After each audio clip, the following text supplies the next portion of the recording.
Good morning. Hello. Hello. Let me see here.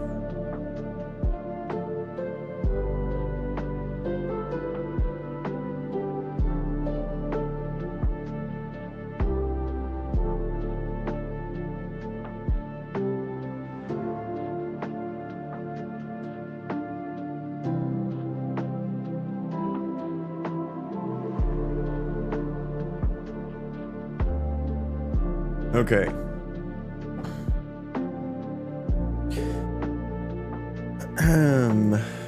Let me see here. I am 43 hours away, watch hours away from getting a super chat, super sticker, and super thanks button on YouTube. So that's exciting.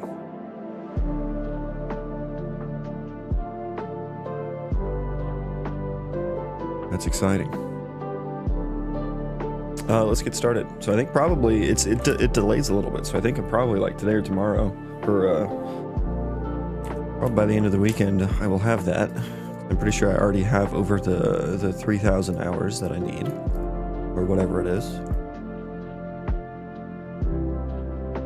Let's do inventory stuff. Yeah, so I need a way to now view the colonists' inventory, see what they have on them, and I need to be able to set what is allowed and not allowed in their inventory. And I guess allowed maybe is a weird way to frame that, because they can put it in their inventory, they should just haul it. It's like desired, I think is the better term. What they desire what they desire to be in their inventory.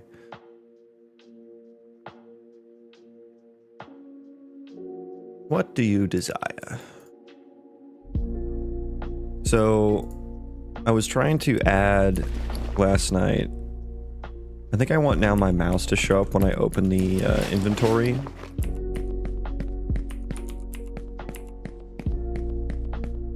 Although it is really nice to be able to look around it without losing control of the camera. But yesterday I kind of completed the item hierarchy vibes here. I can check and uncheck. The arrow state is a little weird. I don't know why some of these are weird and whatnot, but that's okay. It's okay for now. But I was trying to add... Here's my inventory UI. I was trying to add like storage settings on the right here. And it's being weird. It's being weird. Let me look at, I guess maybe the HUD. BP my HUD. Is that... Do I actually use that? I don't know if I actually use that. Hang on. It's UI my HUD that I use. Okay. So where is inventory? Okay. Inventory. Size X and Y. So I'm manually specifying the size here.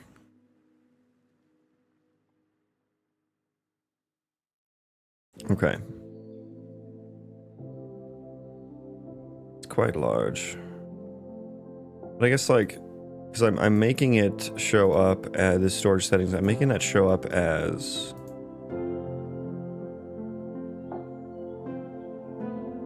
hit visibility.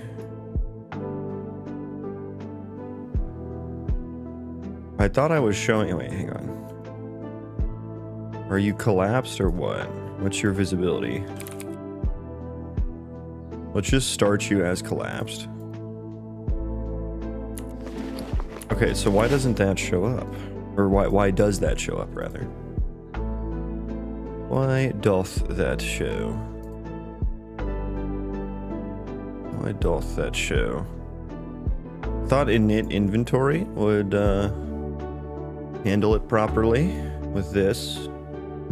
What is refresh? I think that's when items change inside of the inventory. I haven't looked at this code in a long time, and you can see my noodles. My noodle game was on point back in the day. I probably wrote this, probably cooked these noodles well over a year ago. Probably more like 2 years ago, actually. I think inventory and equipment were one of the first things I did after my first pass at procedural generation. Whoops.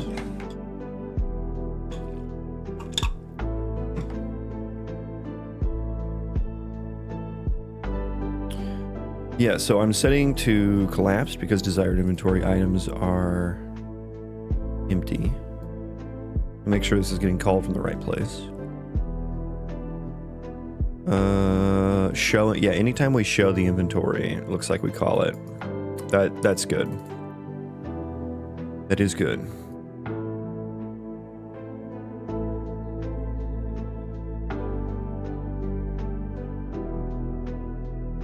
That is good. Okay, so yeah, why are you showing here? Let me do the old what is it? Widget reflector. Where's the widget reflector thing? There it is.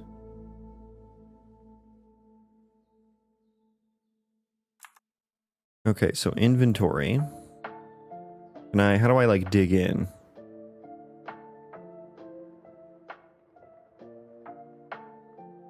Horizontal box.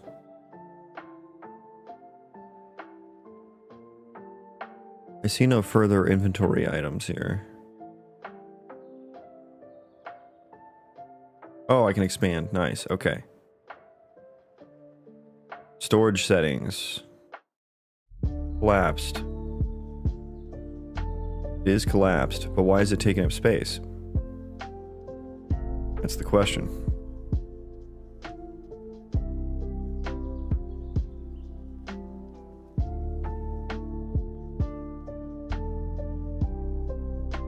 Yeah, if I set it to visible, it still takes up space. What is there like? Do I have settings on the? Well, no, the inventory box is taking up the full space. Oh, I wonder if my math is slightly off now for how much can fit in the space. So yeah, we're just overflowing it. Okay, I think I get it. Yeah. Okay. So let me check here. What did I do to mess up the inventory? What? Seriously? I can't just stop the game. God forbid. God forbid. Okay. So, is there, what did I change here?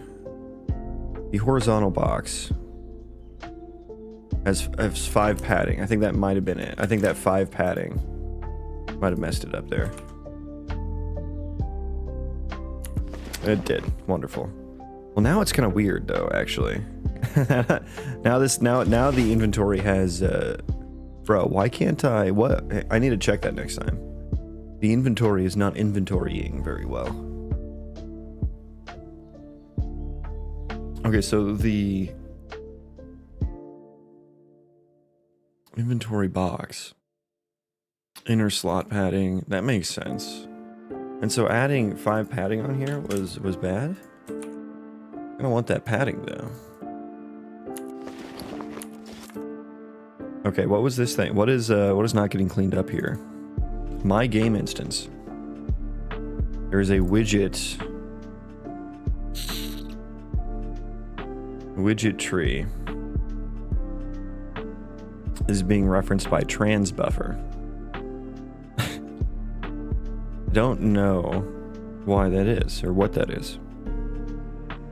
Widget tree. I mean, that has to be from my storage settings tree.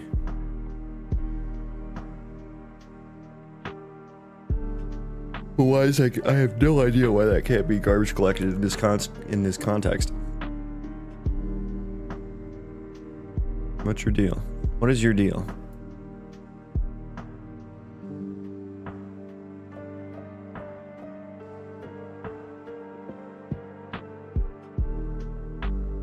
Yeah, why couldn't I Why couldn't I do that?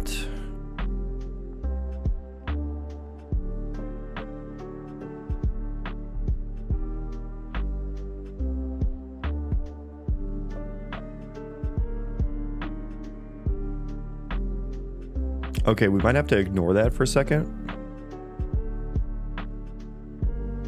We might have to ignore that for, well, let me just, I'm gonna delete this maybe. I can delete this maybe. Use incrementer. Delete it. And then yeah, there's gonna be some empty things. Just ignore that. So compile save. Let's just see if the, okay, so it's still, the padding still doesn't do nothing. Okay, and we still get this. Look at this. Inventory UI ref dot widget tree. It's not even there anymore. I deleted it.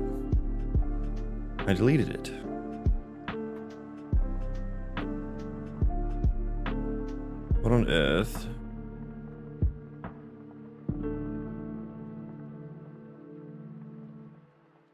And so I know I had to change this like get height and get width.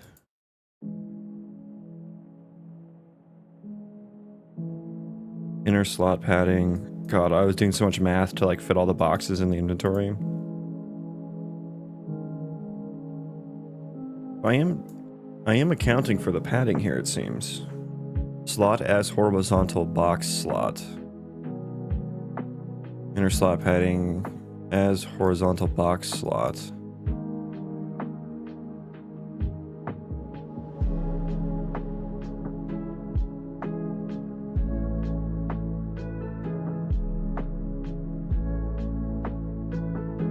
Get size vector.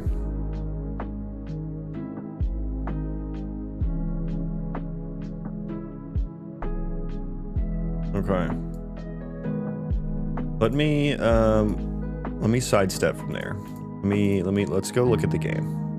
Let me show the game here for a second. So here's the game. Good morning, everyone.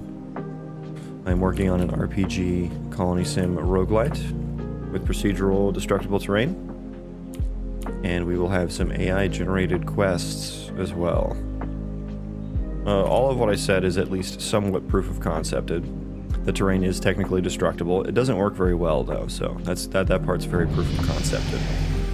Procedural terrain is probably what I've spent the most time on, as you can maybe tell. Got some nice caves in there.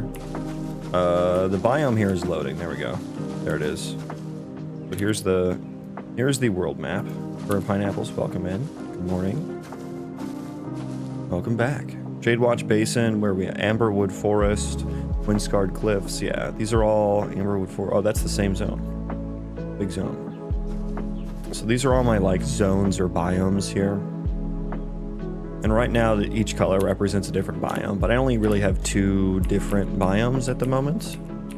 The other one is this foresty biome. The other one is not technically, it's not showing. We also have like 3D terrain, some underground caves to explore. Very, very all of Minecraft. I will have some ore spawn down here eventually for you to go collect and stuff like that. I have to go to a roller coaster park. Oh no, I'm so sorry. Good luck. Thank you. Have fun at your roller coaster park. Sounds like a fun day. So yeah, this is just one such seed of many. Even though it's 8:30 a.m. Hey, you'll get there before all the lines. It'll be good. Check out a different seed. Okay, this is a bad seed. So it's all flat because we're in the middle of the ocean right now. And I don't have oceans yet, really. So here's the map for that. The black is the ocean area. Arkinth, welcome in. Yo, your game looks very cool. Thank you. Good morning to you. I'm trying to find some good seeds to show off here. This one's kind of boring, kind of flat. It's afternoon here. Well, good morning to you anyway. Yeah, how about that? Even though it's afternoon, I hope you have a good morning. So we do have a different texture here. I still need to blend the textures together. You can see they just go straight from one to the other. I need to blend those, but the terrain is blended.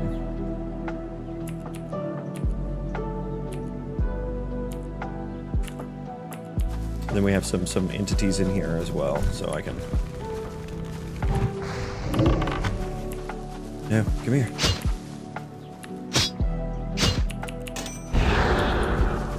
Yeah, so a little bit of combat there. A little bit of combat. We have dynamic tree chopping.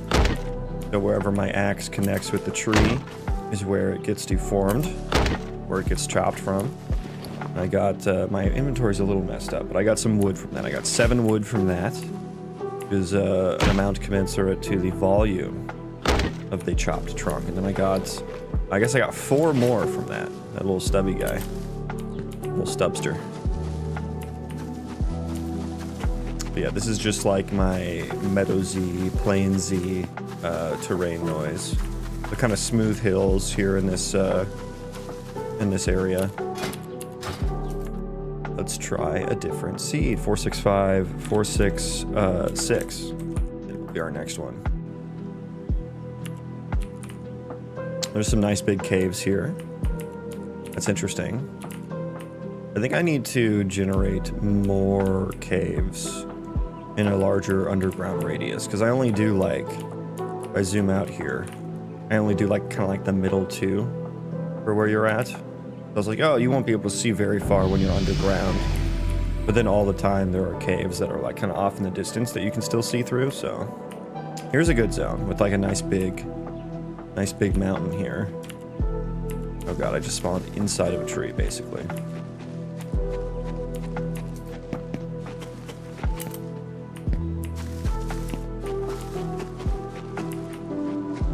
I love being able to see the mountain off in the distance there. I think that's really cool.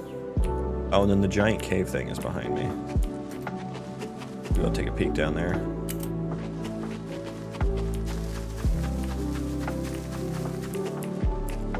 Yeah, that is a massive cave. Good lord. Good lord.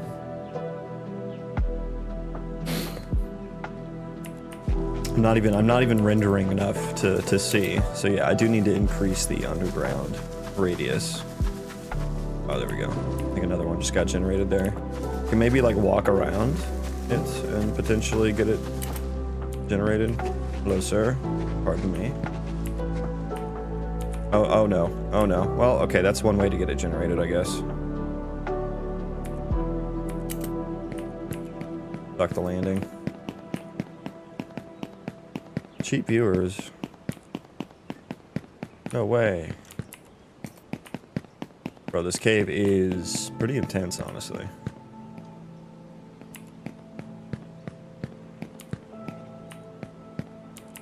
I'm kind of jealous of Minecraft's like terrain system in that you know, they just use an entire voxel for like, you know, that's like a half height of a player, and then you can jump up 1 voxel, and like, so it doesn't matter really what like the slope is, because you can always jump up 1 block. So that makes traversal a bit easier than for my game, because I can't walk up that. Like, that's too steep. That's too steep. Now, I think what I'll end up doing is just stretching the noise a little bit more in the X and Y direction.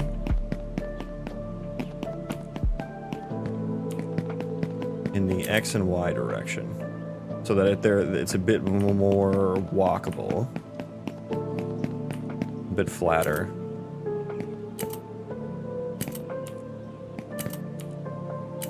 Yeah, see, I can't even get up. Oh dear. Ah. Okay, let me just try and teleport. I think this is the big zone, so let me go over here. No, it was not. Okay. No, it was not. I am in the gladiator arena of carnage. Oh no. Chuckles, I'm in danger.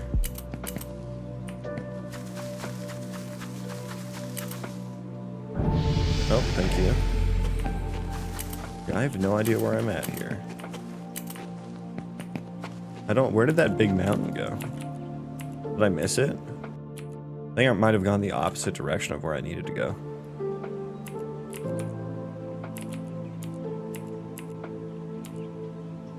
Was it? Oh, it was over here, wasn't it? So was it like this? Was it over here? No, it wasn't. No, it wasn't. Okay. Oh. I'm in a cave. It's a big ass cave, holy shit.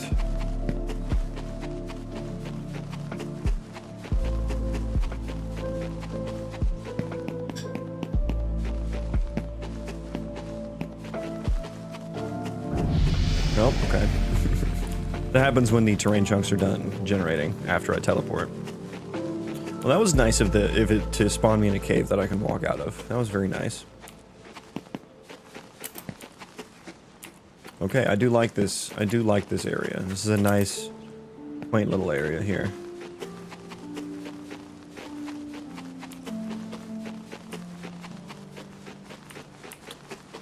Yeah, so the game's going to be RPG Colony Sim Roguelite. And I'm thinking what I'm wanting is something like vanilla WoW, classes, and combat. You know, maybe combat's a bit more interactive and not so tab targety.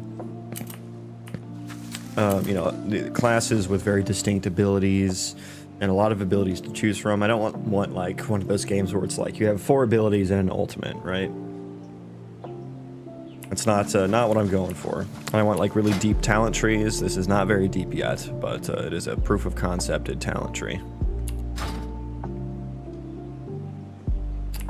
And in the roguelite part, like as you level up every few levels, you'll get a random ability to choose from. Out of 3, I'm thinking. And that'll be a random ability from your class's unique abilities to choose from. And so like every run, you'll be doing a different build, basically. And then your talents will be static. Those will be the same every run. You have to pick some that are complementary to the abilities that you have to kind of create a good build. And I want it to be the kind of game where there is a wrong choice, like where, you know, builds are bad. Like you do need to create a good build with some sort of synergy.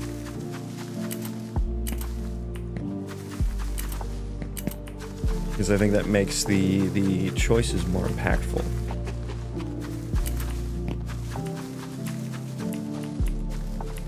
And then for the Colony Sim side of things, I'm thinking something similar to RimWorld in its depth, but from a third-person perspective, so a lot of design challenges there. Yeah, I like this area. This is a nice zone. Where am I at? This is the Viking Longship of Raiding. That's the zone name. AI-generated zone names, so they're not exactly that interesting yet. Eventually I'll be like passing in all of the information about what's spawned in the zone and like what terrain the zone has, what points of interest there are, resources, all that stuff into the AI to give it a more grounded name that makes sense. Whoa, okay, that was really fast. Yeah, this is a nice little area. I like the peaks and valleys here.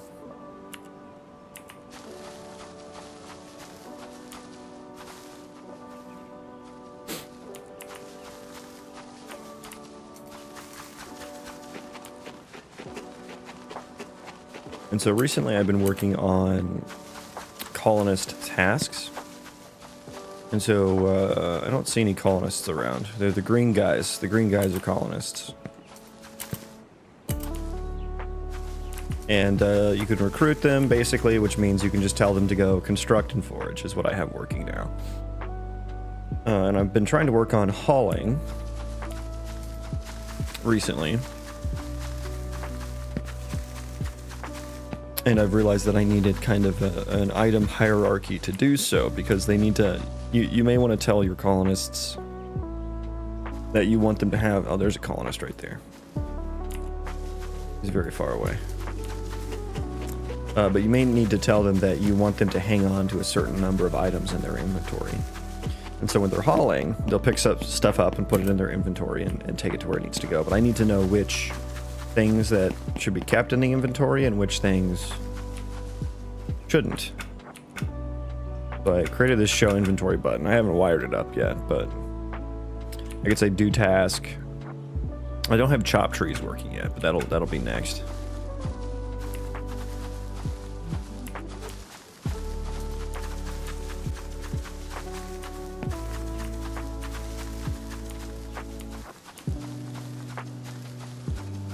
There's like little mushrooms in the world they can go collect and stuff. Illy, hello. I have some questions about PCG. Well, I might be able to help you. What are your questions? I fell in a hole. I don't know if I can get out.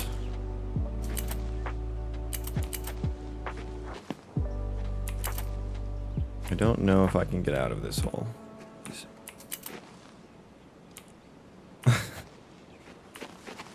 Oh, well, there's just an exit right here. Okay.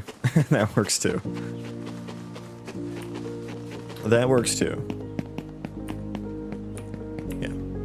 There's the world. Yeah, all procedural. I put these borders, these border mountains around each zone because I want them to be like nice little contained zones with names. So if you think about like a World of Warcraft zone, they're always contained and they have like entrances and exits, specific entrances and exits to them, as opposed to something like Minecraft or Valheim, where the biomes just kind of seamlessly blend from one to another. So you can see like where this border mountain is on the other side, it's a much flatter terrain.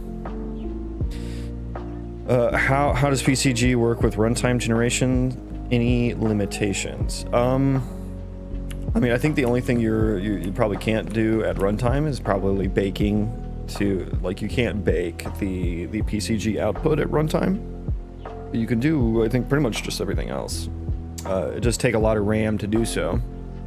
So it's not the most performant of things. But yeah, you can just do, there's a couple generation options. You can do generate on demand, and then you can decide when to generate it, which includes at runtime. Or you could do generate at runtime, and it'll like do the scheduling and stuff for you. And there's also the runtime like hierarchical partitioned generation, which is very complicated and is what I tried first. And so that'll handle like the grid of stuff for you. Like the grid of PCG components and stuff. Because I already have terrain chunks, I just put a PCG component on each terrain chunk. And I have it generate on demand because I don't want it to generate until the chunk is done loading. So I have a specific like life cycle for it basically. And then I clean it up myself as well. How's the game going? Game's going good. Welcome in. Here's Forever. Hello. Good morning. I just found a nice little seed here. What are the odds I can actually... Ooh, okay, I made it. Don't fall. Okay. Yeah, I'm just kind of exploring some seeds. Here's the world map. Look at this like nice square zone that happened here. super exciting zone.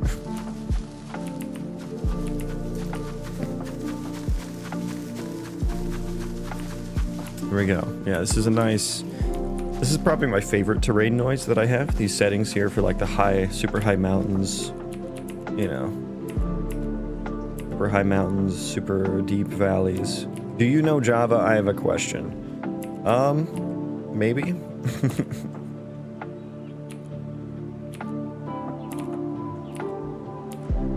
I'm not gonna say I'm the best at Java, but I do write in Java. Look at this. Love these tunnel. Like the cool thing about these tall mountains is that the 3D noise really like punches through them very nicely.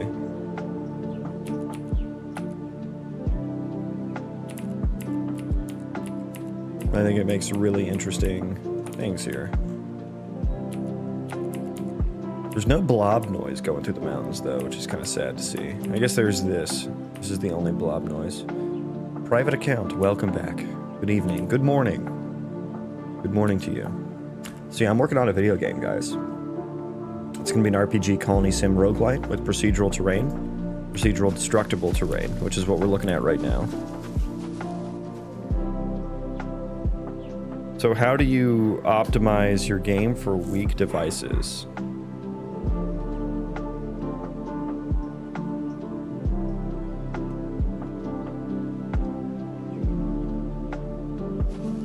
Do you know how double linked lists work? I mean, I've solved a leet code question or two involving them. How do you optimize your game for weak devices? I don't think it would be that much different than just optimizing in general. I mean, I think the only thing that you would need to consider that would be different is rendering capabilities, potentially the ray tracing and stuff like that. I know the older cards don't have that. So potentially shader model stuff. But in general, I think it would work the same way as just optimizing for any device, right? And just kind of make things more performant. Is it possible to control generations? I want to generate alters, but the amount is changing during gameplay. So main case, if there are a few alters on level, it needs to additionally add some new amount of alters, but save the previous of them, not regenerate the whole of them. I thought about saving points somewhere in blueprints or PCG craft and then pass them again into. Yeah, I do something similar. You kind of have to write your own system. I think you're on the right track though, but I save all of the points that come out of PCG and then I can reuse them. And so PCG actually generates, like for all these forests and stuff, for every point, it generates a whole set of points. So there's actually more tree points than what we see. And I save all the extra ones to use for like respawns, which I don't have working yet, but for like when trees regrow and stuff like that, I pick a point out of, like I'll pick a random point of the ones I've saved and then respawn it there. And so with that kind of a system, it's kind of out of the hands of PCG at that point. Like you could rerun PCG and have some thresholding logic in there for like, here's how many I want this time, you know.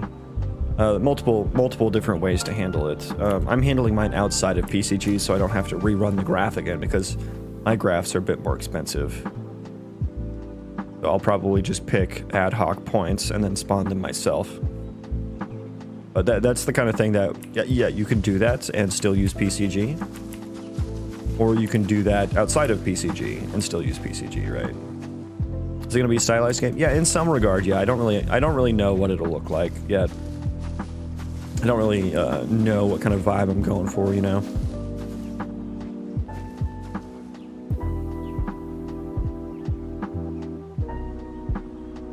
So optimizing the delete function for the list. How do I know when to move from the tail or the head?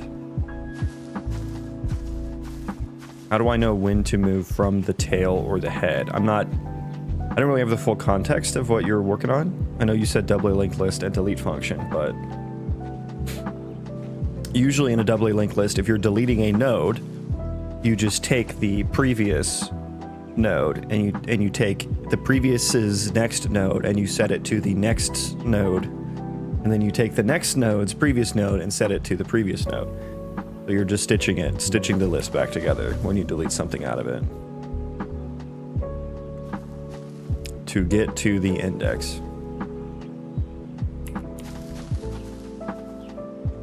How do I know when to move from the tail or the head to get to the index?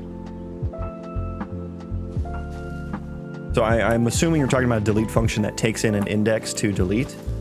I mean, you would have to, I mean, if you're saying you're trying to optimize it as in, like, I don't think you need to optimize it going from one direction or the other. It's not really gonna, like, your worst case scenario is not gonna be any better if you do that. It's a pretty minor optimization. Blueprint or C++? Both. Mostly Blueprint, though. Or, I'm sorry, not mostly Blueprint. Mostly C++. Mostly C++. Is that like, are you tasked with that, or is that what you think is like the best way to do it? It's like, I don't think you necessarily need to do that kind of an optimization. Like, I think you just start from the start and start counting with the index. I mean, unless you have the length of the entire list. But, you know, again, your worst case scenario is not any better, really, in terms of the order of magnitude of time complexity. If we're talking big O time complexity, it wouldn't be any better if you did that. So it's a pretty minor optimization to do that. Bird5, hello, welcome in. Yeah, just kind of checking out a seed right now. Just kind of walking around, yapping. Michelin Man Simulator. Yep, that's it. Yeah, so I'm working on an RPG Colony Sim Roguelite with procedural terrain. Here is one small section of the world for my procedural terrain so far. Here's the world map. Here's me. I got some different zones. Each of these colors that relate to like different zones and stuff like that, different biomes. I only have like 2 biomes right now, and maybe like 4 or 5 different sets of terrain generation. But eventually these will all be like different and stuff like that, and they all have like mountains around the borders, like so where different colors meet. There is a border of mountains, yeah. And so the white dots are breaks in those mountains, and so that's how you get from like zone to zone. So every zone has like specific entrances and exits. You can also deform the terrain. You could dig through a mountain if you wanted to get to the next zone. You could use the building system to build stairs up and then back down the other side of the mountain to get to the next zone. And then sometimes the underground caves can lead. Like there's a cave right here. It doesn't go the right direction, but sometimes you can find a cave that'll go straight through the mountains into the other zone. So here's one of those. You can kind of tell this mountain range right here is the edge of the zone here. This one might go through. No, not really. Not really. I'm taking data structures and algorithms. I need to get to the lowest time complexity for each function. Yeah, well, starting from the beginning of the end doesn't decrease the time complexity at all. Sure, that would be, the delete function would be O of n, you know, divided by 2, but like, you drop the divided by 2 to, you know, you simplify it because it's not...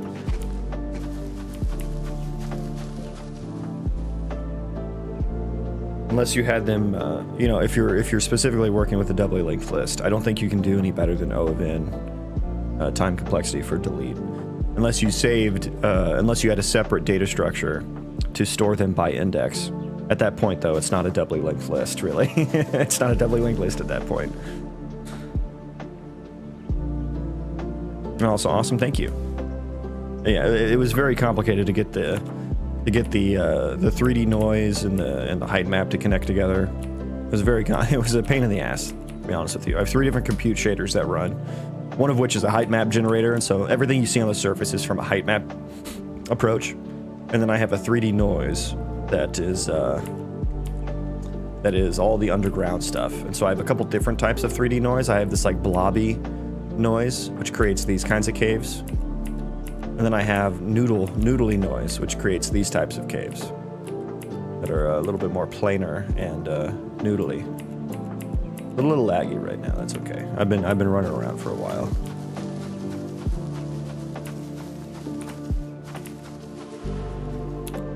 But eventually you'll be able to build like entire colonies and stuff like that. I've been working on colonist tasks recently.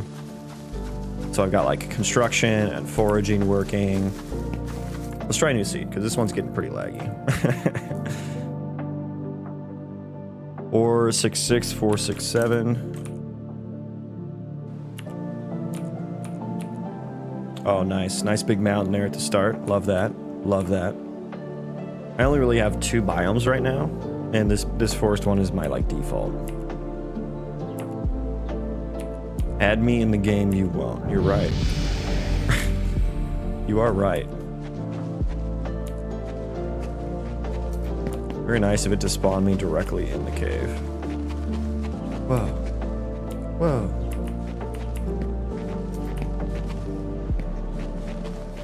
ECG height map and noise on top of it. No, so PCG is just used for spawning the assets. All of the terrain doesn't use PCG at all. So the height map is one compute shader that I run, and that's just the, you know, HLSL that I wrote. And then another one is the 3D noise compute shader, against just more HLSL shader code. And then I have a custom marching cubes compute shader, again HLSL, that stitches them together in a kind of custom way. And that way the 3D noise kind of punches through the height map, you know, so it like takes a big chunk out. Prismatica, welcome in. John C. Good morning. Why are you running? Why are you running? Welcome in, everyone. We're just talking compute shaders. We're talking how I do my procedural terrain. Ladies and gentlemen, we got him. What the dog doing? What the dog doing? Thank you for the raid. How was your stream today? Hold on 1 sec. Oh boy, what's happening? How do you set up streaming and short video resolution? How strong is your PC? I use a plugin called se.live in OBS. It allows me to create multiple canvases, one for vertical streaming, one for horizontal. Amethyst, welcome. Crafted Terrains, how's it going today? It's going good. We're just getting started today. Just getting started. Appreciate the follow, Iva. Yeah, here's my... I'm working on a game. For those who don't know. I'm working on an RPG Colony Sim Roguelite combination with procedural destructible terrain. And so here's my world map. Here are all the different zones. I am in the Burning Steppes. So the AI generated a name and ripped it directly from WoW, which is very, very on brand for my game. Jubilee Gardens is right next to us. Sandstorm Desert next to us as well. The Lost Sanctum, Stormthorn Basin, Frost Peak Meadows. Eventually I'll have all these zones kind of filled out with some interesting biomes and terrain noise and stuff like that. Oh, he's trying to do the YouTube right. Oh god, okay, let's see. Yeah, the forbidden technology of YouTube live redirects. Let's see what happens. Let me see. I haven't been on the receiving end of one of these yet. I have it set to where anyone can raid me, so hopefully it works. Hopefully it works. It was a bit awkward when I did it. I did it for the first time to Prismatica like last week or something. So yeah, a little bit more awkward to use than the Twitch raids. But yeah, RPG Colony Sim Roguelite. So I'm thinking something like vanilla WoW class design and talents. I have a small talent tree here so far. So different classes, all with like a bunch of abilities to use that are all like unique. And then oh, you think you did it? Okay, we'll see. It does seem to take a second when I did it. And then it's going to be roguelite, so as you level up, I don't know what the cadence will be, but every few levels,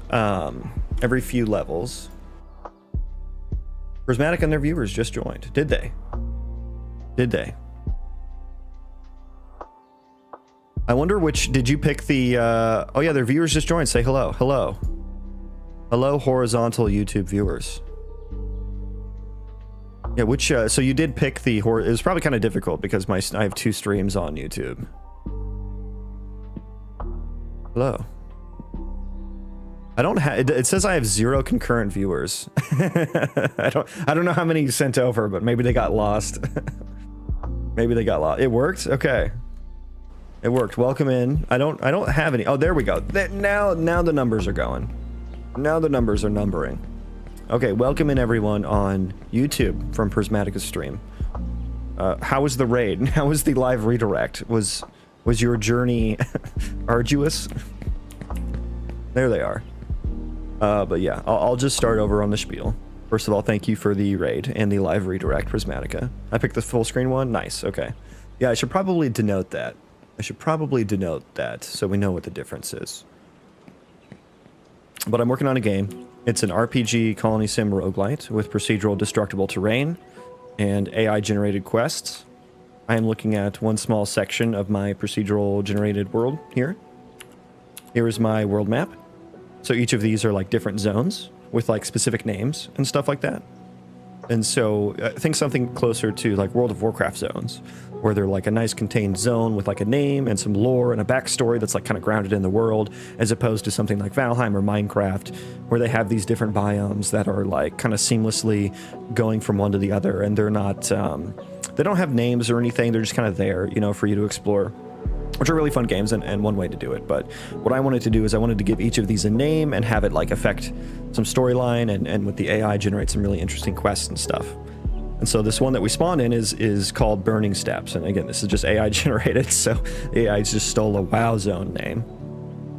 But we got some pretty good ones in here. Shadewatch Abyss, Burning Gulch, Dawn's Embrace, the Treant Forest of Guardians, Ebonfang Caverns, Rimefrost Glade, the Forgotten Graveyard, Thundervale Refuge, Shadowfell Crossing. Oh, the Burning Steppes of Azathoth. Yeah, definitely not stealing that from World of Warcraft. Yeah, so each of these theoretically will have like a unique biome with different mobs and stuff like that, and different things spawned. I really only have like 2 right now. One of which is the forest biome that we're looking at now. And then I put these mountains borders around each one. And so this is actually one of the white dots on the map here. And so I think that's that one right there. That's my zone entrance chunk. And so that's like You know, that's like if you think of like the border between Barrens and Ashenvale in WoW, you know, you go from like an African Sahara type zone into like an enchanted forest type zone, and there's like an entrance at the end of the Barrens and at the end of Ashenvale that you get from one to the other. Will the lore of the different regions be generated by AI as well? Yeah, I hope so. I hope to get that all working. Some, you know, it won't be like, you know, the lore of the overall game will be set by me, of course, but then like, you know, there'll be like little subplots in each zone, I think. And then maybe the zones that are, I'm planning to pass in like all of the stuff that's spawned into the zone. And let me generate an AI quest for you guys here. Let me grab this colonist who, he's just running around collecting stuff right now. Hey you, come here. Come here. Hang on, what's your name? Okay, we have Ren Copper here. Let me generate a quest. Ren Copper is a 25-year-old male elf hunter who's deceitful and fragile. In Ren's childhood, Ren learned to use the cunning and charm to their advantage. They were a master manipulator, able to talk their way into and out of almost any situation, getting uncomfortably close to me. In his adulthood, Ren is an excellent hunter, but their deceitful nature and fragile constitution make them a liability. And so I was sending an API request to the Gemini API where I like dumped my entire item database and everything spawned into the world into a prompt. And I was just like, hey, basically just give me an RPG fantasy quest and put it into this JSON object. And so it gave me the JSON object. I parsed the JSON, I put it into C++ structs.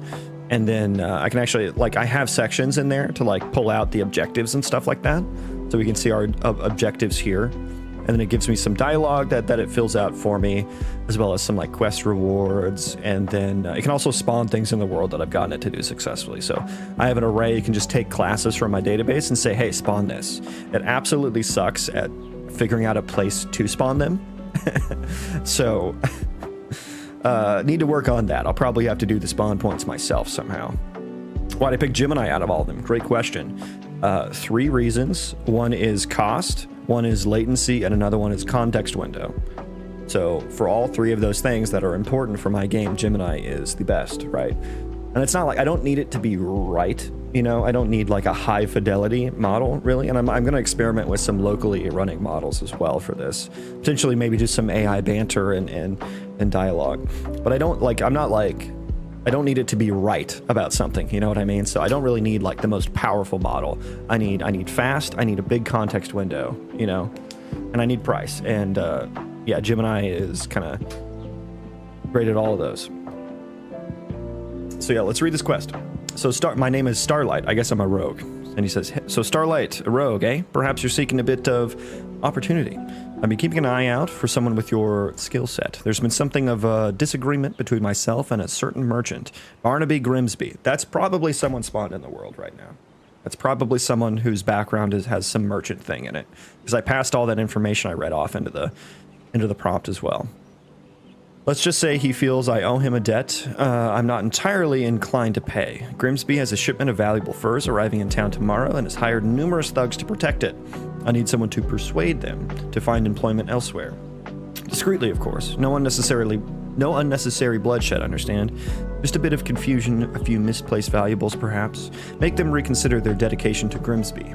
This is just a taste, a promise of more to come if you prove yourself capable. Meet me tomorrow evening by the old mill outside town. Tell me you saw the flicker of stars at noon, and we can discuss phase 2. And so I also give it the ability to generate, because it says part 1 up here, and so I tell it can give me an array of JSON objects if it wants a chain quest. So I think it gave me a chain quest. I'd have to look at the logs to tell for sure, though. I think it sounds so cool. I believe that getting a good level of depth may be challenging as most GPTs are tuned to reduce tokens to save on performance. What's your experience? I mean, I've only really just tinkered with this, but I do intend to kind of hold its hand quite a bit. Like right now, I'm not really passing in any information to keep it grounded in the world very well, because, you know, it just kind of came up with like a town and stuff that, you know, may or may not exist. So I'm not passing in any of the zone information into the prompt, which will be important. I'm not passing in any of the lore of the game into the prompt, which will also be important. I'll probably end up passing in a bunch of quests that have been previously generated to get it to like kind of pull from those a little bit as well. I mean, the short answer is we'll have to see, you know, as I work more on it. And maybe it's just for some kind of, Maybe it's, you know, not going to be high enough fidelity for main story quest type things, but it'd still be there for some side quests and stuff like that, you know. But eventually, when I get like the NPC ran colonies and stuff like that, and like all the points of interest in each zone, I'll be passing those into the prompt, and so hopefully the AI understands that it's you know, in a certain town, or there's a certain town nearby, and there's a certain person in that town. You know what I mean? So therefore, it can pull from that kind of stuff rather than just kind of coming up with you know, Barnaby Grimsby in town. You know what town? I don't know. But I guess the objectives for this are, it wants me to explore first shipment location and defeat Grimsby's thugs, which it probably spawned three guys here. It probably wanted me to spawn 3 guys. That's usually what it does. And then he wants me to talk to him afterwards.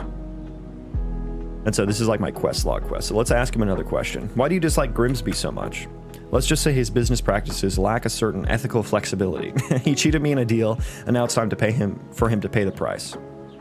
What do you mean by misplaced valuables? Perhaps some of his furs find their way into the hands of someone more deserving. That's up to your interpretation, of course. I'll do it. Excellent. I knew I could count on a rogue. Remember, discretion is key. So it's also cool because it generated a quest based on my character class, which was a rogue, apparently. I just like randomly pick one each time I play. But yeah, apparently... Yeah, I am Wilman Starlight, a 25-year-old male human rogue.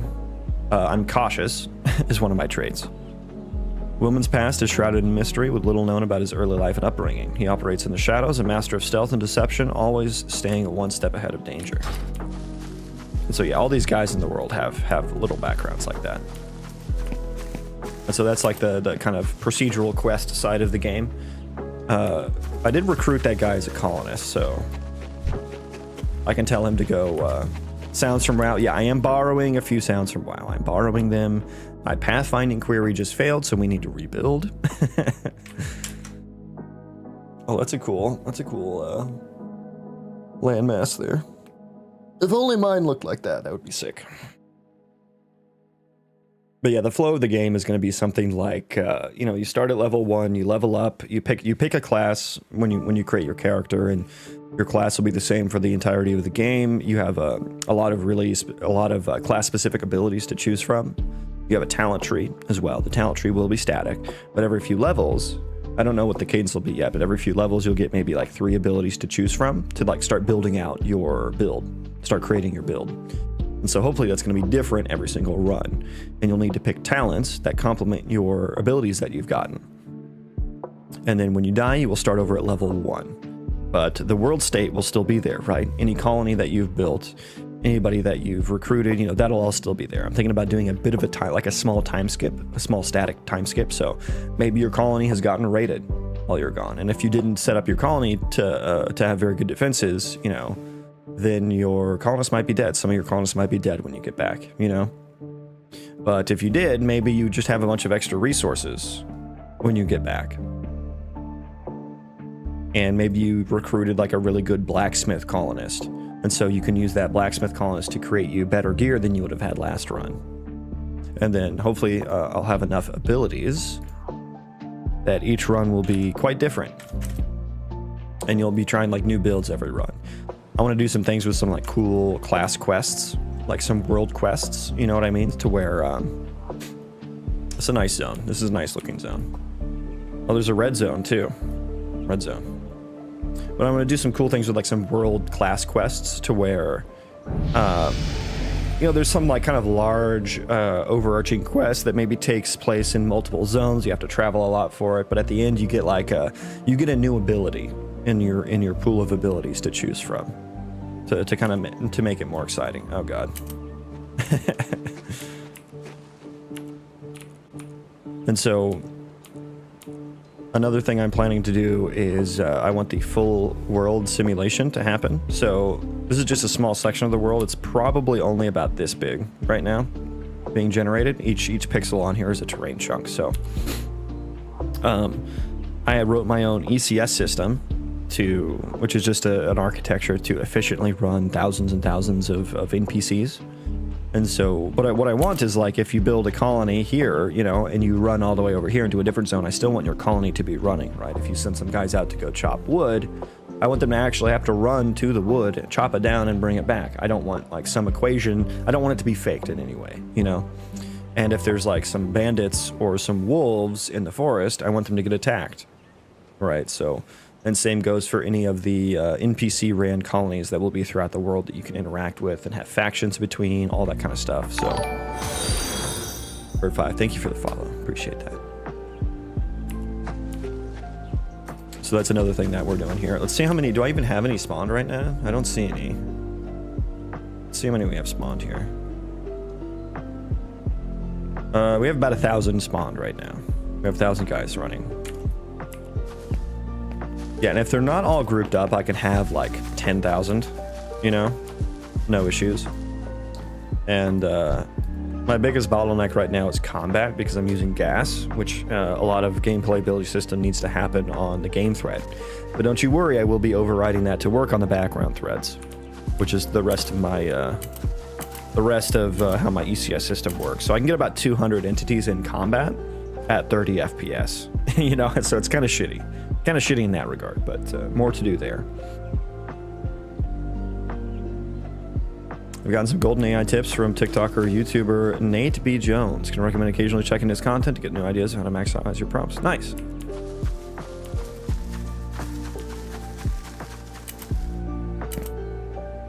Yeah, I think the way I'll be using AI is going to be quite a bit different from how other people use it.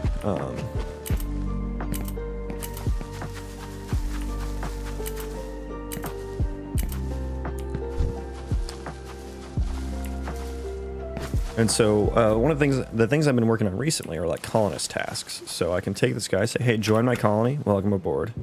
Let's do task, come here. I want you to go, I can hit it, there we go. Go get that mushroom. So you can forage for mushrooms and stuff. Oop, grab the mushroom, good job. I also have this like little area, voxel algorithm I wrote. So you can like create little areas like this, right? And they follow the terrain. And so the reason I can't just do a box and have to do a voxel algorithm is because if I just did a box, I would be also, whoops, where am I? I would also be selecting underneath the terrain here. And because I have underground caves, you might be selecting a cave that you don't know exists if you're on like a high enough slope, right? And so I had to write this, like, I call it like a walking voxel algorithm. The world is not inherently voxelized, but I spin these voxels up on the fly to define an area. And you can like change the color, you can change what tasks are doable in there, you can store stuff in there. This is what I was working on yesterday, this little item hierarchy here, which matches all the items in my database at the moment. So you can say like store, maybe I only want wood here, right? Just this is my wood stockpile, right? That's how you would specify that. Doesn't work yet. We don't have hauling working yet, but that's the idea. Now where did that guy go? I can also go up to him, I can say, hey, do task. I want you to forage within the area that I created. The blue one. And I should have unselected forage there. But yeah, so now all those mushrooms in the area, he now got all the mushrooms there, right? And yes, I do have a building system as well. So we can build some platforms there. I don't have any wood. I have dynamic tree chopping though, so wherever the axe connects with the tree, if my animation doesn't suck, is where it deforms the tree, because I'm no artist.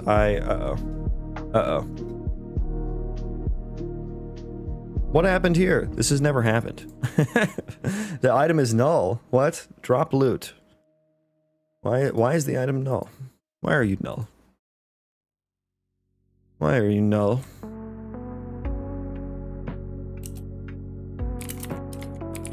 If item, return false, I guess. I was supposed to get wood from that, and I have. I don't know why this, yeah, why did you not, Oh, the data table was bad on that guy. Interesting. Environment, okay, so I need to fix my environment object tables. Okay. But yeah, I'm not an artist, I can't model things. So rather than coming up with the unchopped tree model, the halfway chopped tree model, and then the chopped trunk and stump models, I was like, you know what, I'll just use dynamic mesh components and edit them at runtime. How long you been working on this? Over 2.5 years now.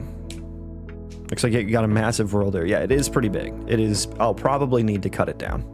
I would probably need to shrink it down a bit. But I wanted to I was thinking about expansions or DLC or something like that, like down the road if I want to add like new biomes or zones or something like that, I want to give people's worlds room to spawn those new zones, So maybe start at like some smaller map and then, if I get some new zones, increase the size so that the new stuff can spawn. That's kind of what I was going for there. Yeah, I don't know why. Oh, I said I was gonna, okay. I said I was gonna fix my data tables and I didn't do that.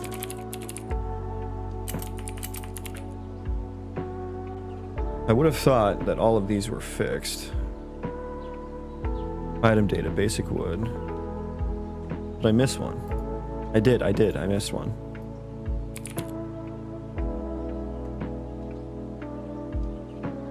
Wow, I just happened to hit the tree. Oh, I missed several actually.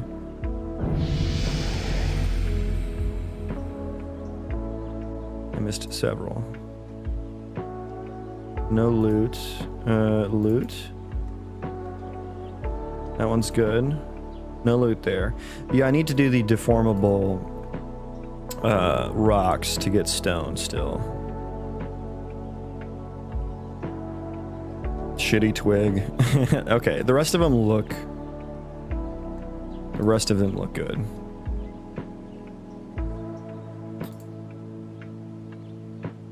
Here we go. Here's another one. Can you stop that? Thank you. Thank you. Okay, everything else looks good, so save that. Okay, where am I at? Oh god, I'm just in a crumpled hump. Okay, so here's the tree chopping. Let's try it again. Try it again. And this is a homegrown animation here, and it sucks, and I'm sorry. Yeah, see, I can't even hit the damn tree. Okay, there we go. Okay, there we go. Okay, that wasn't, okay, there we go. It chopped. And I have 7 wood now. I have 7 wood. It's commensurate to the volume of the chopped trunk. And so I can keep chopping here. And I will have like the Valheim-esque tree dominoes. Now I have 10 wood, right?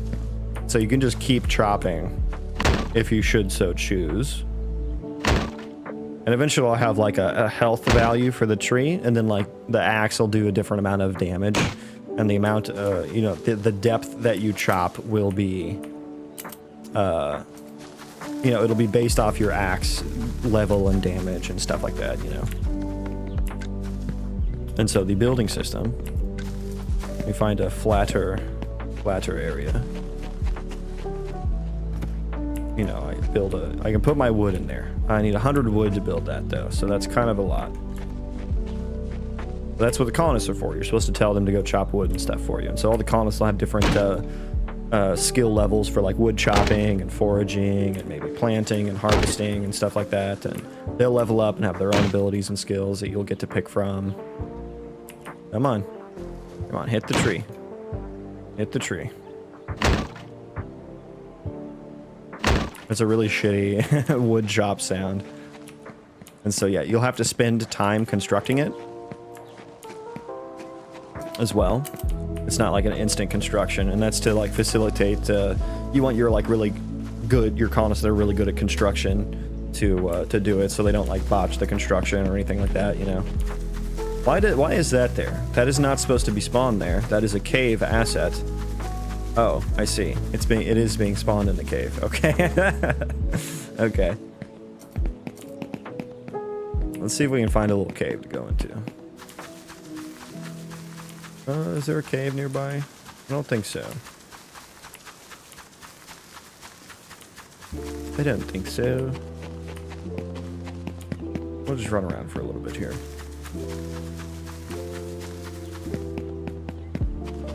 Yeah, right now I'm going to be working on the inventory settings for your colonists. You'll be able to say, hey, I want you to keep a couple health potions in your inventory or something. I want you to keep some tools in your inventory. And that'll be a similar UI to my storage settings on, let's try that again. Wait, why did that mess up? Hello?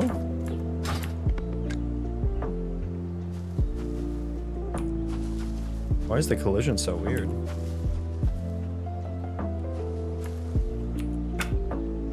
And so this same UI that I'm using, the same like tree, this item hierarchy tree, I'm going to use for specifying like, oh, you know, maybe my guy needs an axe to chop trees, and I'll be like, hey, keep, you know, 1 axe on you or something like that.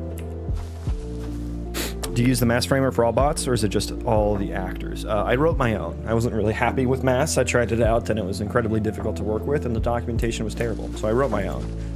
They are not actors, though. They are vertex animated instant static meshes.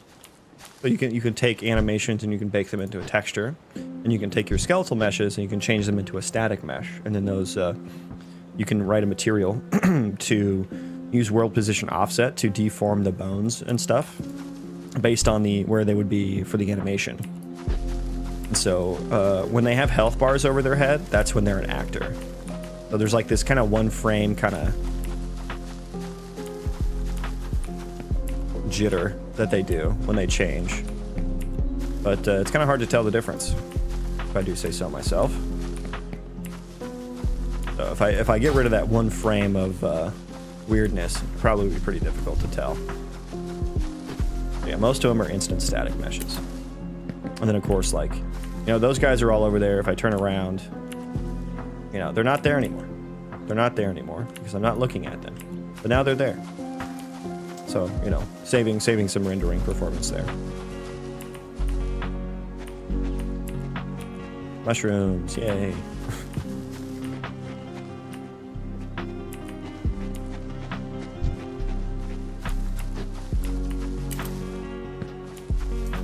But yeah, most of the ECS system I wrote runs, I made it specifically to run on the background threads, because like I need to do some pretty like arbitrary logic, right? It's not all kind of simple, you know, just store the data in a physically close location to each other like you would for a normal ECS system. It's more so like I just need to do like a bunch of stuff. Like I had to write my own velocity and gravity processor to keep them on the ground, right? Because none of them have collision on them. If you add collision to the instant static mesh, it runs horribly. It runs horribly. Like I couldn't get any of them to actually, you know, I couldn't get very many of them to run at a time. And with my terrain, because I'm planning on simulating the whole world, my terrain I can't have loaded at all times, but I still need some information from it. So what I do, like the output from my marching cubes compute shader is like an array of triangles, an array of vertices.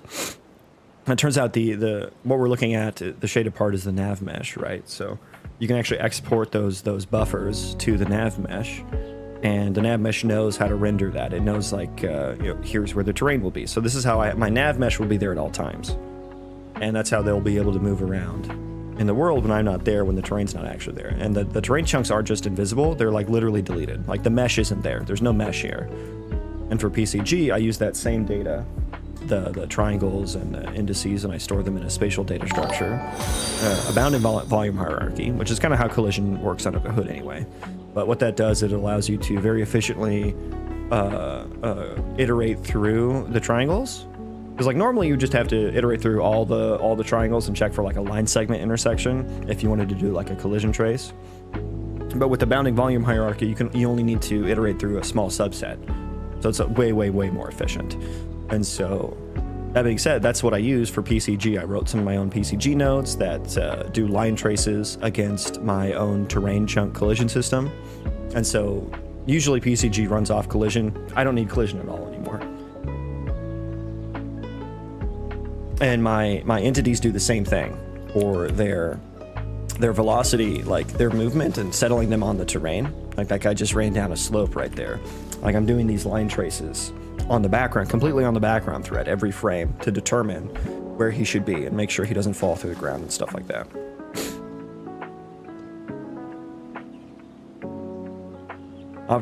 Well, in fact, optimization with an instant static mesh, as in mass, but only without ECS, or are they using it too? Mass is Unreal Engine's ECS system.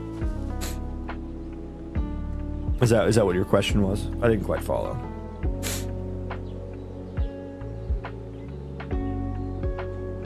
But yeah, I can still do combat with them.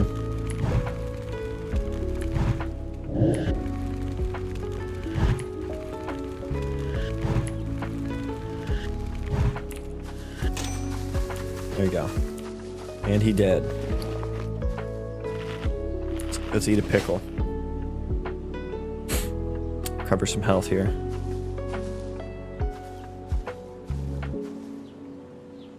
Okay, yummy.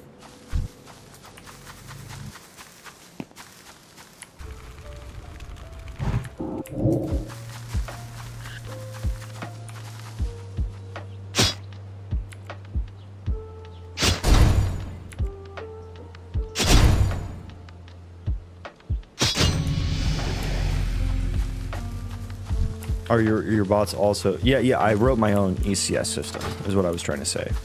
I wrote my own. Specifically for multi-threading. Because you know, there's a lot of different things you can do with an ECS system, a lot of different ways you can write them to optimize for different things. And I chose background thread because I think multi-threading is the best way to get performance out of like complicated data, because like what you do with an ECS system typically is you have it stands for entity component system. The entity is literally just an ID that's just something to reference an NPC in the world, or just something. It doesn't have to be an NPC. Component is literally just a piece of data or some collection of data, and then a system is something that iterates over the data for a specific entity. And so typically what you do is you actually want to store Mart, welcome back. Oh, Mart. I'm happy to see you again. I hope you're well. But typically with an ECS system, you want to make certain optimizations to store the data very close to other data, like physically close, and that's to take advantage of some CPU optimizations, because it turns out reading from memory is actually the most one of the more expensive parts of yes, hello Mart, hello. Reading from memory is one of the more expensive parts of the CPU process. Like arithmetic and all that stuff is very fast, and so what the CPU does is it actually, whenever you're reading from memory, it tries to take that memory and it tries to put it in its like L1 cache or its own registers, which are like a physically closer spot, and it can access that memory a lot faster than it can memory on your RAM and stuff like that. Line traces don't seem optimal for tick performance for every bot, so that's why I do it on the background thread, and that's why I do it with my own data structures that make it performant. Maybe there's a way to store the normals at each point on the nav mesh instead. That's too much memory. That's too much memory.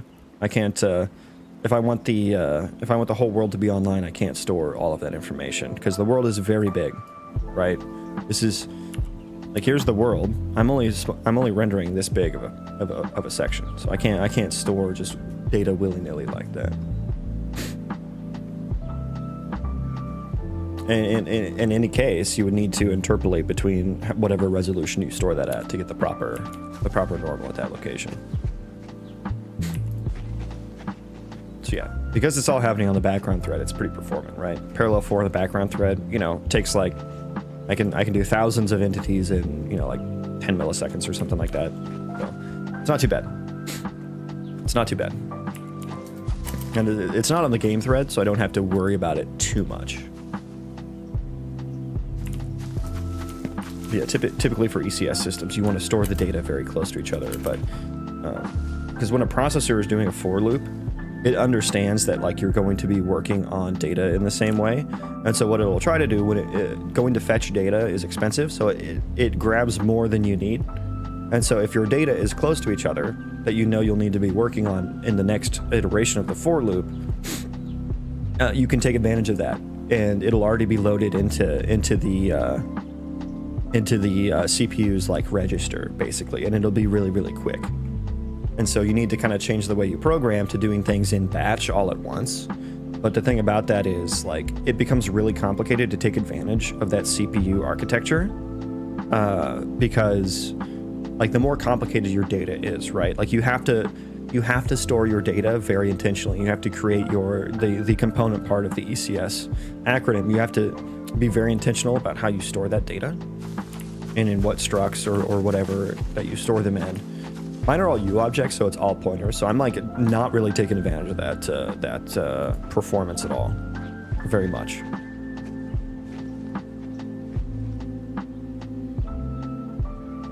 How's the development going? It's going well. Welcome in, Jack. Can I vote for biome? You can, yeah. Can't promise anything, though. Wouldn't it be UB in UE to send a line traces not in the game thread? Well, that's what I was saying. It's my own line tracing system. Like, I built my own collision system so that I can do it on the background thread.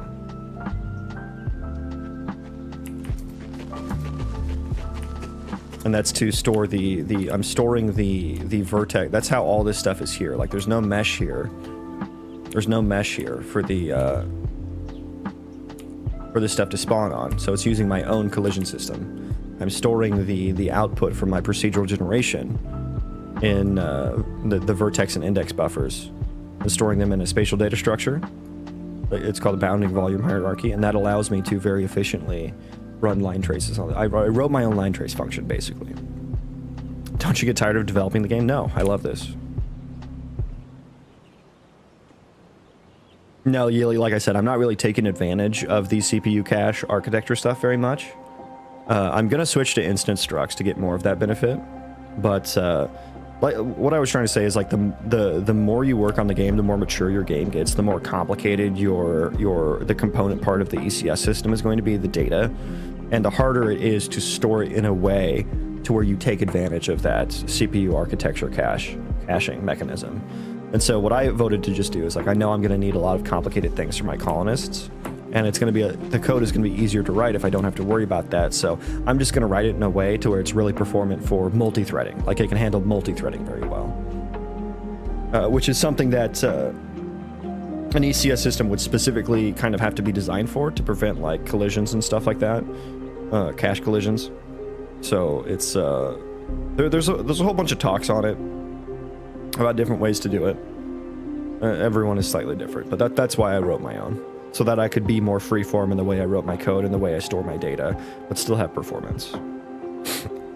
What game is this? It's just a game I'm working on. It doesn't have a name yet. It's called My Project. It's going to be an RPG Colony Sim Roguelite with procedural destructible terrain and AI generated quests. And so we're just looking at a bit of the procedural generated world here. And then here's the world map. So we're only spawning like this much of the world right now, just for testing. So you developed the game because you love doing it. Yes. Why else would I be here? Why else would I be here?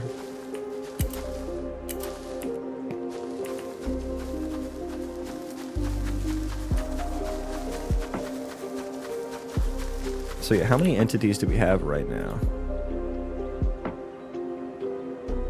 Let me see here. Okay, we have probably 2,000 entities. Yeah, we have about 2,000 entities running in the world right now. Wow, My Project sounds like a great game. Yep. Okay, chat, vote for 3 Biome, 1 Candyland, 2 Swamp, 3 Happy Land. Wow, bangers, absolute bangers. Thank you, Mart.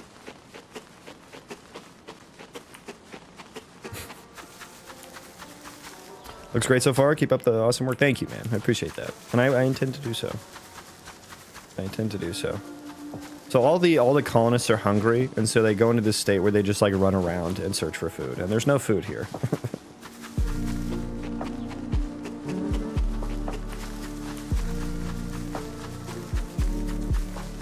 And so usually you have to find, like, a zone entrance chunk. But it looks like there's a zone entrance chunk to get between the zone.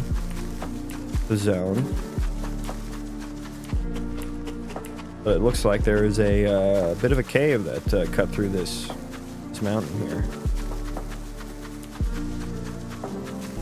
And so I think creating, like, defined borders for zones creates this really cool sense of exploration, because we were in, like, this zone that's, like, foresty, that's got some open areas, some big mountains, and then we'll go to this other zone that's, like, you know, ideally completely different.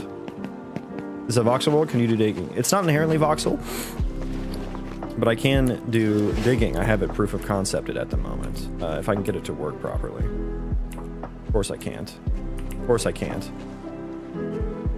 Of course I can't. Come on, work, please. I'm trying to demo something. It doesn't want to work. It works very bad right now, but it technically, yeah, like, it will be destructible. It will be destructible terrain. It's not destructing very well. Please choose wisely. Damn it. Why doesn't it... Again, the animation sucks so bad, and I'm just doing like a Boolean operation. There we go. There's the deformation right there. So there you go. There's the deformed terrain. I need to texture it, and I need to actually make it look better. But it technically works, right? Technically works. But anyways, yeah, I think it creates this really cool sense of exploration when you go from zone to zone, and it's completely different. So we're just in that zone, and then, you know, we get to this zone, and it's like completely different, you know. Oh, there's a messed up chunk over there. Damn it. And I'll need to spawn like different points of interest and stuff like that, you know. This is my meadows biome with my red texture. So the red, I would like to make everything kind of reddish in this zone, you know. I know I asked this, but is it like Minecraft an infinity world? Not infinite, no. Not for what I want to do. I wouldn't be able to do that. But it is large enough that might as well be infinite. Yeah, we have a bit of an issue here. Bit of an issue.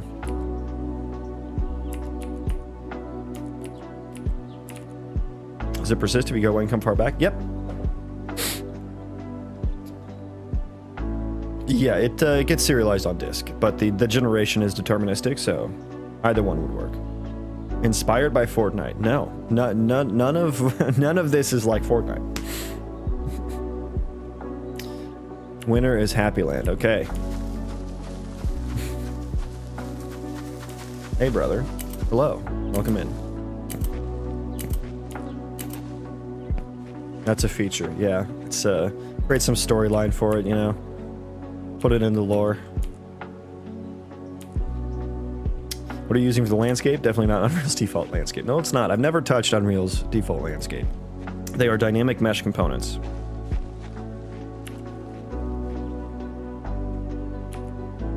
Yeah, I think people see Unreal Engine and stylized, and they're just like, yep, it's Fortnite. RPG Colony Sim Roguelite? Fortnite.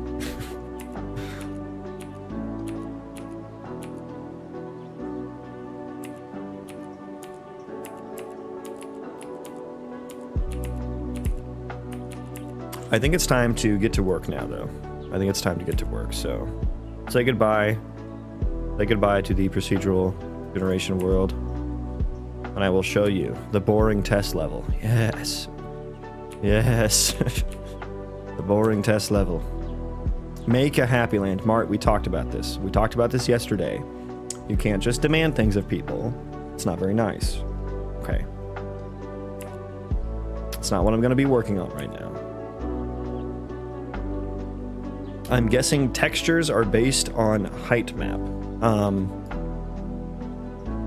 I do have a height map. That is, everything we see on the surface is from the height map. The textures are from some noise from vertex. I call it vertex data. So that's how I texture right there.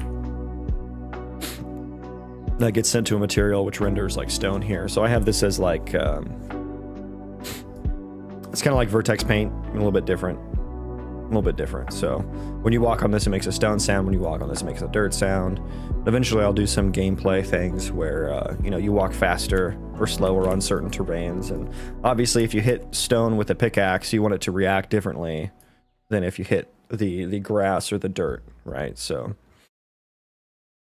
time to make a multiplayer battle royale spinoff. Yeah, I'll sell my soul, just sell out. Even better, 5v5 hero shooter. Bye-bye procedural generation. Yep, say goodbye. Say goodbye. But yeah, so when I deformed the terrain, I need to rerun this. Basically, that's why the texture was weird when I deformed it. I need to like rerun this and grab the new vertices data. So it's not like voxelized, because the deformations don't need to happen clamped to any voxel resolution. It's just a point in 3D space, and I run the generation as I need to, rather than storing the values of voxels at runtime, you know.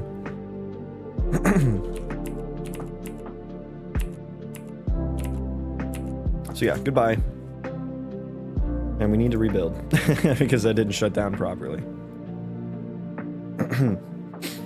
But I'm going to be working on inventory settings for colonists now. That I'll be working on.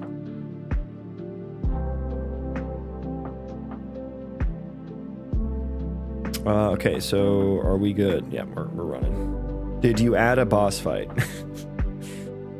Mart. What are we going to do with Mart? Mart's kind of our mascot. He's our YouTube Shorts chatter mascot.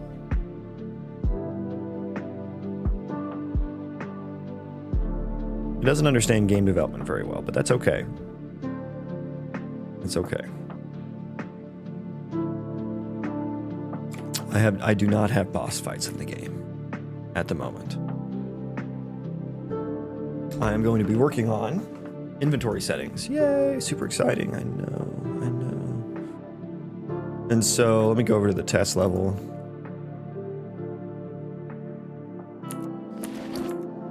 Okay, I think the garbage collection thing went away.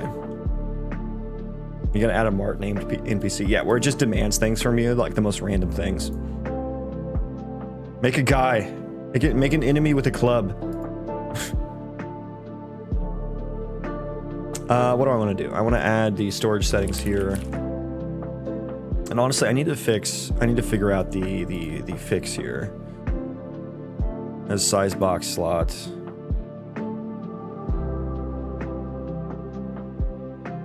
What is with the padding here?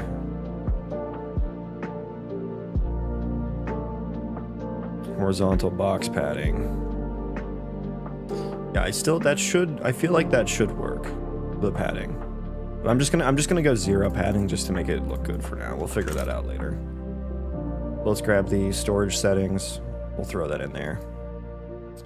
There we go. Okay. So that should probably get set properly, because on my inventory, nope, that should be hidden. Should be hidden on my inventory. I guess I didn't wire it back up. Yeah. Okay. So storage settings. There we go. There we go. Okay. Yeah, the boring side quest NPC. Forever immortalized.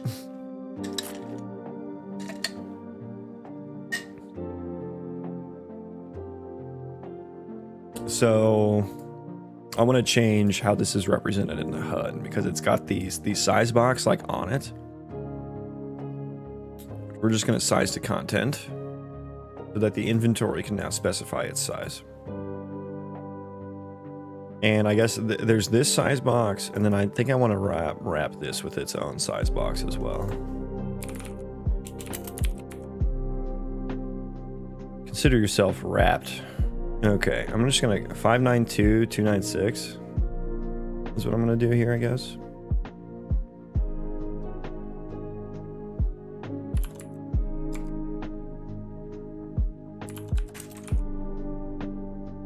Mart will be the tutorial NPC that keeps asking for simple things, but the twist is that he continues to follow you around the whole game asking. No, he doesn't ask. That's where you're wrong. He does not ask. You see, look how he just said that. He demands. He does not ask. He makes really like just sweeping demands about what you should do. And you're just like, Mart, it's not polite to ask someone like that. You know, you need to ask it as a question. You know, not everything is about you, Mart, you know. And then Mart is just going to keep demanding things and not understand what you're saying at all. That's how it works. And we had this conversation with Mart yesterday. And he came back in and continued to demand things today. So it's just kind of how it goes. Oh boy. Yep. Okay, why did the inventory change here?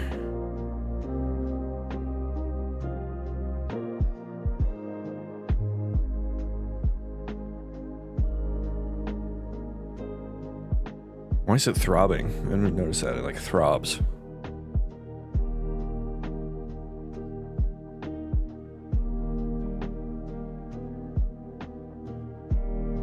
So I think I need to make it collapse by default here. Let's collapse it by default.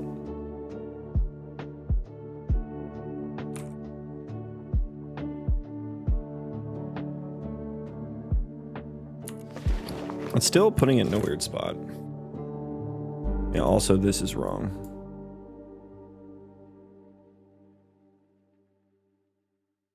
Oh yeah, it's not a horizontal box slot anymore. It is a as size box slot.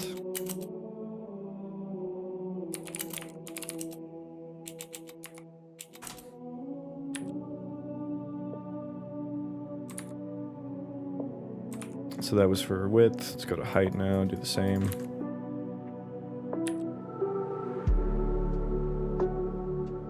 Okay. Okay, that worked. Now let's get it to actually show up properly on the HUD here. I don't know why. Why is the content?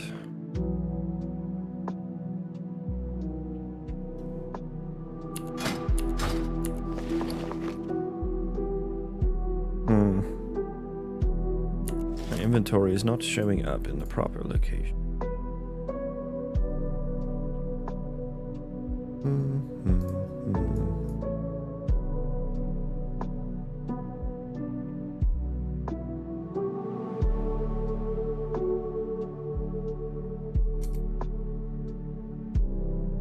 Whoop. Okay, can I please just move the I would very much like to just move this thing.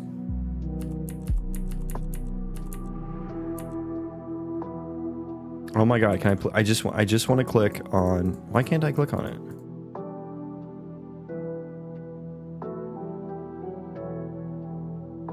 Hidden.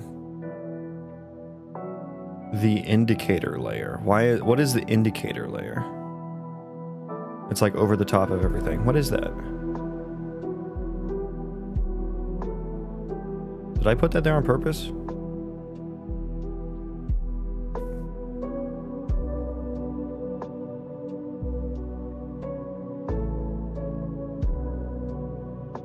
Hello, please? Okay, I don't know what the hell that's for. Should I delete that and see what happens? Delete. Dare I see what happens now? Okay, Mart, typing your message 3 times in a row again. You're so. Please notice me. Yeah. God damn it, Mart. That is not. I am not here for you, right? Like this. I'm doing my own thing here. I'm happy to have you. The world. I don't know if anyone's ever told you this, but the world does not revolve around you. So coming in and making demands of someone and saying things repeatedly until I acknowledge them and saying, please notice me is not the way to do that.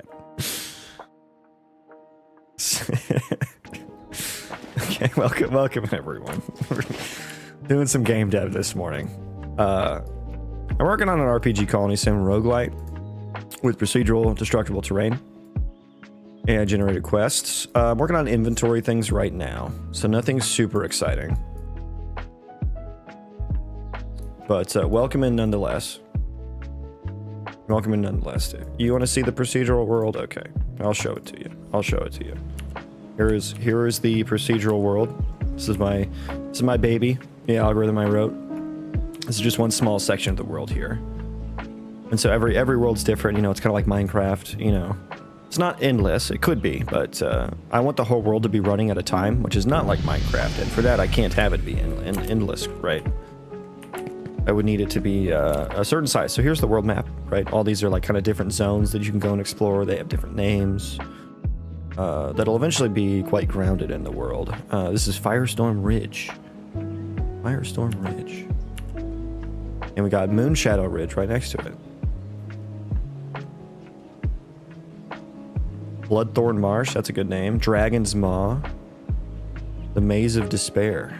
Frostbane Crag. The Outer Plains. Redstone Quarry.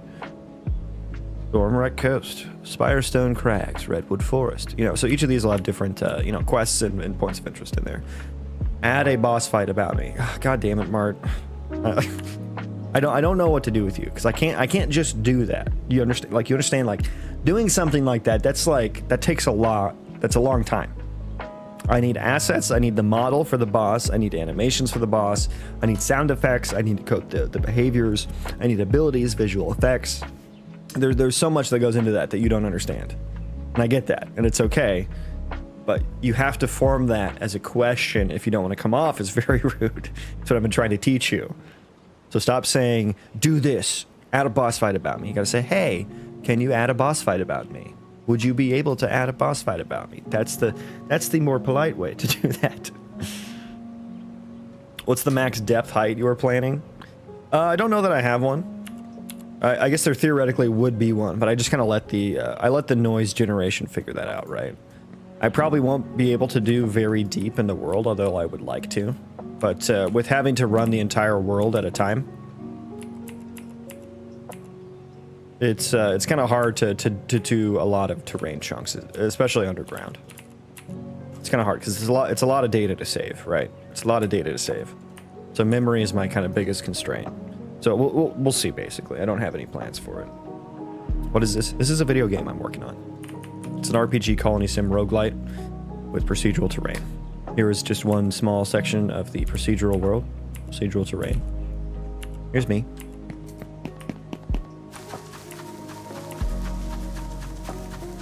Got a little bit of combat.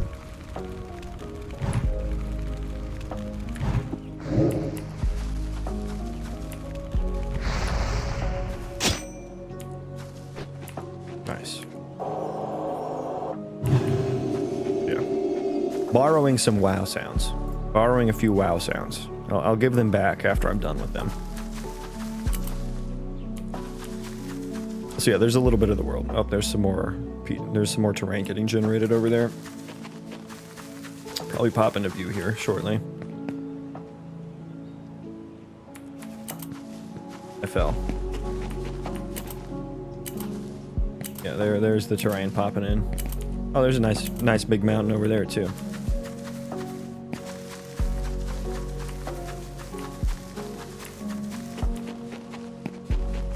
Working title or just a whip at the moment? Yes. The working title is my project. That is a work in progress.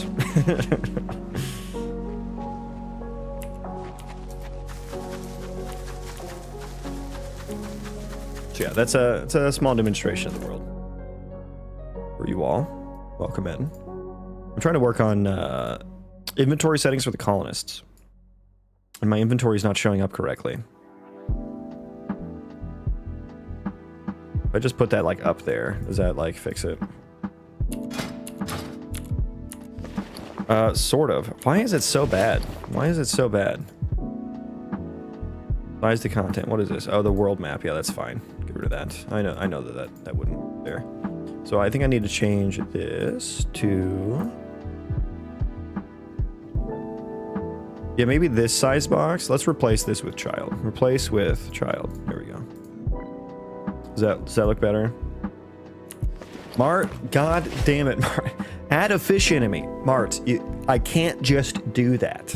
It takes a lot to add things to the game. I've told you this. We've been over this, Mart. Add a fish enemy that looks like a normal fish, but if you touch the fish, it will explode. About 10 radius and 80 damage. Dude, you have no context for what those numbers mean. You're just coming up with numbers.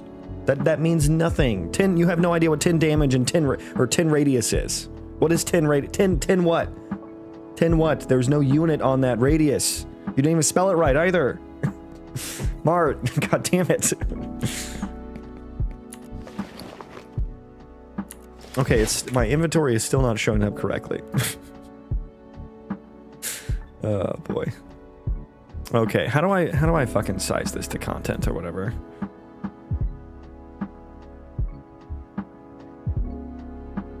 Screen size, go desired. There we go.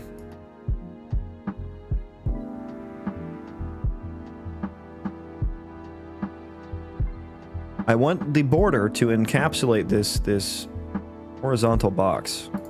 Should it be auto instead? Does that change anything? No, it doesn't. No, it doesn't. Auto didn't change nothing. got no padding.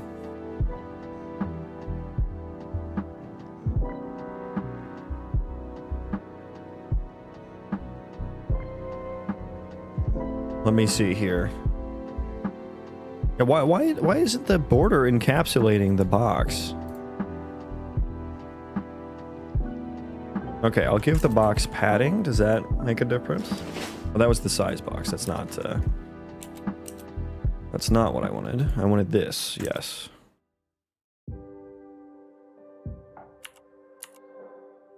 Okay, that crashed? Question mark? No? Okay, we need to restart.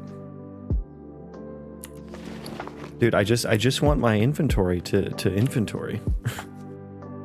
Why can you not do that? Can you please do that for me?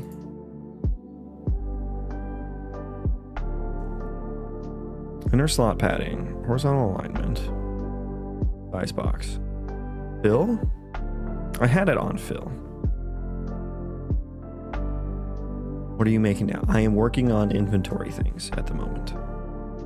As I have said repeatedly since you've been here. I'm not sure what goes on in your brain.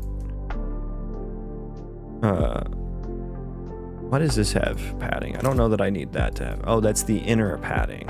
I see. Yeah, no, that does need padding. That does need padding.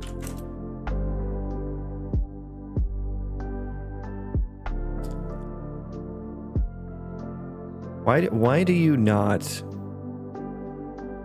I wrap you in a size box that is marked to fill. Why don't you actually, like, expand the border? I'm not being mean to my chatters. My chatters are being mean to me.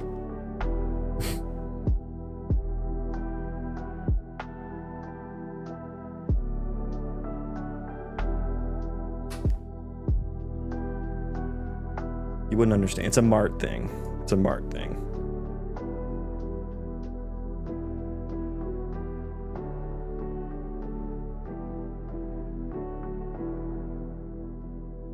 Okay, so for some reason, the width and height override of the size box. Mart said hi. Yes, hi Mart. Yes. The width and the I cannot set a width and a height. So let me just not set width and height there. What happens? Oh, now it works perfectly. Okay, so I just shouldn't have done a size box at all. This is why we can't have nice things. Yeah, it's Mart's fault. Mart is the physical manifestation of YouTube Shorts chat.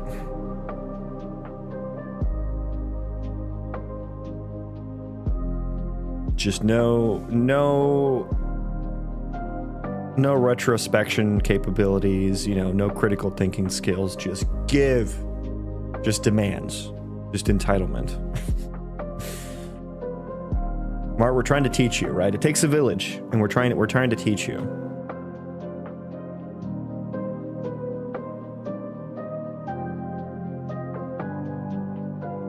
Okay, yeah, so just don't do anything on the size box, I guess, is the answer. Okay, that's fine, I guess. We can do that. But then, so can I just put this on the corner? Right, does that actually work now? Wrong one. Okay, it does. Okay, we're good. We're good now. So now I need to work on the NPC, showing the NPC inventory. So let me change my spawner settings here to spawn. We need one colonist. Yep, every time. Okay, so let's go wire that up. We can close out the HUD for now. Area panel, storage item. I think those can all go away. We should keep the other ones though. The other ones are still good there. Oh, Mart. He fell on the keyboard. Poor kid. You doing okay, Mart? We need to call for help. Okay, handle show inventory. Yeah, so we create an inventory, we initialize it. I need to add it to screen now, though. We need to add the inventory to screen. Which, where is my variable for the inventory? There it is. Thank you. Inventory widget.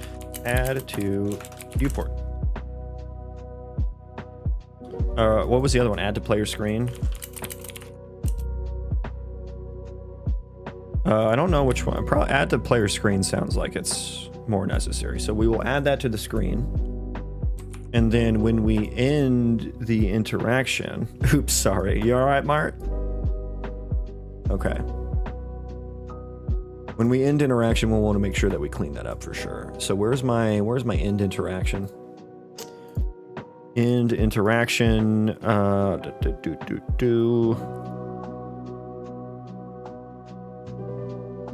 Handle end interaction. Poor Mart, I know. No, he. Don't pity Mart. All of this has been brought on himself.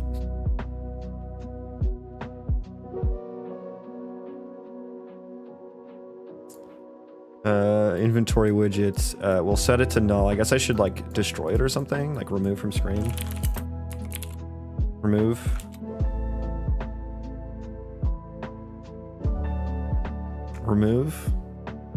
Remove item. No, remove from parent. It will also be removed from those containers. Okay, I think we do that. I think that sounds good. Maybe it'll just get garbage collected if I change the pointer, but let's remove it from parent anyway.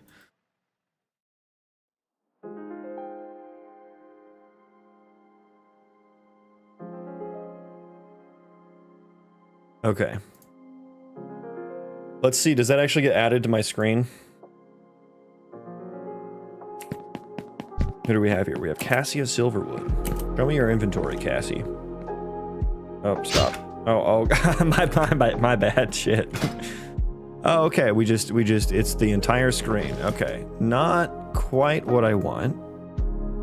Not quite what I want. What are this little guy doing here? What little guy?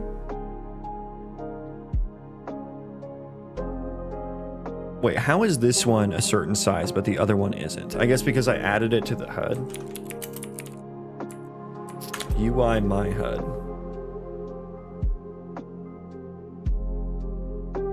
Oh, do you mean the little button guy? Yeah, he tracks my key presses, if that's what you're talking about. He slams his face into the button. If that's the guy you're talking. Oh, my space down doesn't work. Oh no, where's my down on YouTube Shorts? It's broken. Oh, I accidentally hit it. Oh. None of you guys told me that. None of you guys told me it was broken. There you go. How it works on YouTube Shorts. Yeah. There you go.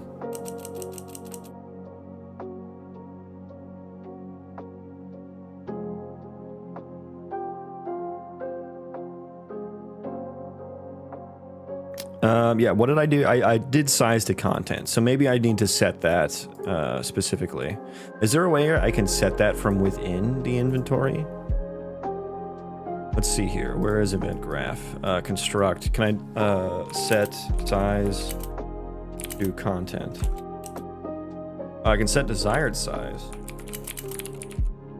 Okay, maybe not. Let me see in the NPC here.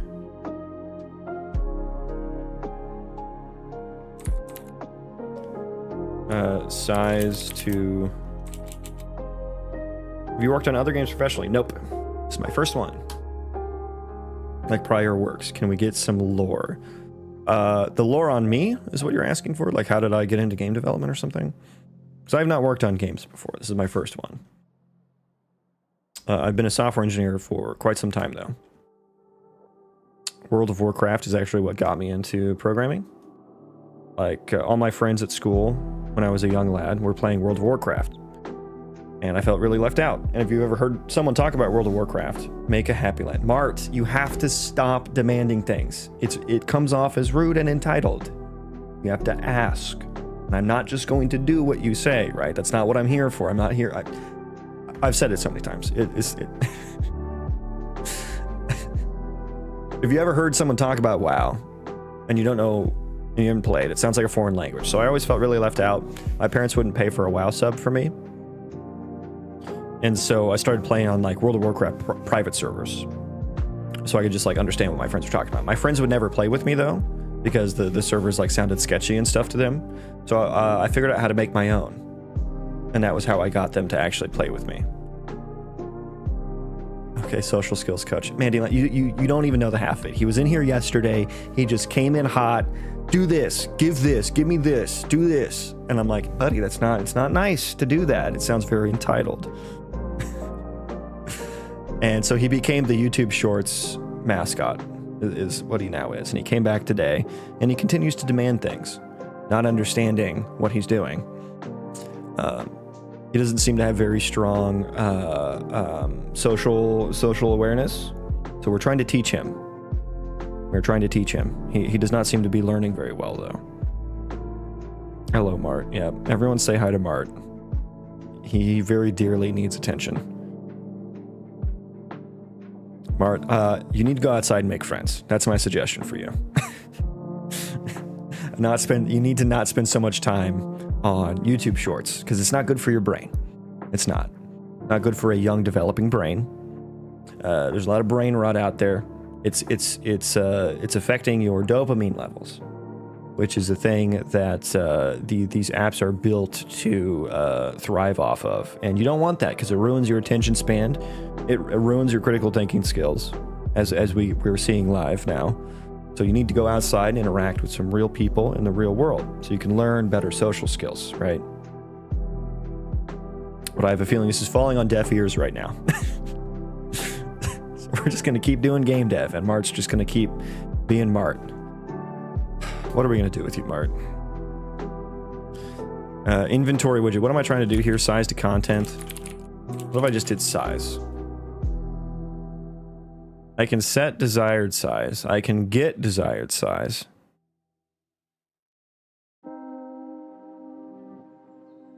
Let me try to find out how to size something to content.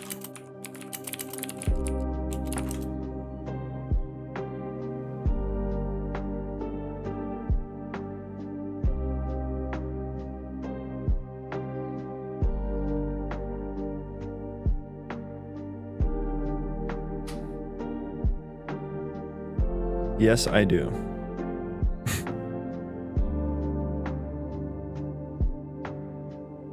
Don't you have to do like a...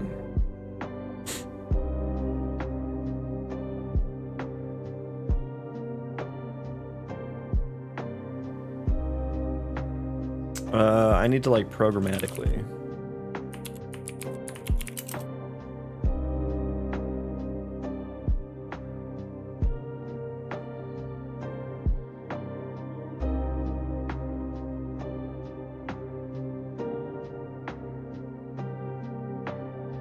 Force layout pre-pass. Interesting. Maybe I should check that on my things that are flickering.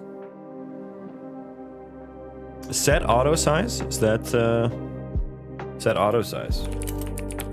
I don't have that option. Add child to canvas. Oh, this is specific to a canvas.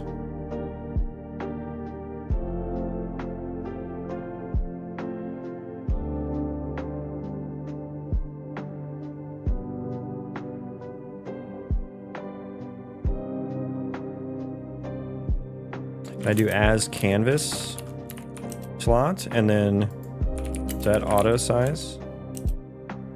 In B auto size. Wonderful name there. We'll see if that works.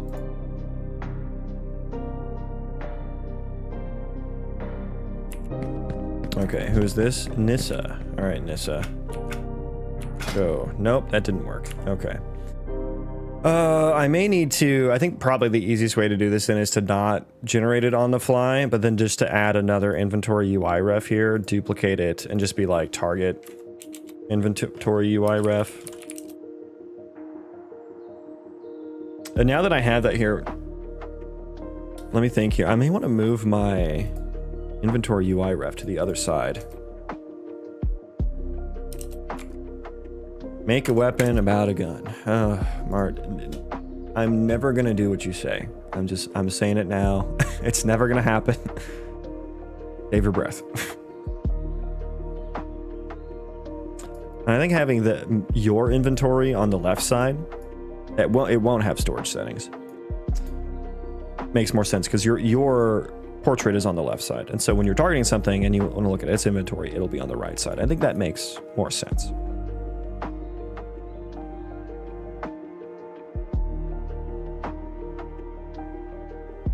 I think that makes more sense.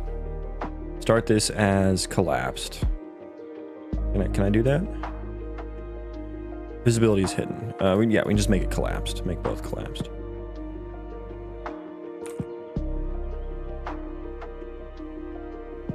Okay, I will watch. Yes, you're getting it. You're getting... Yes, you just watch and hang out. That's it. Yeah.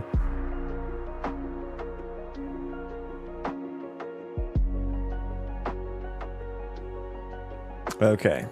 So back to this. Let's not create the inventory widget. I will need to grab it.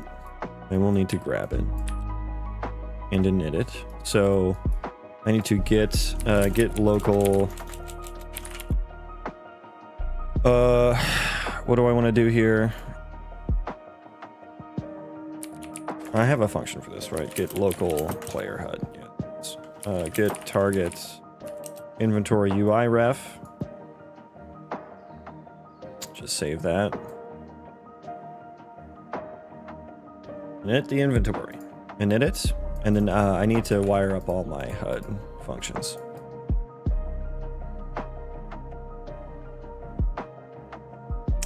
Oh, JP. I appreciate what you're doing. Fighting a good fight there, JP. Mart, everything needs to be defined / coded. I'm not well educated on terms. It takes a lot of time to get it to work. He's correct, Mart. JP is correct. I can't just add things very easily. I need artists. I need sound. I need assets. I need animations. I need VFX. Takes a lot. It's a lot of time. I've been working on this for 2.5 years now, which is a long time.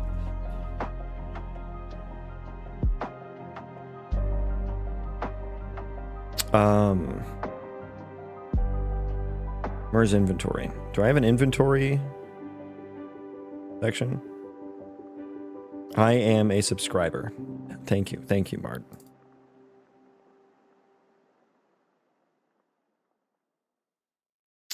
Show target inventory.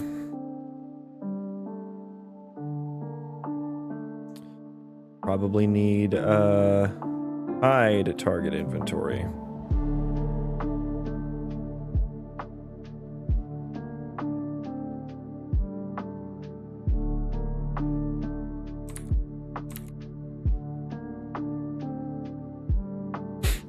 And we want the targets. No, that's not right. Mart is my favorite side character. Yeah. He's kind of the, like I said, the physical embodiment of YouTube Shorts chatters, I think. The target inventory is what I want. Yeah, there we go. And I guess I want to pass in the inventory to show, right? There we go. Nice, nice.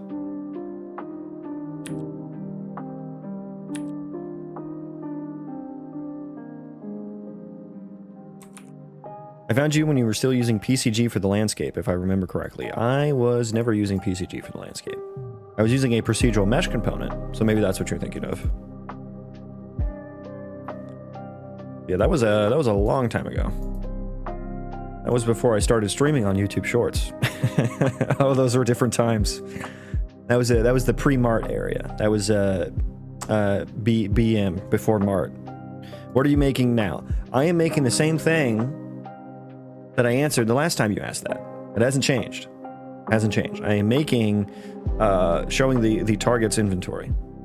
I'm working on inventory things.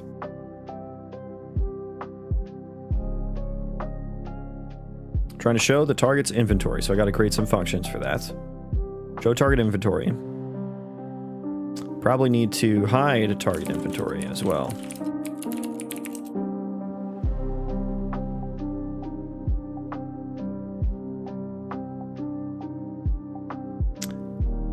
The PMC plugin is terrible. Well, it wasn't a plugin, was it? I didn't think it was a plugin. Are you thinking of the runtime plugin? The runtime mesh component plugin?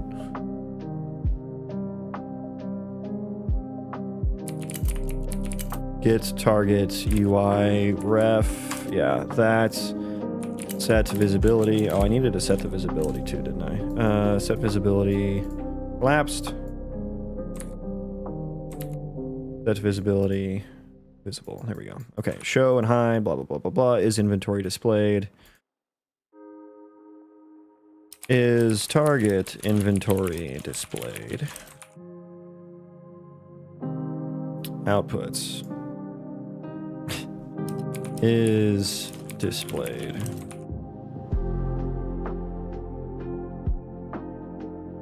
Target inventory UI ref. Get visibility. Is visible. Yeah, that's right. Is visible. Just wire that up. Now I need to add that to everything, basically. Hide all UI.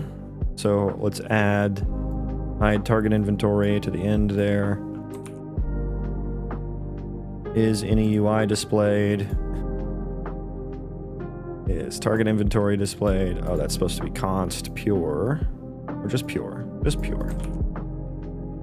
What is a target inventory? The thing that you are targeting, the colonist's inventory.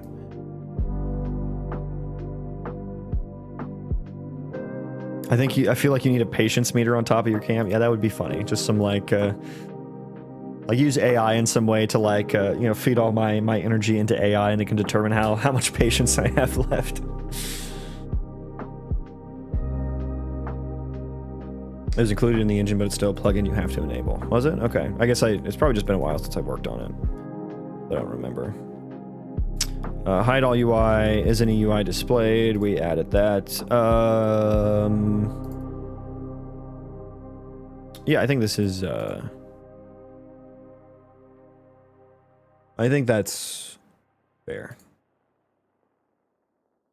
And so going back to the NPC, we get the target inventory ref. Let's just do show inventory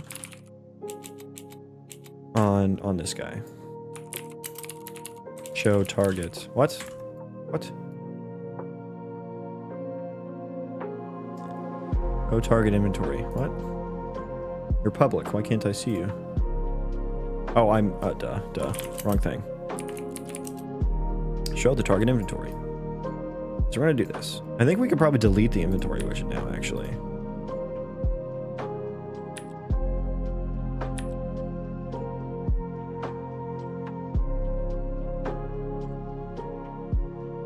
Okay. That's good. Yeah, that's... we want to hide now. Get local player HUD. Hide inventory. Yes, hide target inventory. Good. Good.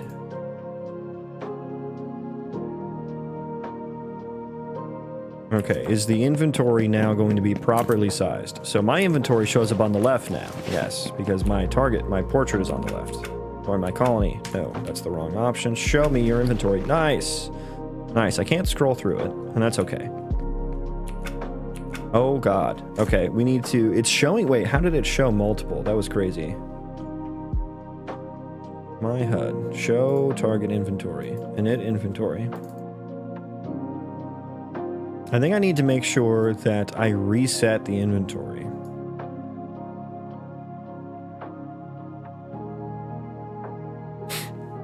I'm going to try and use the real-time mesh component to make payments for my game, but I might need to learn compute shaders if I go the voxel route like you did. Yeah, I might actually switch away from compute shaders. I'm going to try out the fast noise plugin, the GitHub repo one. We're going to see, because like you only have one thread in Unreal Engine to run compute shaders on, right? You only have the one render thread. Even though GPUs are very fast, like you still only have like copying the data to and from. The render thread is like the biggest bottleneck, which you only have one thread for. And yeah, you might just try the... I'm using dynamic mesh components, so you might just try that. Although your planets might be kind of big.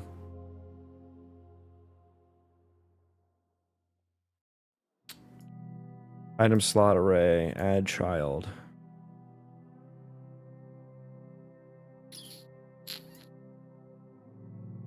Where am I? What am I storing? The calculate number of rows, get inventory size. What am I storing? The item slot array. We need to clear that when we do this. Do I? Item slot array, init item slots. What do I add these to? God. Oh, my noodles. Jesus. Oh, Jesus. The item. Yeah, those are some noodles, all right.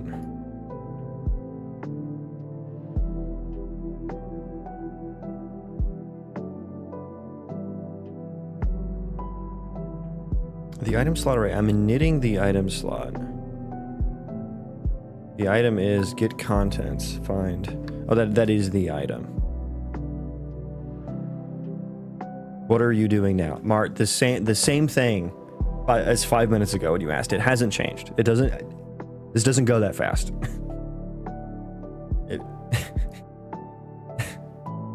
What has happened in your brain in between the 2 times that you've asked what I'm doing? Do you remember the answer from last time? What did I tell you last time? I'm curious. What do you think I'm working on? What do you think I'm doing? Dare I delve into the mind of a Mart? I've forgotten how I add these like slots to the freaking thing here. The inventory box.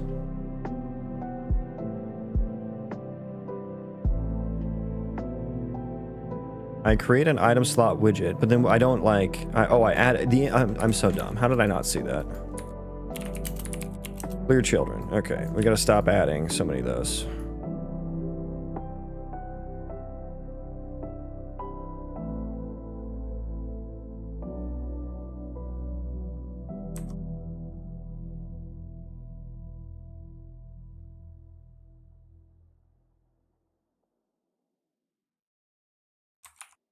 So you targeting what inventory? A colonist's inventory. Okay, so now we shouldn't show multiple inventories if I keep clicking it. And I should wire up, I should make it toggle, right? So if you hit it again and it's shown, toggle it. Okay, so join my colony. Joe. Okay, so that works. But let's toggle it now. Get local player HUD. Is target inventory displayed? Branch. If it's displayed. If it's not displayed, we'll show it. Oh gosh.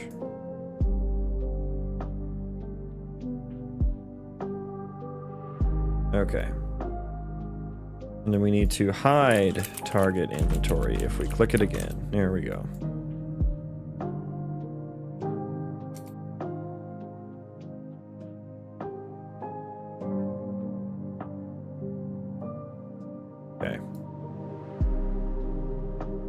Sure, that looks just swell, doesn't it? That looks swell. I guess I don't need the inventory data, so hang on. Let me rewrite that a little bit. Let's put this. We're gonna do this here.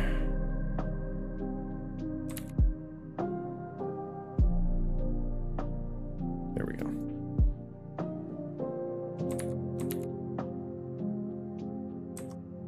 Okay, give me one moment. Here be.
Having such a hard time wrapping my head around quaternions. Oh yeah. Been there. All my homies hate quaternions.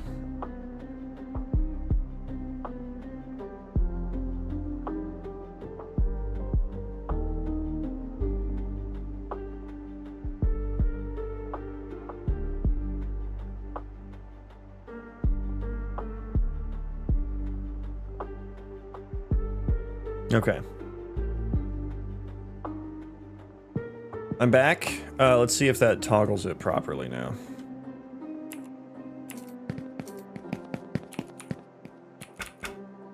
Go inventory. Okay, I might have mixed up the, I think I mixed up the condition there. If it is displayed, hide it. If it's not displayed, show it. What? Okay. False.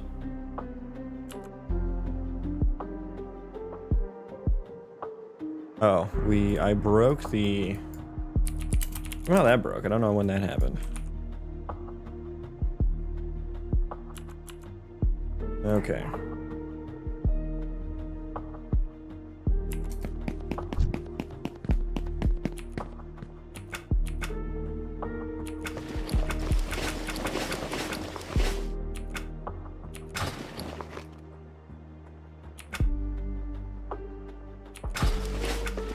Okay, so I close the inspect panel when I open something else. Suddenly on interacting player select, hide inspect panel. Yeah. Okay. Maybe I don't want to do that every time now.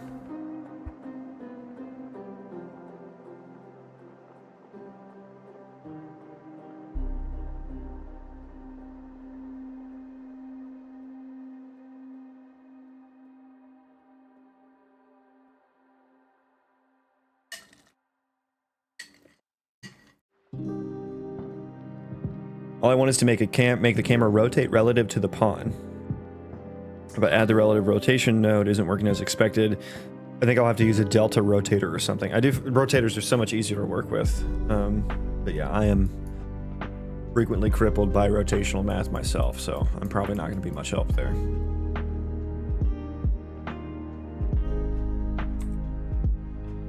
Oh no, you accidentally deleted the inspect panel. No, I didn't. I am showing and hiding it on purpose.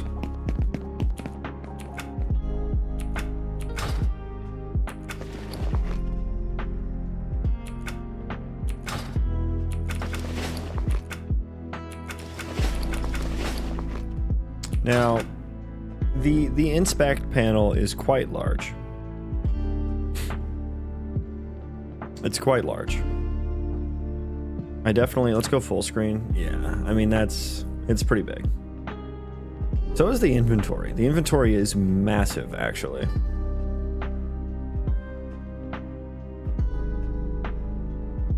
And I would very much like an inventory that I can actually, like, you know, click on and drag around and stuff.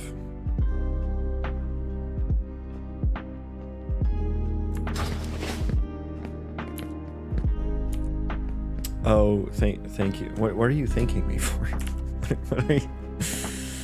Oh, Mart.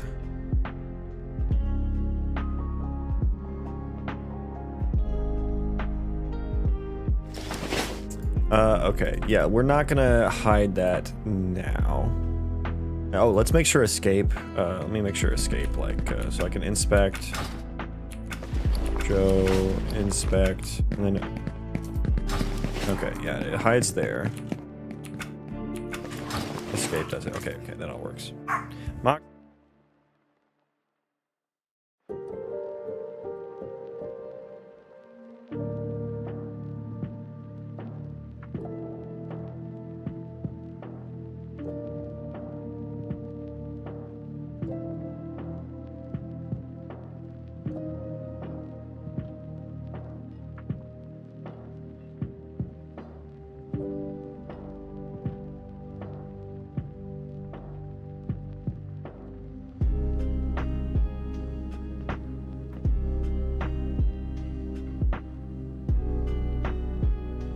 Okay. Now what?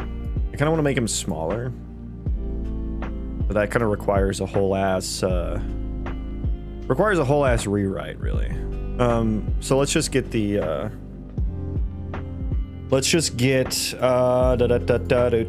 we need to add the storage settings option on here. So I need to check, I think. Do I not get the settings on? Let me check. Inventory. Designer? No. Inventory. No. Yeah, no. Is empty. So I should desired inventory item. I guess that is empty. Caught my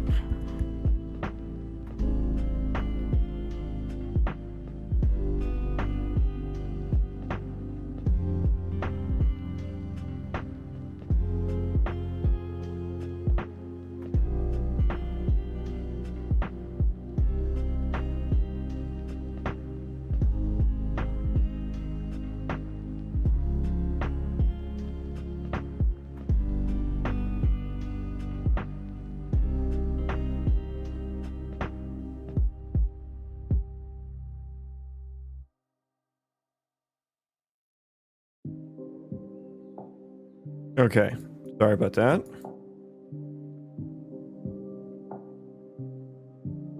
I need to make the, I need to make the desired inventory items like show and stuff here. So I guess I need to set that to like a default. Inventory entity data. Yeah, I need like a default here, I suppose. Call it Mart. Call what Mart? I don't know what you're talking about, Mart.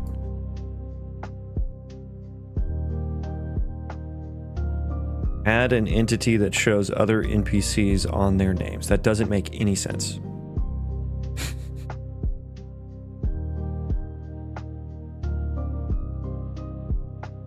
Okay. Desired inventory items. So I need like a default for this. I don't want to have to manually set that.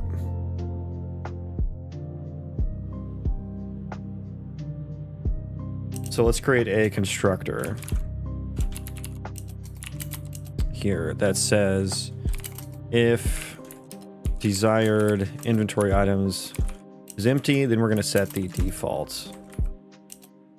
And yeah, I don't want to have to manually do this. So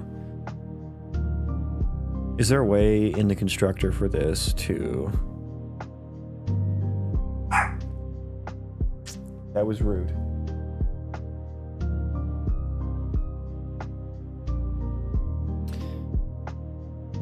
I may need, I forgot, did I write that init function?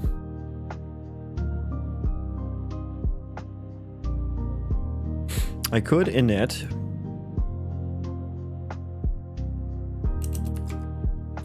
void init entity data. I could do something like this. I could do something like that. Make it virtual void.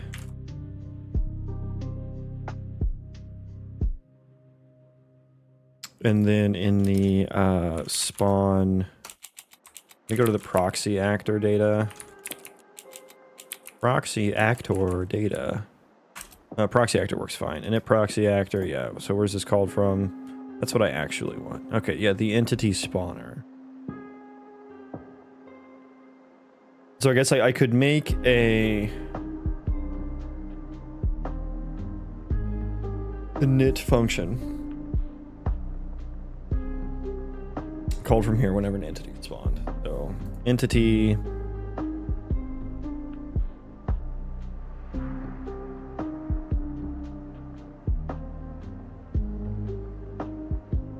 where do I actually add the entity to?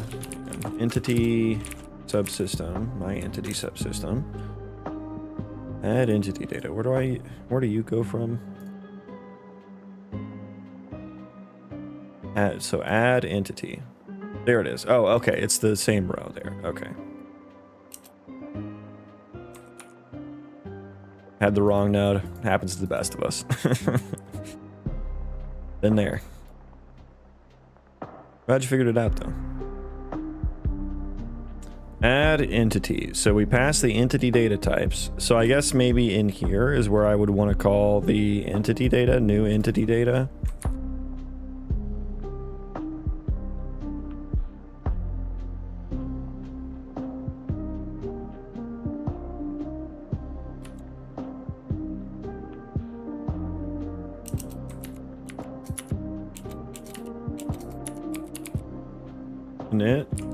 What is new entity data? Oh, that's not right. Add entity data. So it would need to happen in here. New data. Add it, clear the flags, and then call init entity data with the entity potentially. And so in here, it would do nothing at the moment, but then let's inventory entity data. Virtual void init entity data override. And in here, I suppose I could get world. I should have a world. Auto game mode equals get world. I should probably make a CPP file for this. Yeah, let's do that.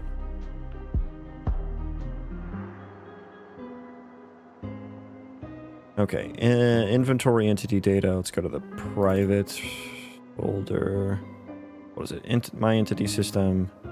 I don't have any. Oh yeah, I do. Entity data types. Here we go. A new inventory entity data.cpp.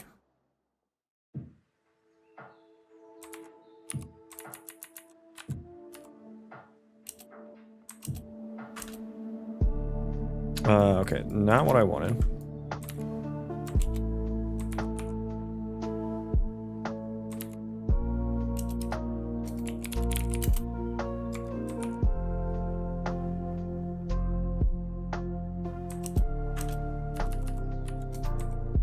Oh, I did import instead of include. I'm dumb. Too used to other languages.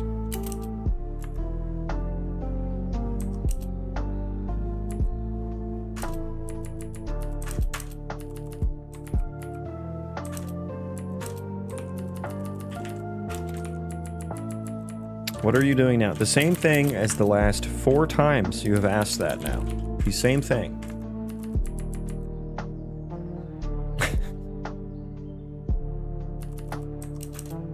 Okay, so if we have the game mode, now I need to set the defaults here. So desired inventory. Well, undo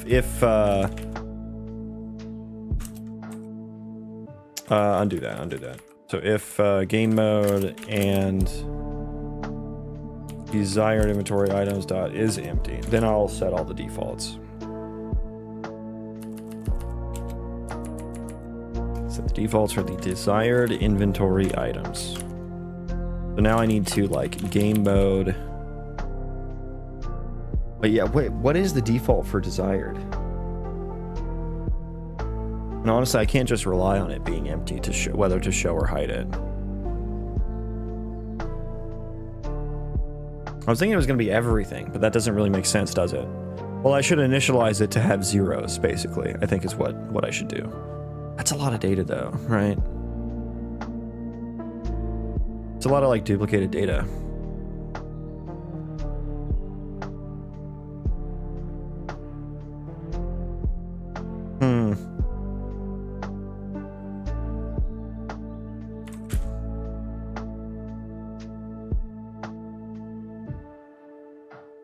I wonder if I should just have a Boolean here.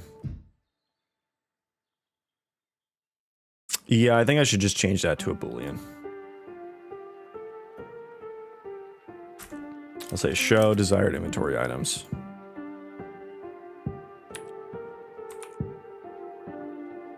And find all references there.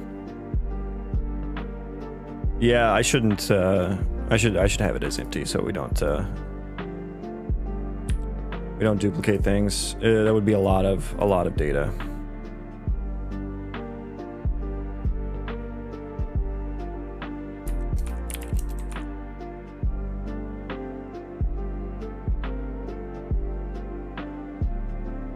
What is an entity? It is just a thing in the world. Right now, it's just NPCs, really. Whoops. There we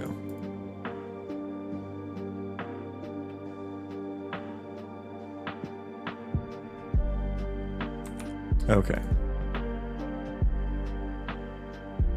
So that should just show it now, right? Okay, Laren Riverstone. Come here, Laren.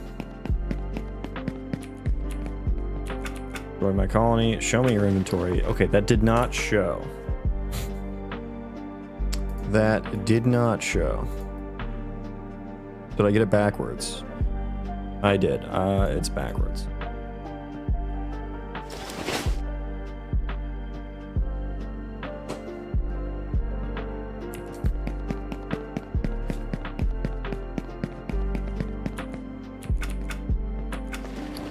Okay, yeah, storage settings are there.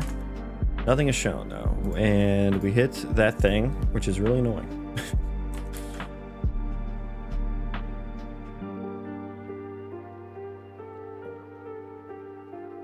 Okay, gotta rebuild. Gotta rebuild, which I guess I needed to do anyway. Do I actually need to do this?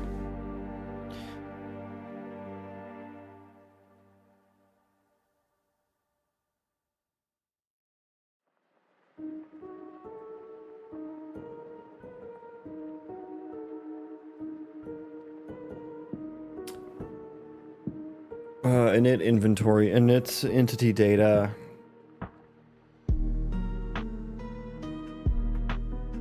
I guess I need to get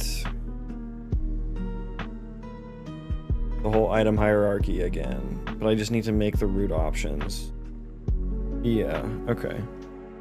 This I think I'm not using that actually now. Okay, we're just gonna rip that out. My entity data.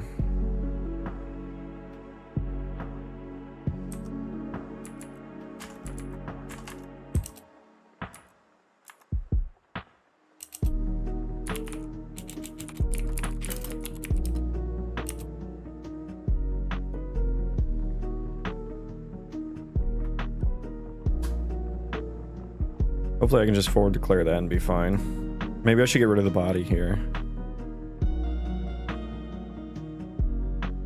Oh, it seems to be fine, I think.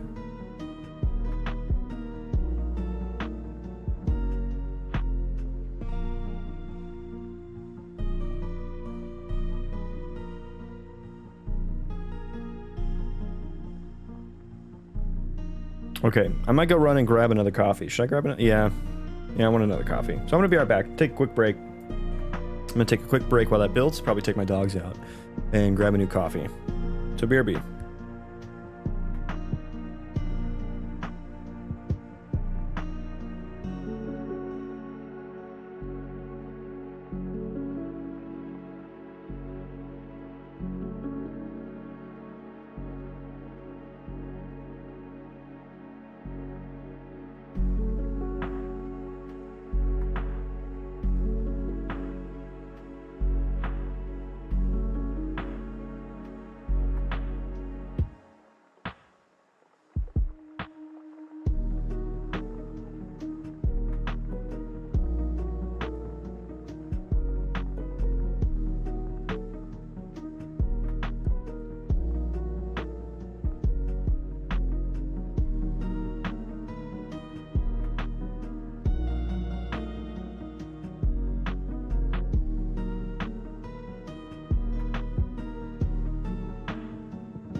Okay, I'm back.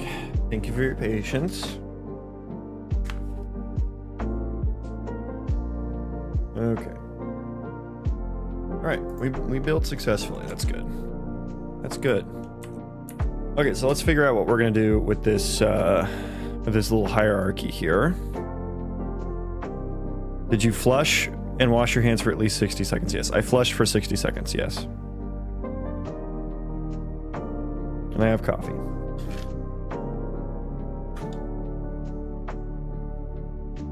Okay. So yeah, I need to build out this hierarchy.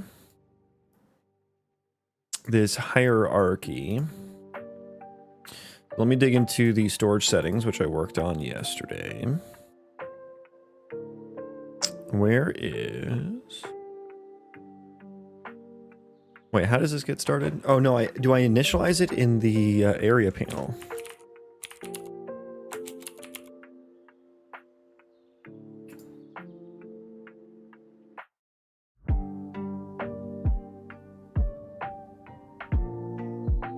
I literally wrote this yesterday and I've already forgotten how I did it. Oh right, the on BP get children. And its storage settings. Where does this happen at? Allowed storage settings. Right, I need to update all this to work with the T-map approach.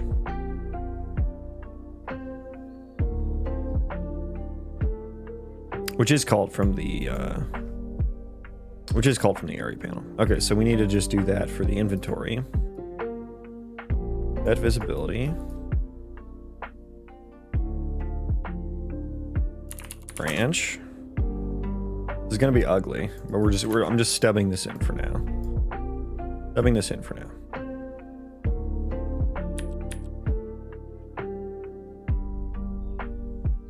For the record, you ignited my curiosity for C++. I have been studying nonstop for the last week. Right now I'm learning about memory allocation, alignments, offsets, pointers. Love it. Well, nice. Good for you. Yeah, Unreal Engine is quite a bit different with C++. Because they have their own like reflection system with garbage collection and stuff like that. So you don't necessarily have to worry about memory allocation all too much. What OS do you use? Just Windows.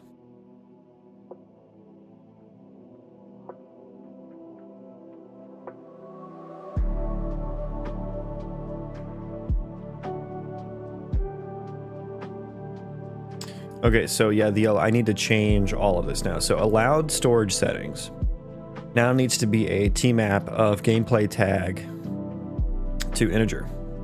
Wait, I can't make it a map. Why can't I make it a map?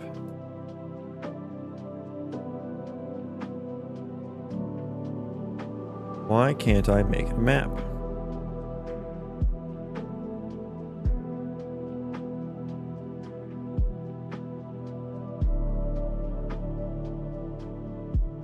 Oh, it's a gameplay tag container. Yeah. Okay. Okay. What? Oh, I already answered that, Mark.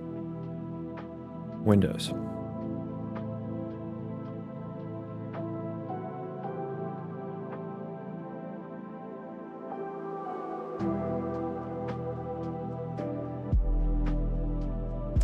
Okay, so now I may have to go back and rethink how I did it here. So go to the area building data.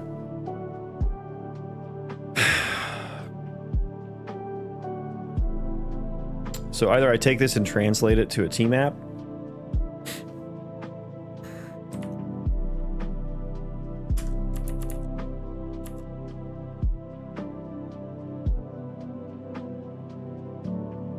Allowed storage settings.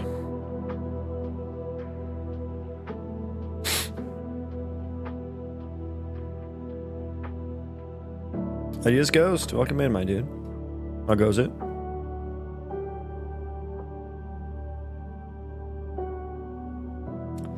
Yeah, I guess we're just doing the has tag. Does that I might rewrite this into C++ anyway.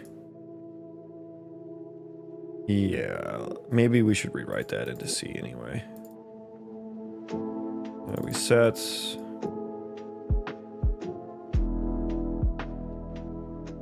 for area panel, and then I just write it back out. Yeah.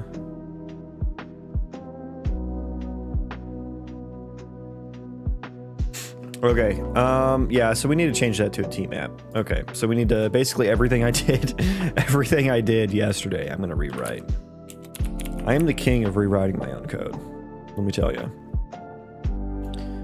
Yeah. Change variable type. I know it's gonna hurt. But now you need to be a map. Yes, I know. Map. Yes. Allowed storage settings.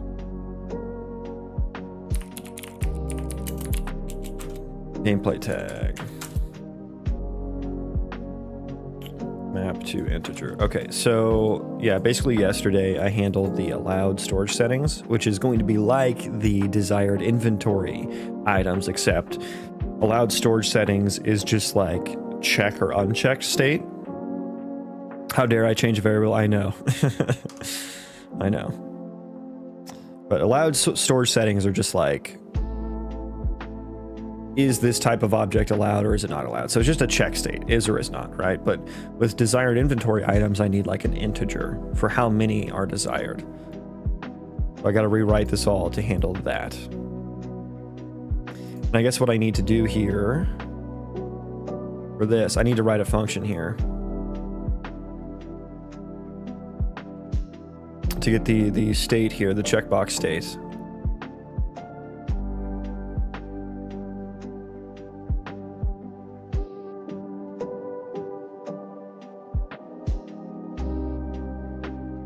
Children. This is gonna be kind of rough. I might need to make this class in C as well.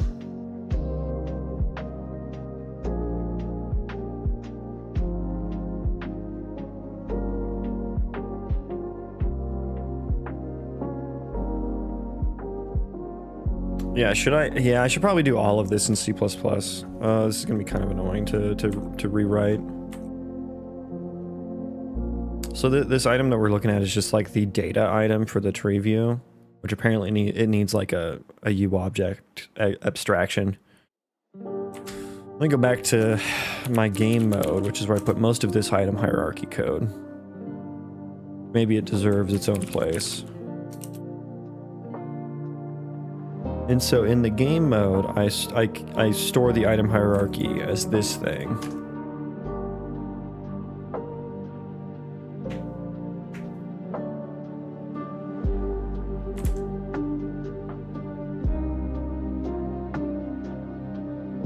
Do I use that? What do I use this for?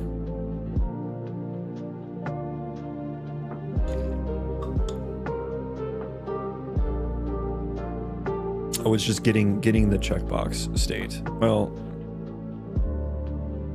getting the allowed storage settings.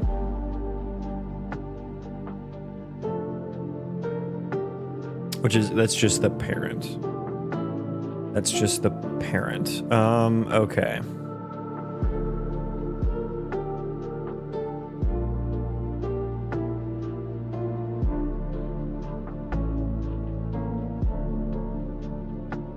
Okay.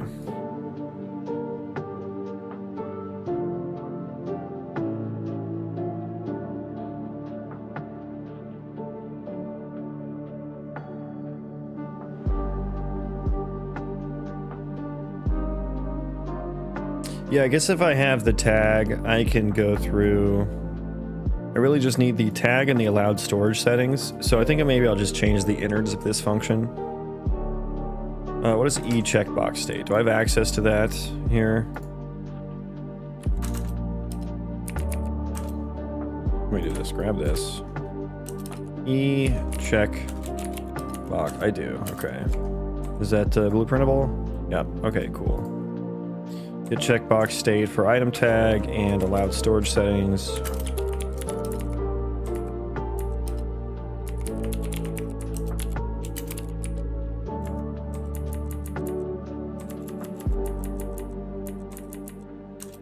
Okay, allowed storage settings.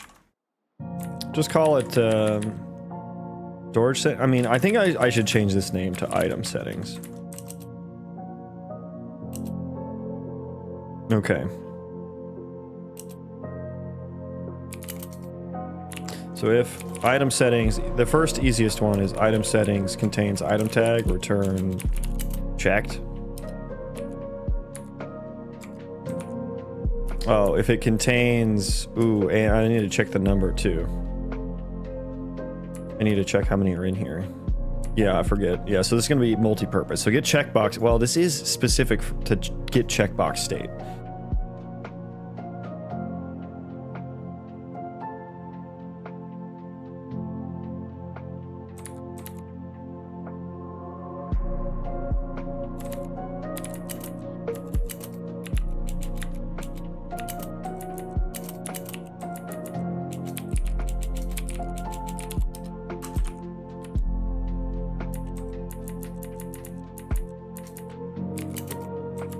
Okay.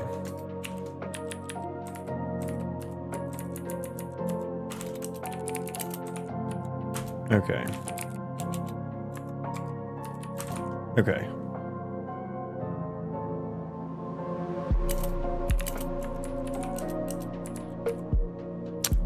How did my stream start? Well. Started well.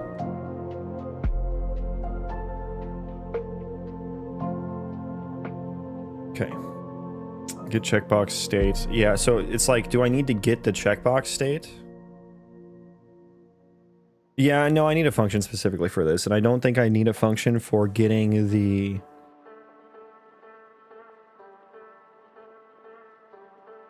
storage, the item settings like number, because then that's just going to be in there.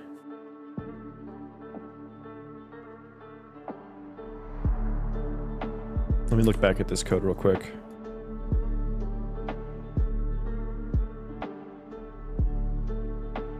And I need to check all the children. If it has any of the children, I need to check if it has all of them. Yeah, yeah.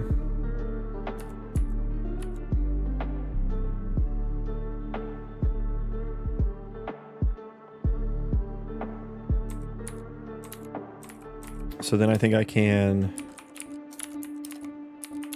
gameplay tag, child tags, get item, hierarchy tag children. Yeah, I guess I need a world context object just to be able to pass through. So that should be static. No const now, of course. World context object, item tag, child tags. Is that what I need? Yeah. And so bool b has any, false bool b has all. Initialize that to true. Say if b has all. This is C++.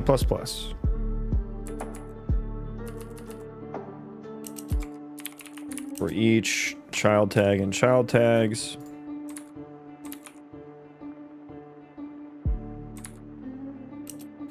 B has any pipe equals that. We'll do this. If item settings contains this child tag,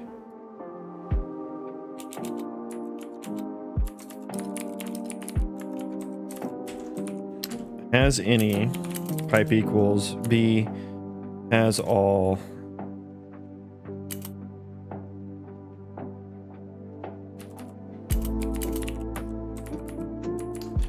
else if B has all I don't know what the opposite of pipe equals is, so we'll just do B has all, else if that's set to true, set it to false because it doesn't contain all of them. Okay, so B has all,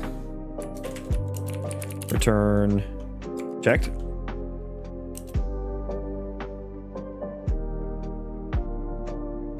else if B has any undetermined, otherwise unchecked. Okay, so I think that replicates the logic I have in blueprints. And I can just call that. Now, what else am I going to need here? So that will replace... God, look how much cleaner that was in C++ rather than doing this. That's crazy. But yeah, we need to pass in allowed storage settings. So on the area building data, should I just store that as a tmap rather than a gameplay tag container?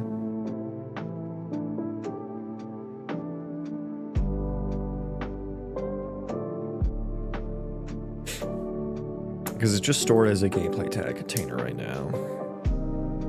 The tmap is just not necessary, but it just matches up with my other functionality. So I can just treat 1 and 0 as like my Boolean things, right? But I would really just, it's just like the existence or non-existence, right?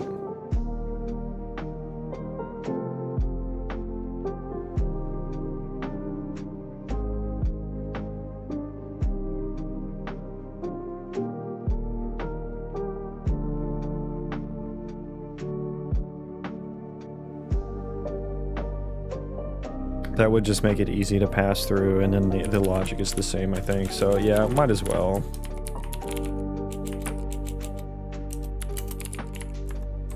So we'll update that. Allowed storage settings. Item settings. Get checkbox state. So I guess this is like a storage settings.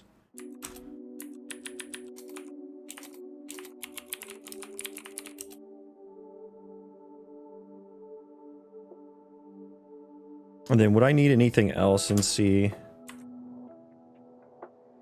Let me look back at how I build these. Build children.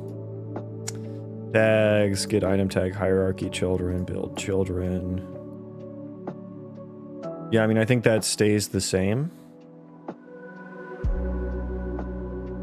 But passing the checked or unchecked state, now I need like a new function for that, probably on here. Because there's also going to be an integer state for a different view of this. So get checkbox state, it's really going to just be like get integer.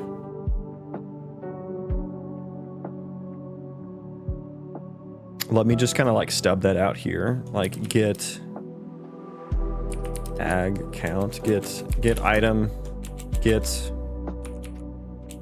desired item count.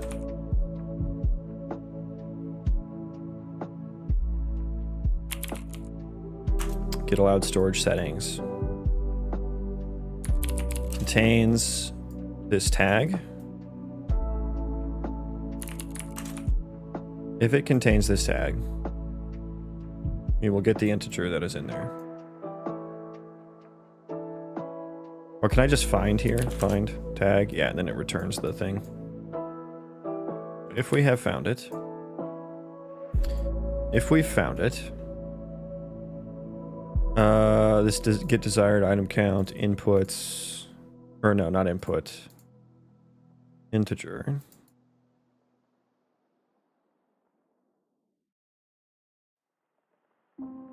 We'll just say count.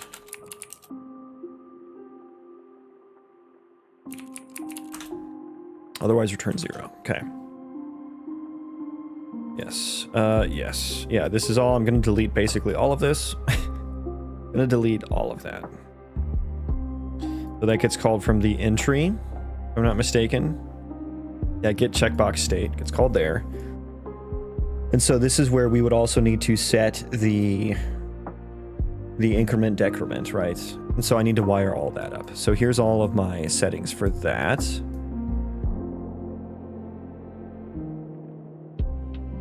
And so I do have that wired up, right? And so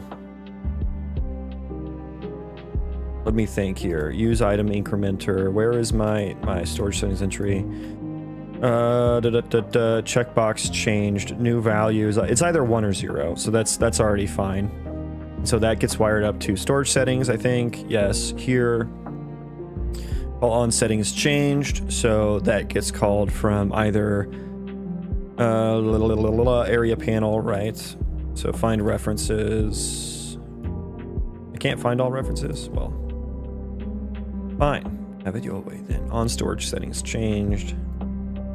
Right, which is where I was just at. Okay. Which this is going to change, and then I'll just be able to storage settings item.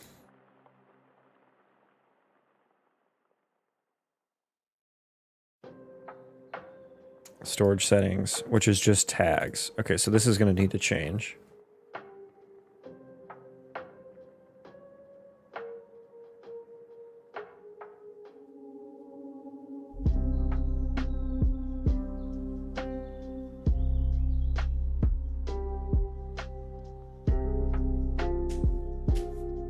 So really for this, you pass the storage settings item.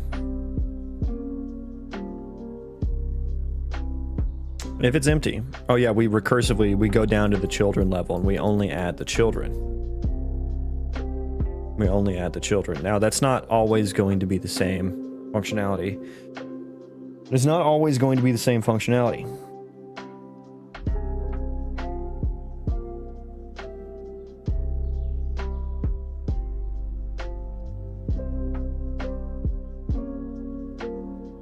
But for the area panel, I suppose it is, right? Because the area panel handles this. I'll need to write something similar in the inventory, which is the container for the item settings. But yeah, that'll need to change. Okay, let's go ahead and rebuild. I think this is what I need for right now. I could do the recursion. But I can't pass in storage settings item thing because that's only in blueprints. Again, I could put that into C++, but it kind of feels annoying. If I'm gonna put that into C++, I may as well just build out the hierarchy with that, right? Which I do not wanna rewrite.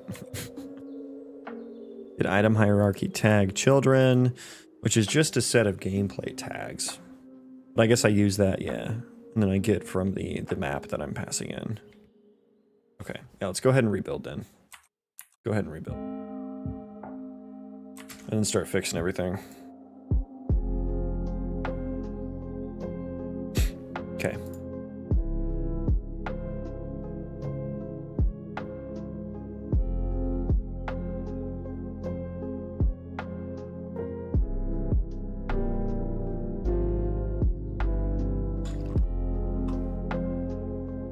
Why am I'm building 20 things? It's not fair.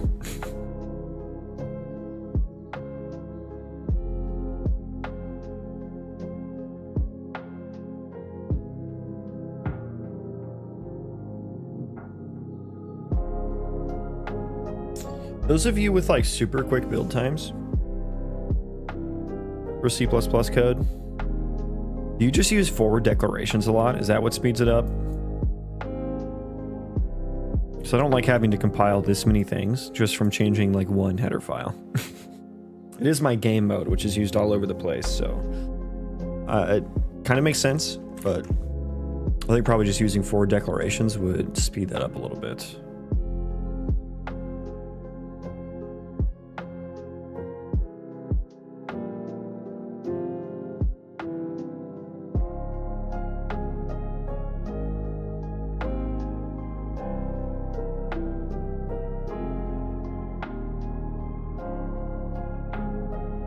Okay. So this becomes get checkbox state is now just get checkbox state. So I can probably entirely delete this. George, oh, did I make it blueprint pure? I did. Okay, sweet. Sweet.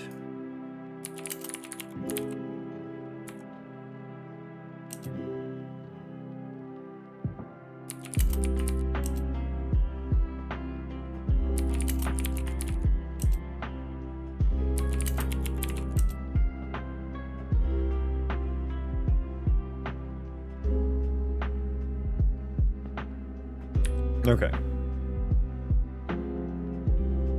A little bit uglier there, but now I can delete that entire function here. And I hope that still works. So that is the checkbox state. And I guess I need to set the set use incrementer.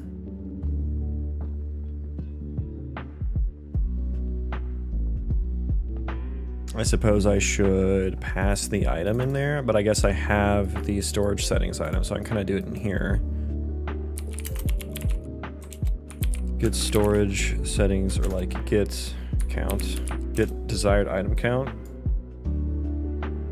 which could be pure.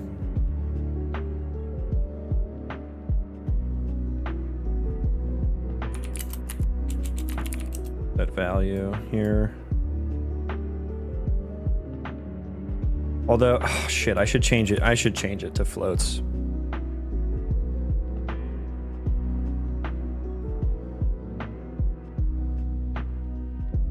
I should change that to float instead of integer. Shit.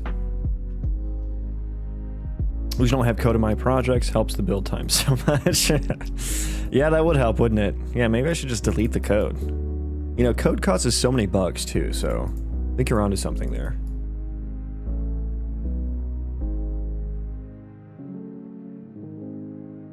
Yeah, I need floats. I need floats.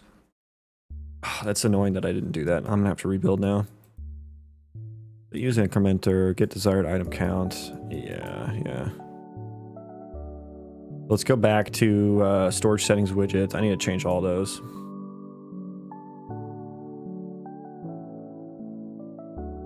Float, yes. Change type, yes. Float. And then, yeah, these are all gonna like be broken basically.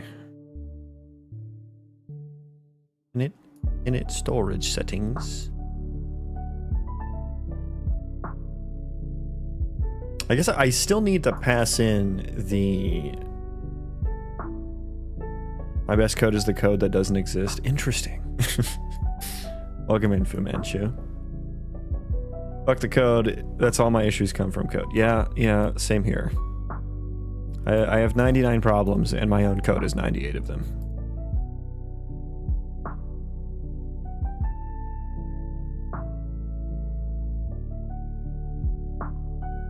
But if I pass that in, how am I gonna get it to be updated? It does feel weird for the inventory to manage that. I could just call the storage settings from outside of the inventory.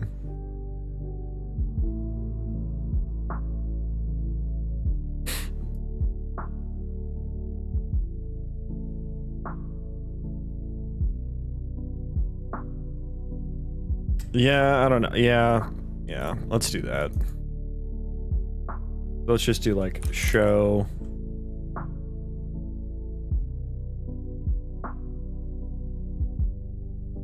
storage settings.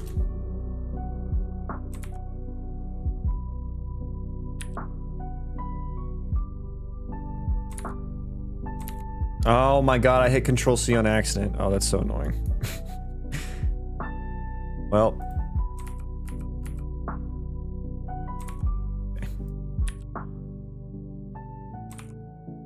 it Control C'd nothing. I feel like you probably shouldn't override the copy if you're copying nothing.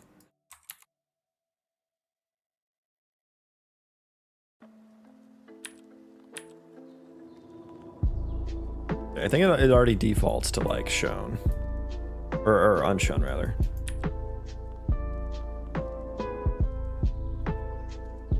Storage settings, and it allowed storage settings. So I guess we still need to pass that in.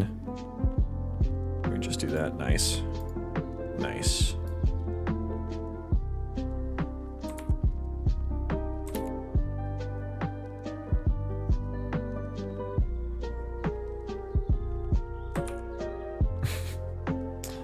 I love coding. It's a craft. It is. Yeah, the garbage that I produce is very artisanal.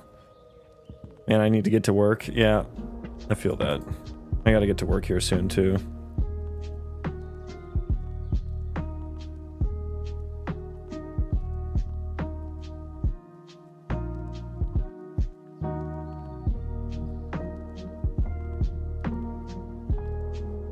Okay.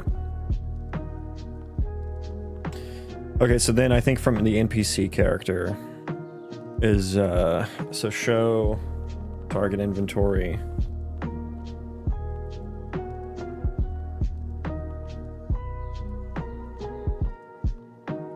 We're gonna get rid of that.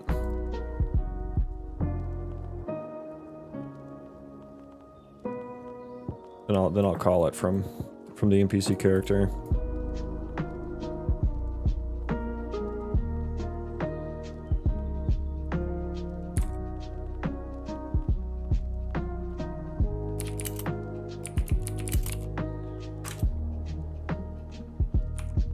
Show storage settings, allowed settings, which will be here.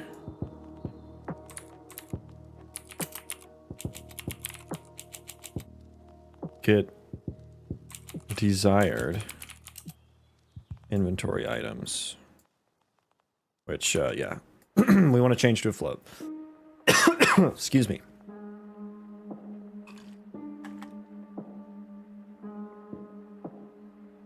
Fix the Steam page. Is it up yet?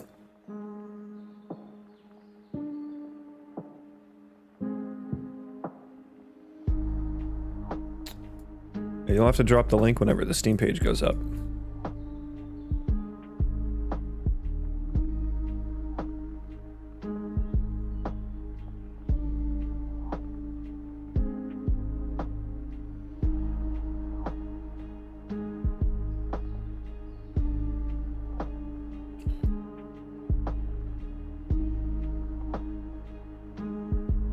They failed you.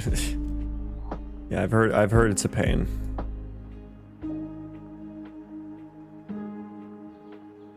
Oh, inventory show storage settings. Is that what I used? Yeah, that's what I used. Okay. So we'll show the storage settings, and then I need to bind to on. Oh, I need to create the. Yeah, I need to create the dispatcher, which is kind of annoying.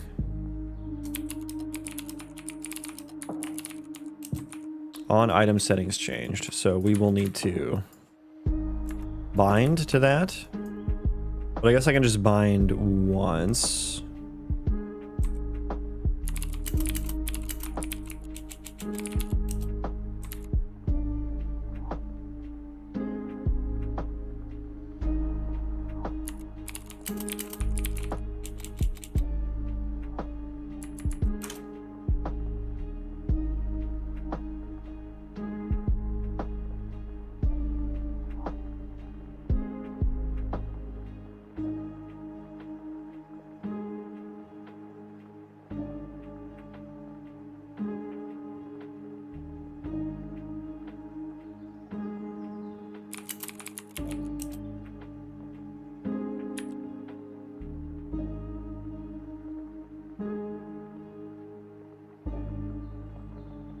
Okay, yeah, so we're gonna bind to that. Put you over here.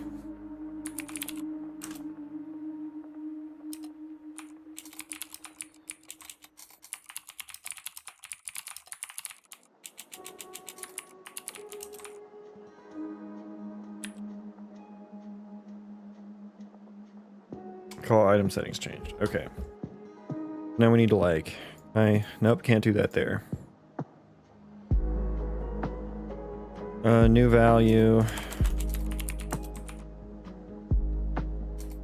Increment all. Storage. Settings item.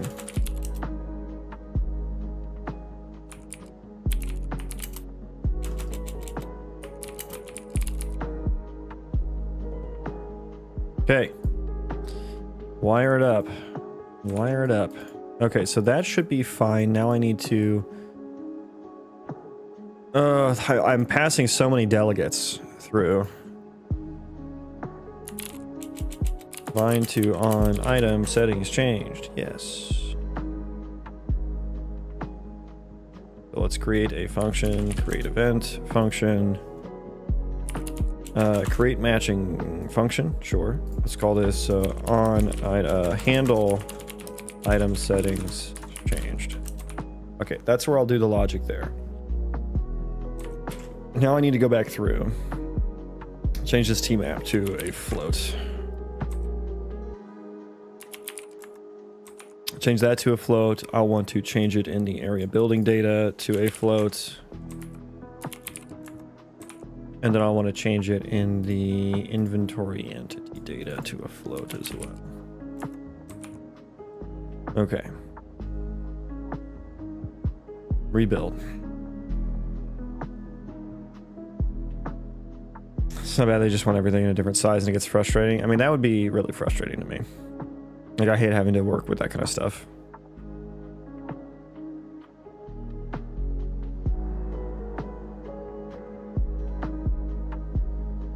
I'm giving to you, put them in chat and had them give them to you in really high res.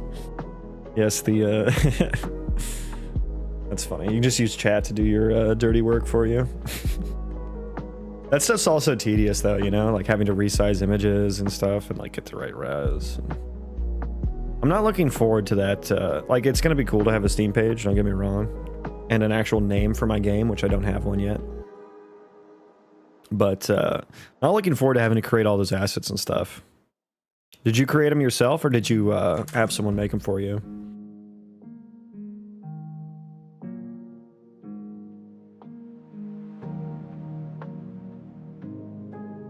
And I really hope my old functionality of the storage, allowed storage settings is working still. That would be really nice. Okay, so back over to the NPC. Now that can be wired up. Compile, save. Area panel probably needs an update here, right? Oof, yeah. Yeah, that'll do it. That'll do it. So change this to gameplay tag, which it might have already been. Map, yes, I know I'm changing it. I know. Okay, can I just file refresh all here? That'd be nice. Process leaf tags. Okay, yeah, that needs to change. Yeah, that's a gameplay tag container now.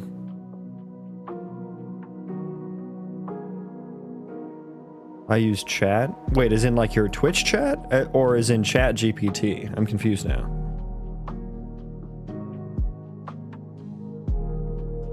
Made the image in Canva, but it looked mess, so I fed it. So I feed it to chat and had it. So you're talking about chat GPT, right? Chat GPT. You gotta be specific there. That could mean, because I know you stream. I thought you were saying you gave it to your Twitch chat and like they gave you higher res images. So you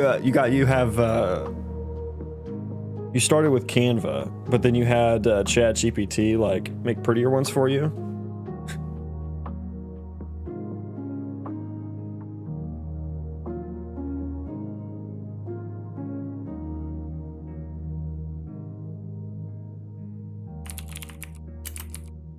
Gameplay tag, map to float.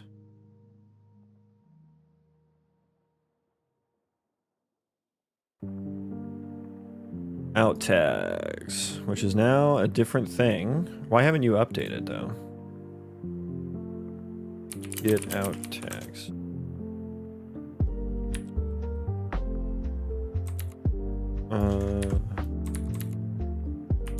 Add tag. I think this will just work. And then I'll just remove. Yeah, I think this still just worked.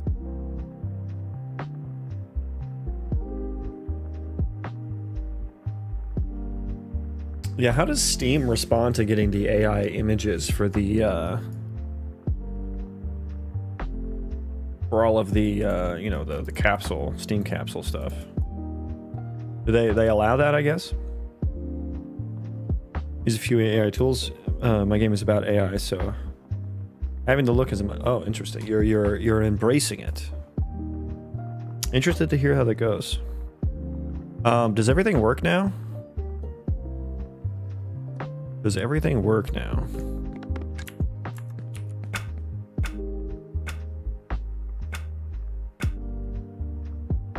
No. No, it doesn't.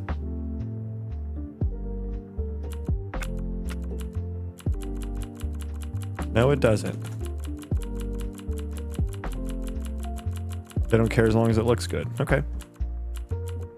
Okay, I don't know what happened here. I don't know what happened here. Okay, we'll have to rebuild. We're like stuck in a big ass loop there. Okay.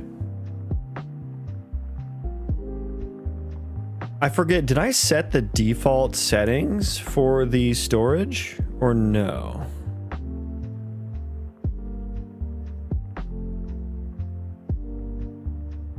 I forget. Let me look real quick here. Desired inventory item. No, it'll be in area building data. No. Okay, hang on. Yeah, I may also want to set the allowed because the allowed storage settings need to be defaulted to like everything. Everything should be allowed basically. I don't know that I do that yet though. Let me take a quick peek at the character inventory here. Okay, it's not showing the proper thingo. Storage settings item. Get desired item count. It's not set, so I can do just a validated get here just to make sure. Do I need to like use incrementer, set use incrementer, storage settings entry? And where do I call that from anywhere yet?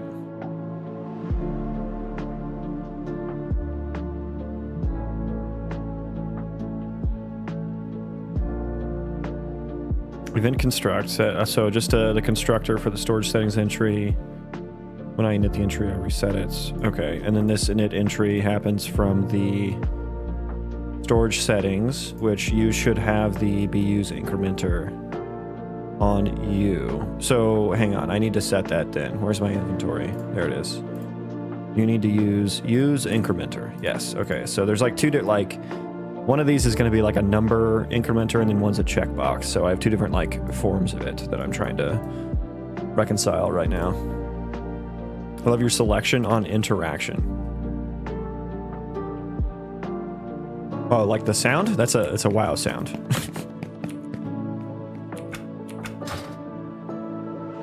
Yeah, stole it. Stole it. Okay, it's still not the right settings. Still not the right settings. Why is that?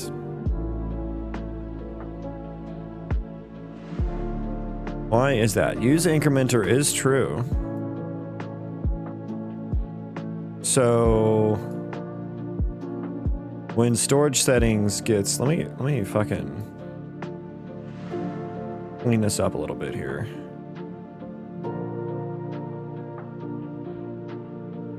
Oh, like my interaction options that pop up? Yeah. Make it look better in the future, but a little placeholder for now. But the storage settings has BU's incrementer, which should be true. Build children. And it's storage settings. So yeah, and I guess like, wait, where am I using this at? BU's incrementer.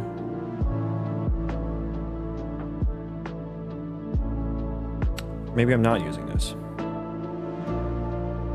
Maybe I'm not actually using this. I am not. Okay, that's the problem. That is the problem. So on the storage settings entry, init entry, BU's incrementer. Yeah, I don't need to pass that in actually, because it should be on the storage settings widget.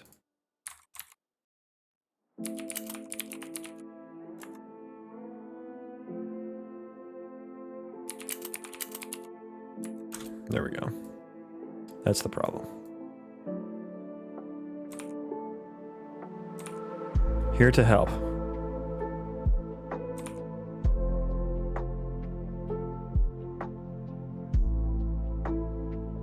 Okay, let's go. Okay. Show me. Okay, yay, now we have the incrementary. Cool.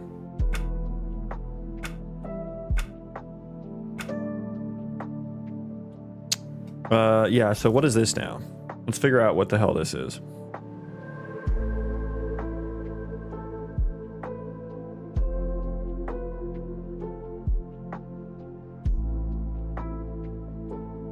Definitely has something to do with me passing in the allowed storage settings.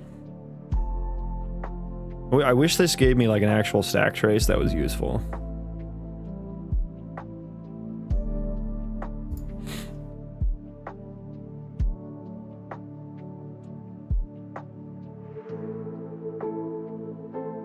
Object table row.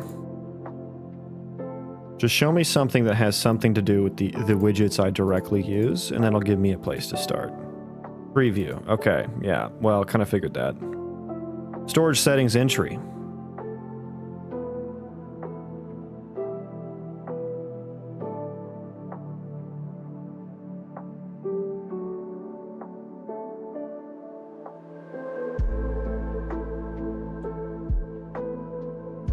Storage settings entry.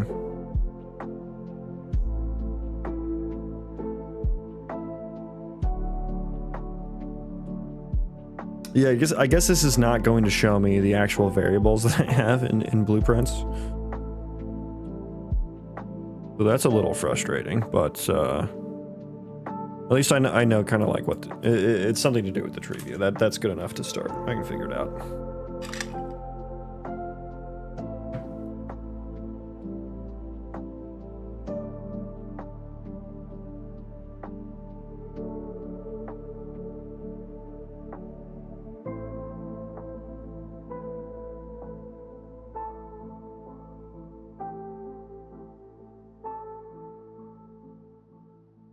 Okay, so yeah, the tree view, something's wrong. What is this? Oh, right.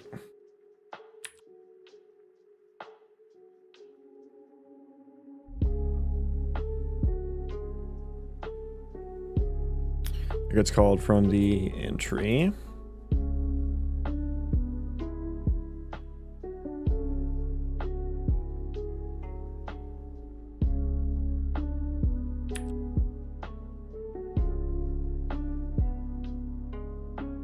Which should be 0, so the delta should be fine there.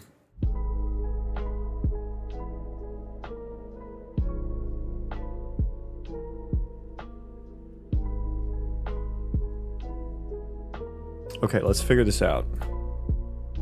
So it happened on the area panel 1 as well, I remember.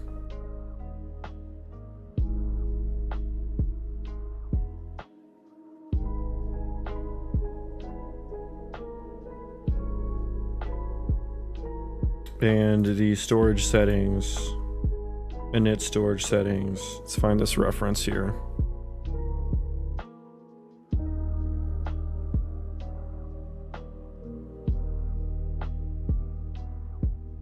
Should be one from the area panel and one from, I guess it'll be NPC character. Oh no, we do this. I pass it forward, yeah.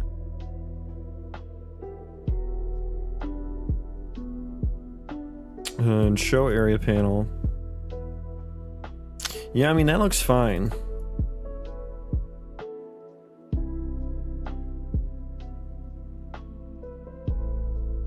And that's what I changed that led to that issue. And there was it was some null pointer here or whatever. Object table row.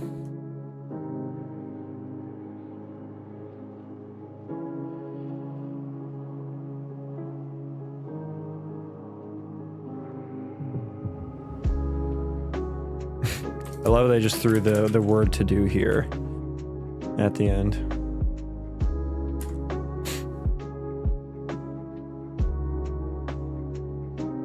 Yeah, I'm not sure what would be causing the issue. We have our tree view here. Building the tree view happens the same way.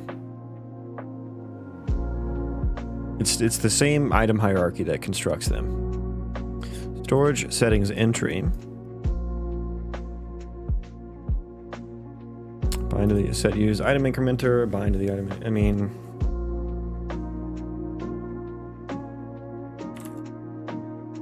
And this is detect item selection changed.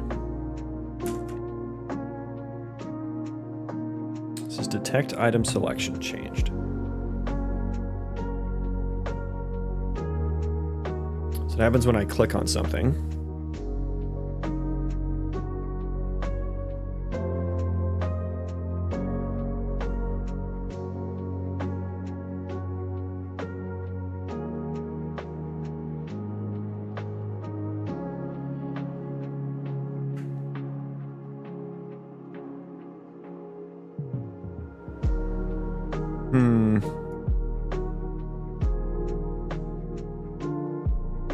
And that was returning null or something.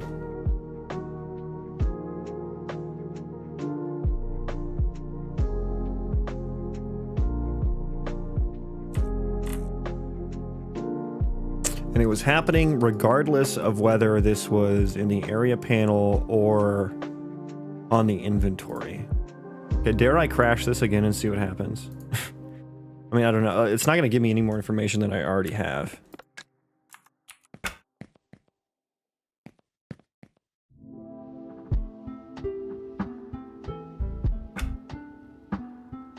Oh, I wonder if it goes into goes into the scroll mode.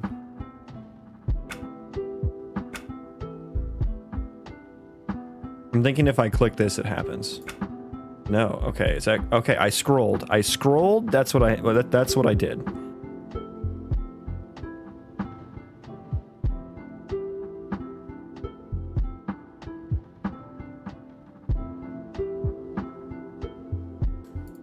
In the owner table, what is null here? Tell me what's null here. Oh, we actually have a log here. Wonderful. We were unable to find the item for this widget. If it was removed from the source collection, the list should be pending a refresh. Okay, so it's not it's an assertion. I didn't realize that before. I thought it was like a crash because I didn't see this. It's so weird the way the writer debugger, like, it doesn't like actually show the right line all the times. Like, I was just looking at this null pointer. I was like, oh, it's an exception or something. But no, there's actually this assertion here. Yeah, I do manually refresh it. So is that what's causing this issue? We were unable to find the item for this widget. Okay. Yeah, maybe I can. There's a lot of widgets in here, so I guess theoretically I can get through this. If I spam this enough. Janelle, welcome in. Welcome.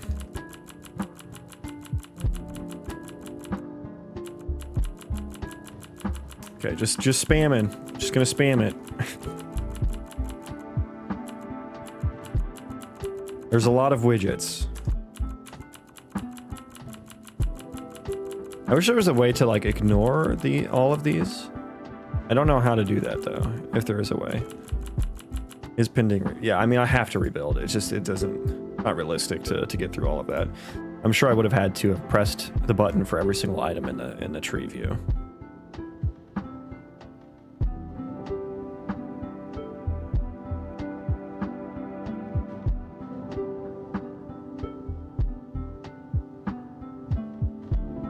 Are we going? Hello, Ryder? Ryder is in a really weird state right now, where we're apparently building. Okay, I canceled, but we're apparently still building right now.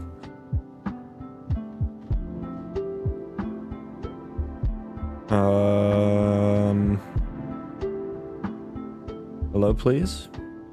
I would like to debug my project. Uh-oh. May need to restart Rider here. May need to restart Rider. Yeah, let's do it. I'm gonna restart.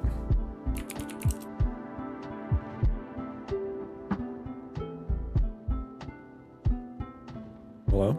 There we go.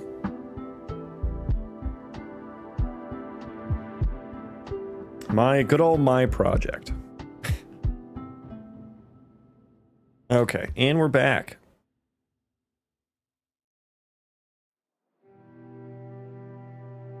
Okay, so we gotta load that before we can build back. So the issue we're dealing with, let's recap. I changed the,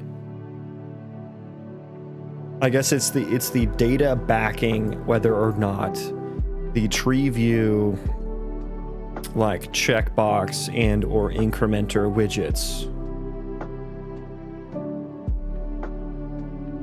And that caused this assertion to get a hit. We were unable to find the item for this widget, which happens on like a, I guess it's like a handle item selection. What was it? Deselect item or whatever. It happened when I scrolled.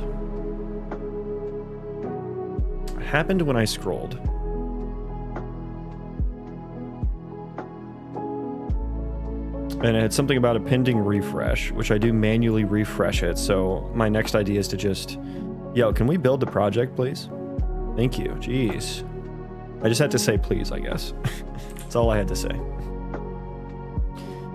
But I guess there is a some issue. I don't know why the change I made would cause this though. 'Cause I didn't change how the widgets within the tree view actually work. At all, really. I just changed the data that gets passed into them. Let's find references on that allowed storage settings. Just to see. While that's running, I believe the refresh happens here, regenerate all entries. So I'm just going to disconnect that. Allowed store, and we set it there and on init. Okay, yeah, that's fine and dandy. And that's where we build the items. Oh, I wonder if I set it to, I wonder if this doesn't work properly. Let's disconnect this for a second. Start narrowing it down. Johnny, hello, welcome in.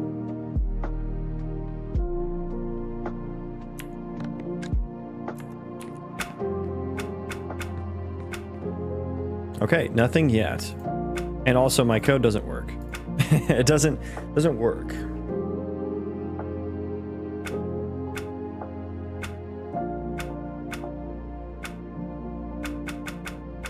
Yeah, it's supposed to check all of them. So we can fix that. So I think that did actually work. Let me put the refresh back on there. I don't know. Is that necessary actually? Maybe that's why it wasn't working. Put the refresh back on there. I'm also not updating the actual data. So let's see. Okay. The refresh is what broke it. The refresh is what broke it. Okay. Good to know. Good to know.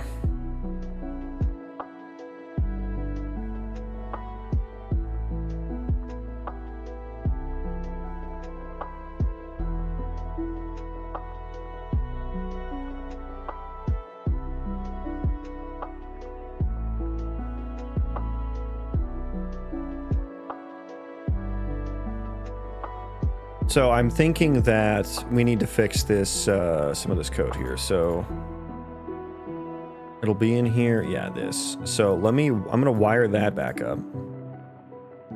Take out the refresh. Let's see if that still is fine.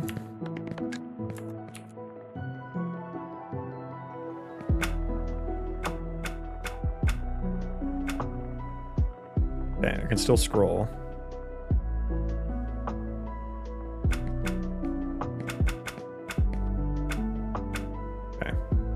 That still works. Okay. I don't know if I need that refresh or whatever there. If you ever feel like the engine isn't crashing enough, start using TLSS. I'll keep that in mind if I ever need more crashes. Process leaf tags.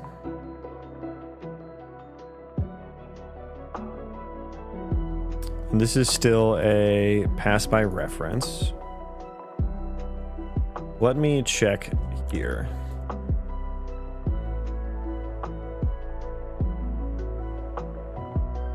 And also, I would like to check this as well.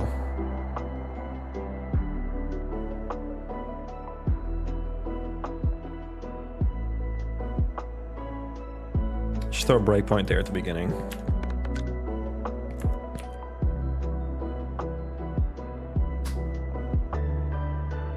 Cloud storage settings is empty. Does that make sense? Oh, I have to do that for every checkbox. Okay.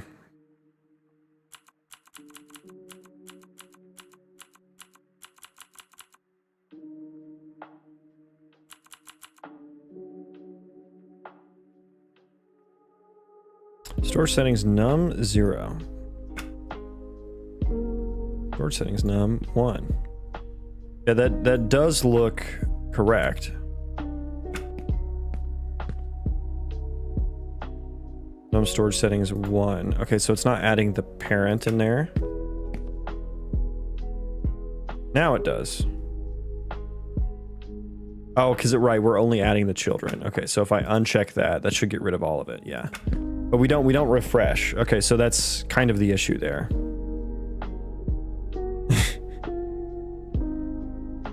Ah, yeah, the find relative look at rotation node. I'm dealing with that since my last comment. Yes, the find look at rotation is a good node.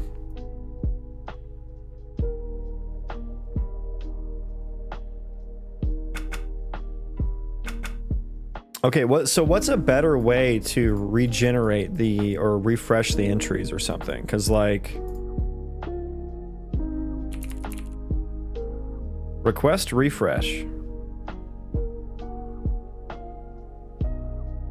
Is that better than regenerate all entries? Let's find out. Let's save all here.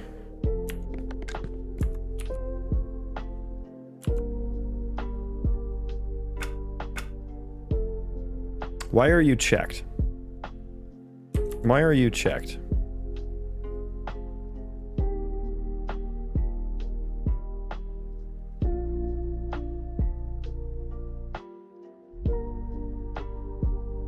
Well, because it has all...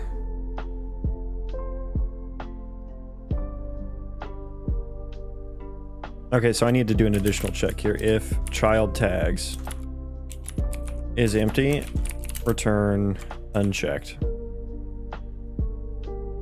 I think that was the issue with that, with the leaf most being checked.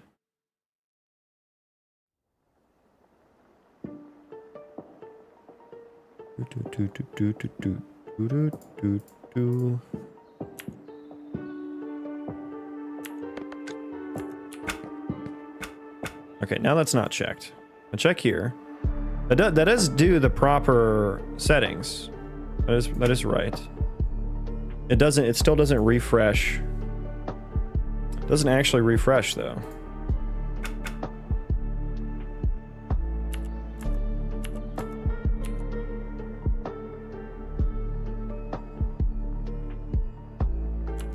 Where am I debugging at? It didn't like that debug? It's not even building properly.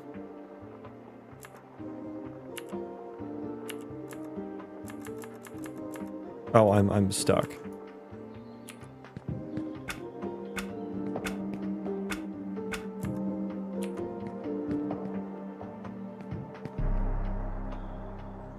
Okay, it's not even working properly.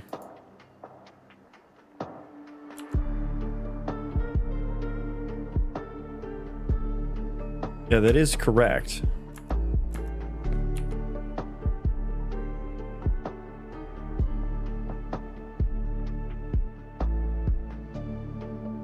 On storage settings changed. Why is that? Why is on storage settings change happening at that point?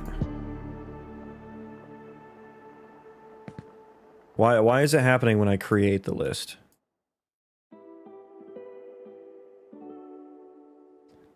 I bind it to on settings change.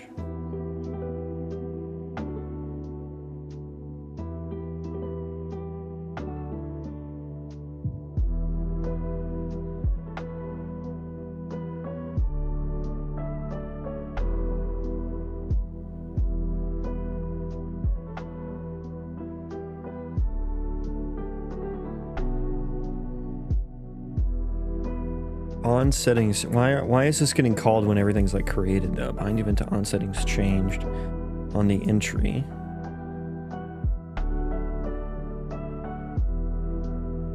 On incrementer changed.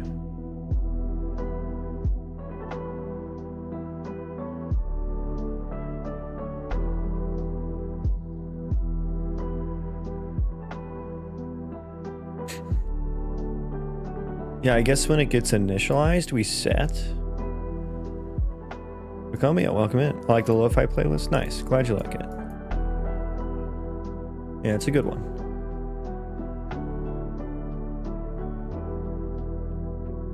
Set using. So I guess maybe setting the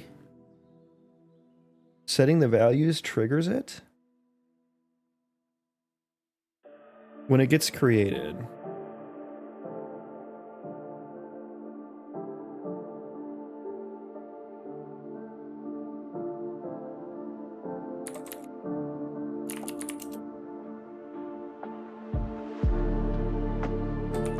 I don't know if that changes anything.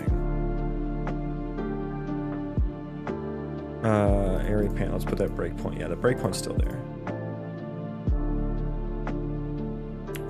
It doesn't happen at first though, I've noticed. Click. Yeah, that is the correct settings. Okay, that's actually more correct. Now. That's more correct now. Okay, so I guess the... Let me think about that. Now what are the store settings? Yeah, that is correct.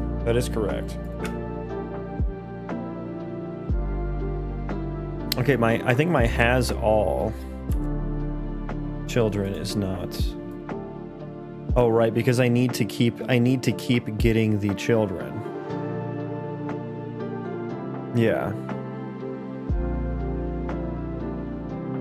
Get the children. Winning question mark. Yeah, that's right. Winning? Yep, that's right. Okay, so I need to, yeah, right, I need to recursively check.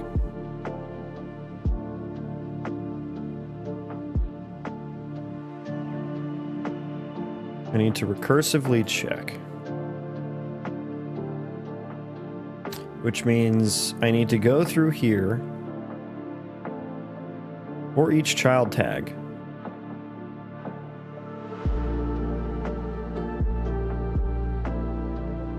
I need to get checkbox state, right?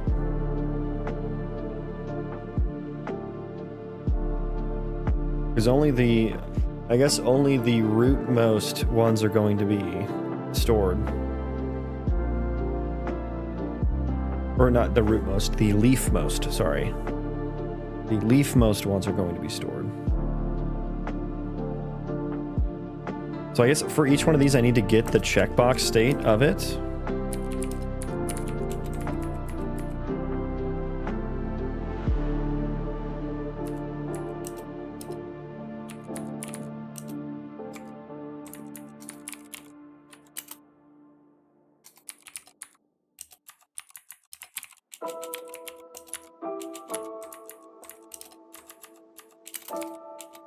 child, passing in child tag. And allowed storage settings.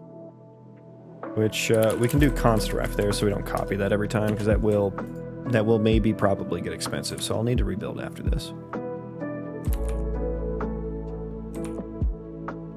Okay, so child checkbox state means, yeah, so I'll eventually trickle down till I get all the way there. So if child checkbox state,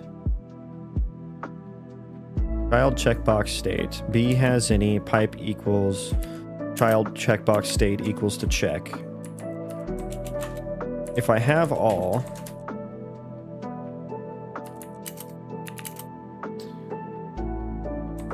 or rather if child checkbox state equals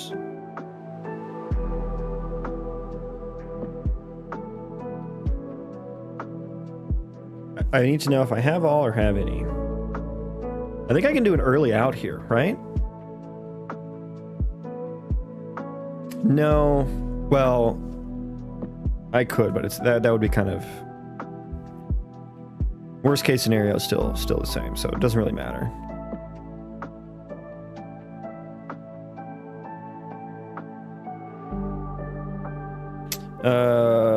If the child checkbox state is undetermined, then I know this should automatically return undetermined as well, right?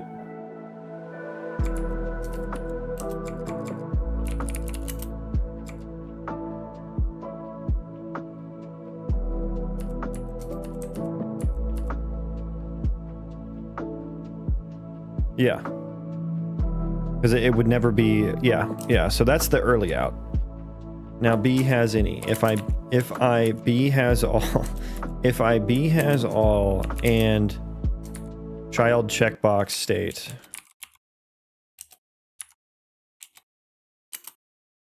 equals unchecked, B has all should be set to false. Which we don't really need the and there, but I don't know. Yeah, I need to wait for the end to know if I have a combination of any or all. Okay, I think that might work a little better there. Yeah, and I need to rebuild.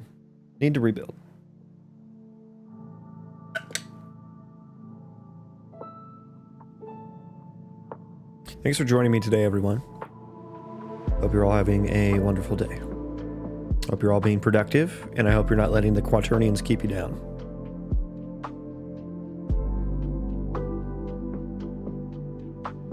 I will have to be leaving soon-ish.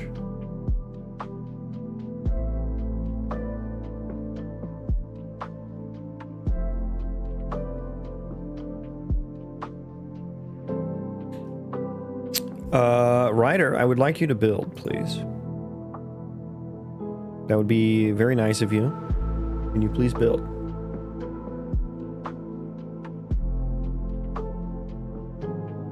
Yeah, Ryder is acting... Okay, there we go. Jeez.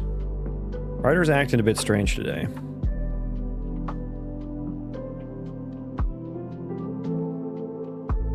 Yeah, Ryder, you're only using 10 gigs of memory. Are you feeling okay?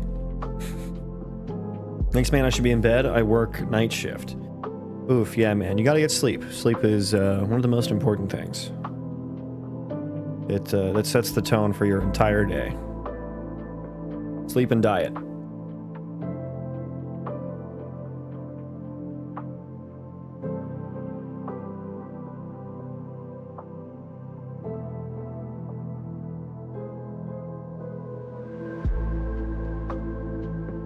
Come on, Ryder. You can do it. You're almost there.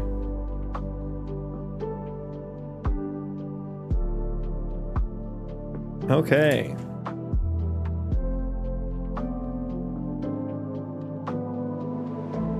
Why do these waves kind of look like they're clipping through, like, they have like weirdly straight lines? Is this Prismatiscape?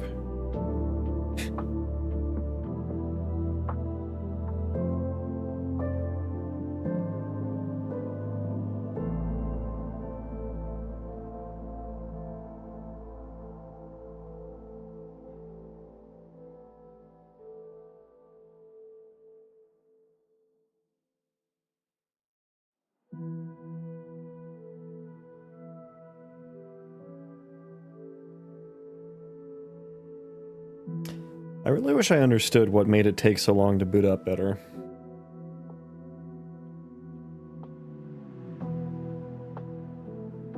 I feel like I've tried searching for some things, and I think I just have too much shit in my project.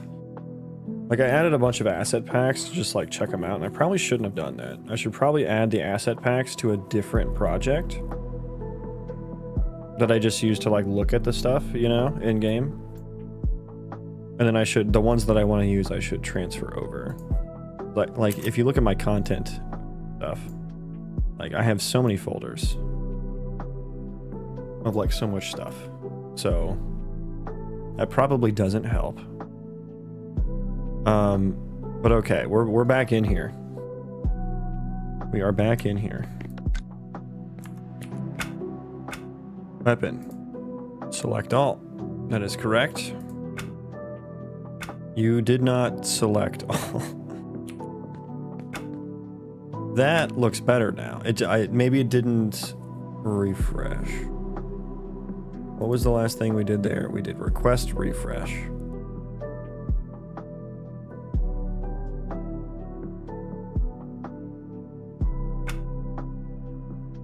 Okay. Yeah, the middle. No, that works fine. That works fine, actually.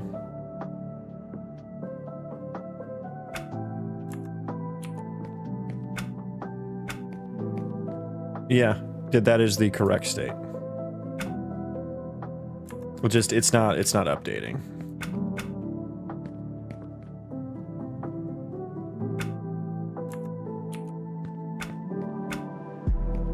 Okay. Okay, so dare I try to regenerate all entries? Which feels like I shouldn't have to do that, right?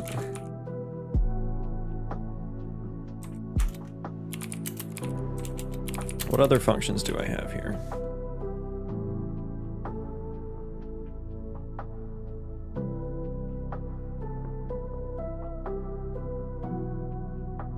Is refresh pending?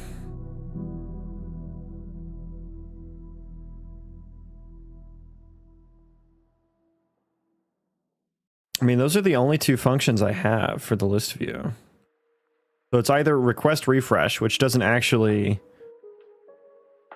account for changes with existing items. That is up to the item to announce and an entry to listen to as needed. So I guess it's telling me that I should create like events.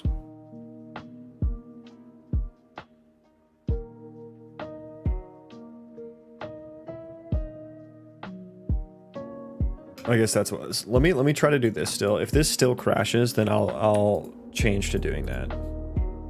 Again, I don't know why this crashes now and not earlier. Okay, build our area here. So far, so good, actually. Click. Okay, are we working now, actually?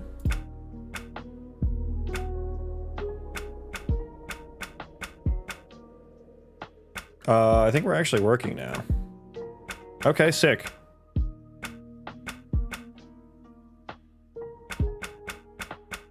Again, the arrow state is so fucky. So I'm not sure what the hell's going on with that. Also, I want everything selected by default. Let's do the default right now.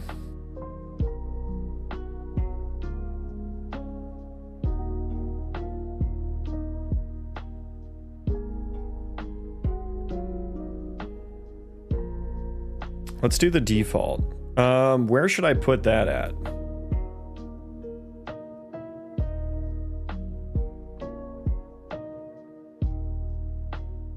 Oh, I have get all item tags, which returns the gameplay tag container. But I want the F gameplay tag and float. Right.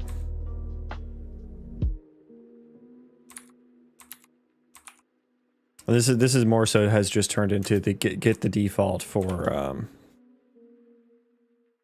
allowed storage settings. So let's just call it that. Get default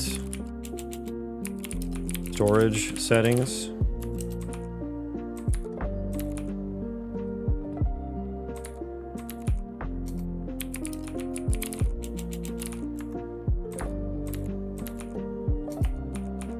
Ass. I didn't mean to type that. I meant add. Okay. Okay. Get ass. Yeah. Okay, let's refresh, rebuild that once again. Once again, we will need to rebuild that. And then I guess I need to do some debug logging on the checkbox, or not the checkbox state, the selected state for those little arrows.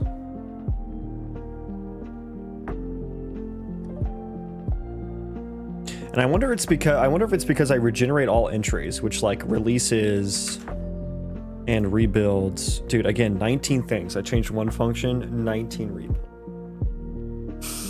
Oh, yeah, these should not live directly on the.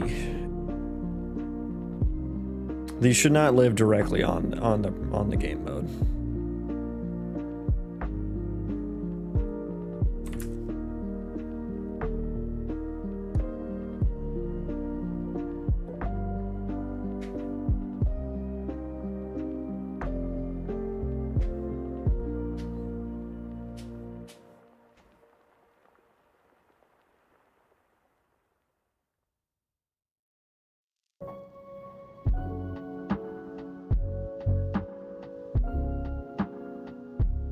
Okay, so area panel. Whenever it's really on the area building object that I'll need to do the default. It's because it's like whenever it gets created, right? So the area building data, yeah. But really on begin play. Area building data.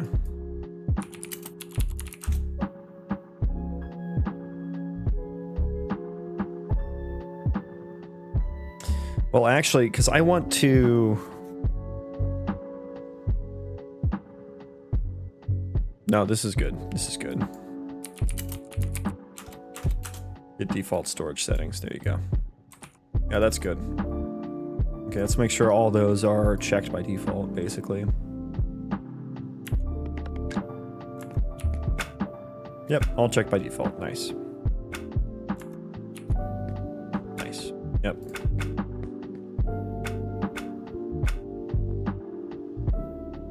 Okay, yeah. I need to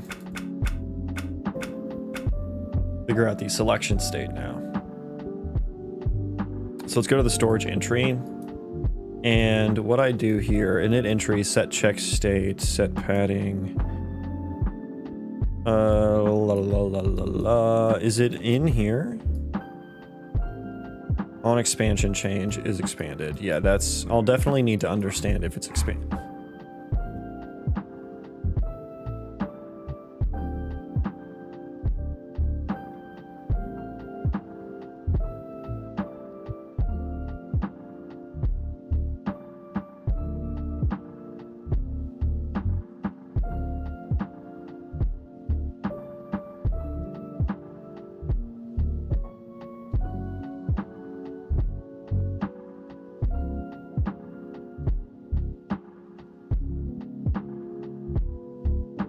Okay.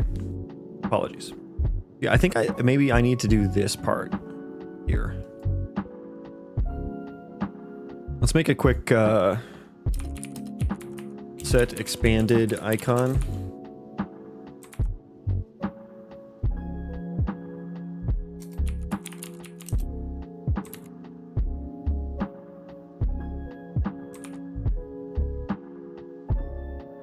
So I can reuse this. Do I know if it's expanded here? I guess I don't know if this is expanded or not.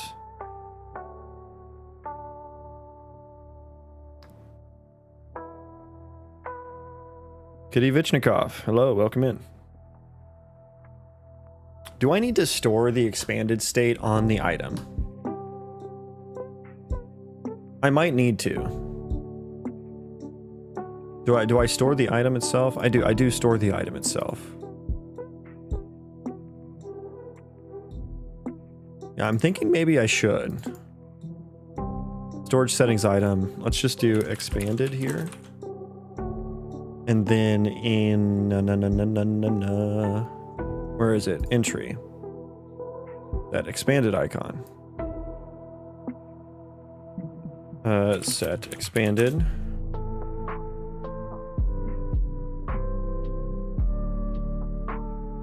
And then that way, when I init entry, get expanded, we'll just reset it back to what it is, but we'll do set expanded icon. That way it just gets set properly there.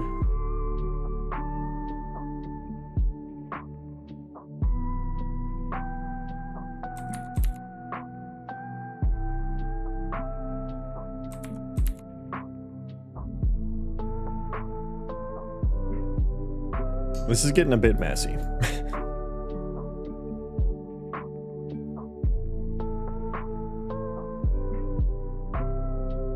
Oh, geez. I need to, like, spread this way out.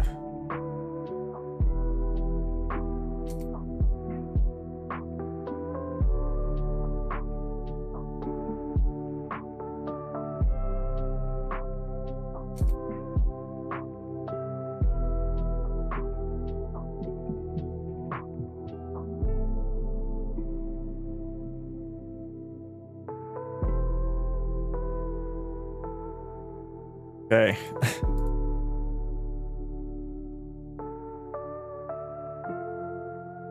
Storage settings item.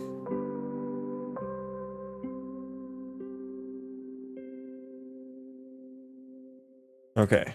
Okay. That is spread so far out now.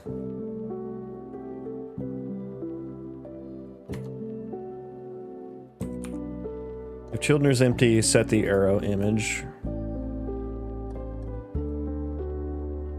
Maybe I should handle that in the set expanded icon.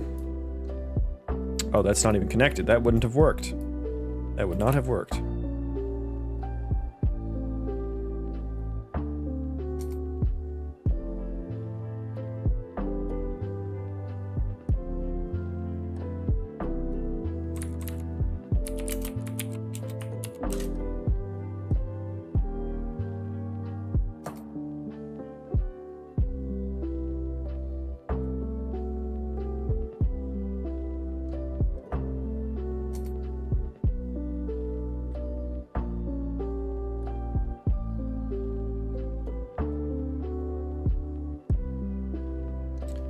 Oh, the noodles.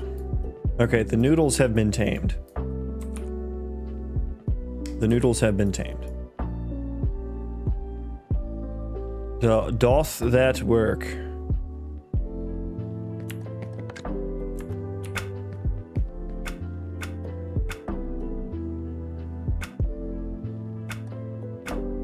Okay, I think yeah, it works so much better now. Yeah, I should have been doing that the whole time, I guess. I should have been doing it the whole time.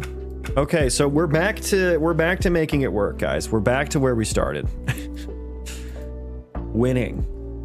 We are winning the game. So now I need to check the inventory. And I'm thinking now that this is the case, I need to set show mouse mode or whatever when I have the inventory open. I think that's a necessity here. So my HUD, inventory, show inventory, mouse mode.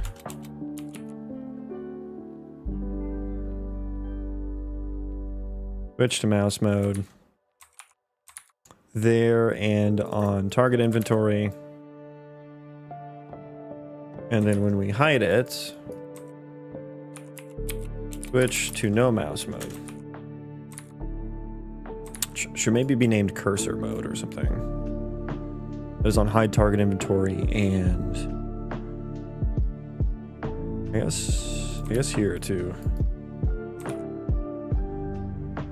Oh, set desired size in viewport. Hang on, do I still need that? That might be. I don't know that I need that anymore.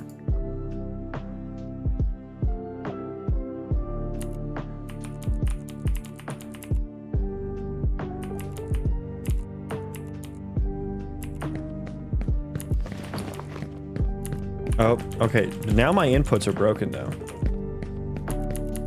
All my inputs are broken. Wait, what? Why? That shouldn't happen, right? Yeah, why is it breaking my inputs?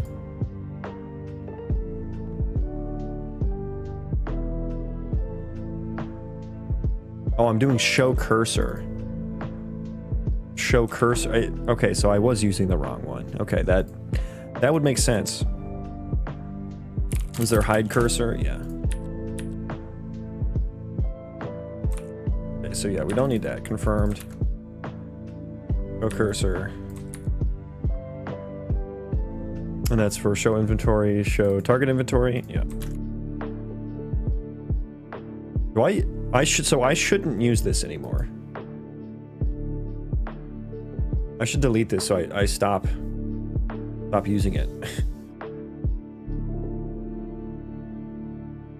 Inventory.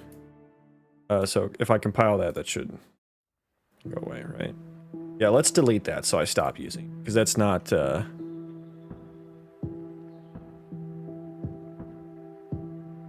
switch to mouse mode. Delete. Yes. Switch to no mouse mode. Do you have any usages that I need to replace? You do. I don't know. Switch to no mouse mode. Okay, maybe that one is needed. But only on start.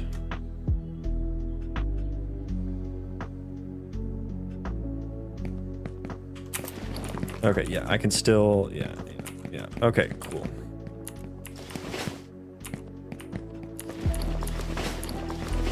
Okay. Show my colony. Show inventory. Show my inventory. So now I can like transfer between inventories too, you know? And then I can show, you know, I need these to be smaller. They're a little bit too big on the screen right now, but then I can fit, you know, I can equip things on him from my inventory and stuff, you know?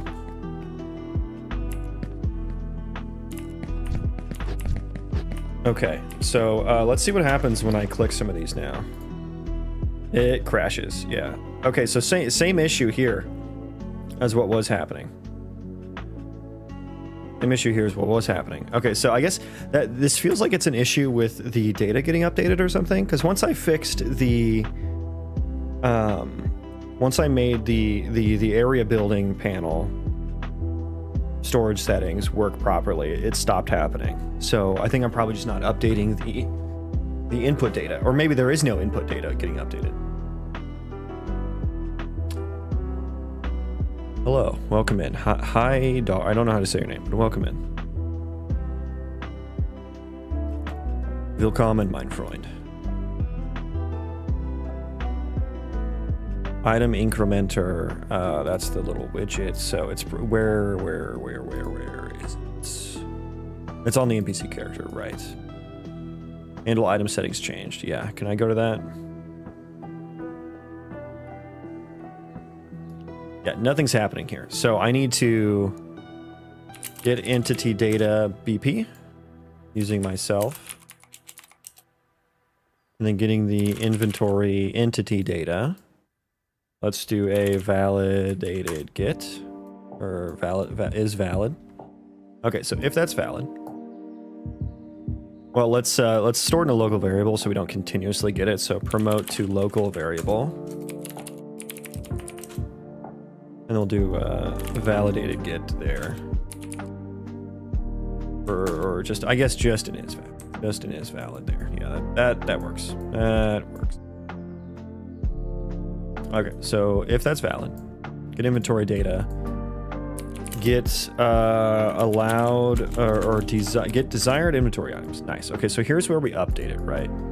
So storage settings item, get storage settings item, get tag, find the tag in here. Or rather, we should check, you know, get new value less than or equal to 0. Branch that. If it's less than or equal to 0, we're removing it from the map.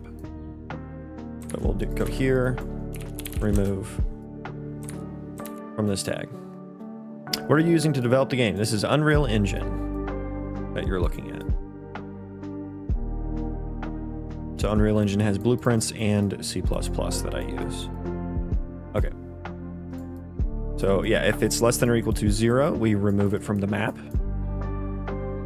And then I guess I need to...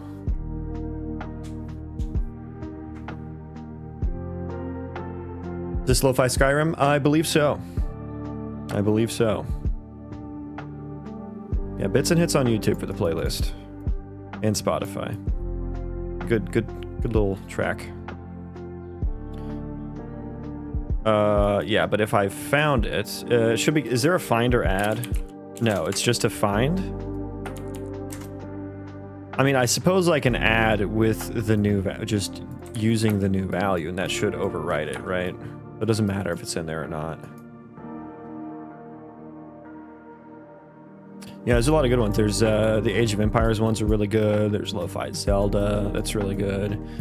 Witcher in there as well. Some Dark Souls stuff. Age of Mythology as well. They're all like really good. Hollow Knight. There's some Hollow Knight in there. Yeah. Okay, so that's how the data gets updated. But I guess after this happens, I need to pass it back in, or no, because it's gonna be updated in place as well. So this is just for yeah. Okay, so when we increment the incrementer,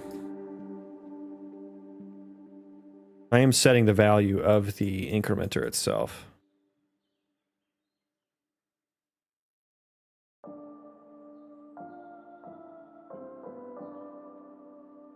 Get desired item count. Yeah, and if it's not in there, I assume 0. Okay, that's good. And I am calling that correct.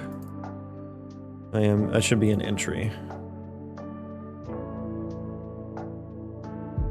That use incrementer, get desired item count. Yeah. And then I need to handle if get all is pressed, but we'll do that next. Let's see if this works now. So where's my guy at? There's a Lo-Fi World of Warcraft too, which is also quite good. Okay, join my colony. Show me your inventory. I just want to press. Okay, so yeah, that's not working. God damn. This is... Why is this... Why?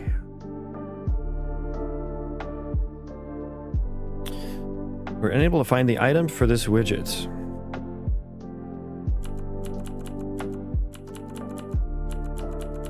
Okay, yeah, we're gonna have to rebuild again here. So I guess we'll remove that refresh. Maybe I shouldn't use that refresh anymore, even if it is working for the other area building storage settings. It said I should use events.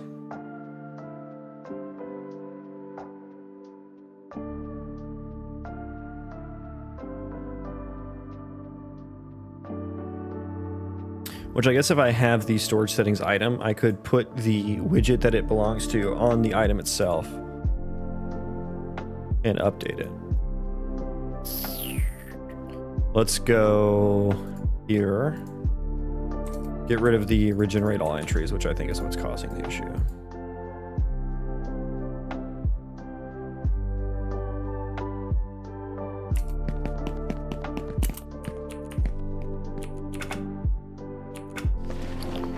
Plus, yeah.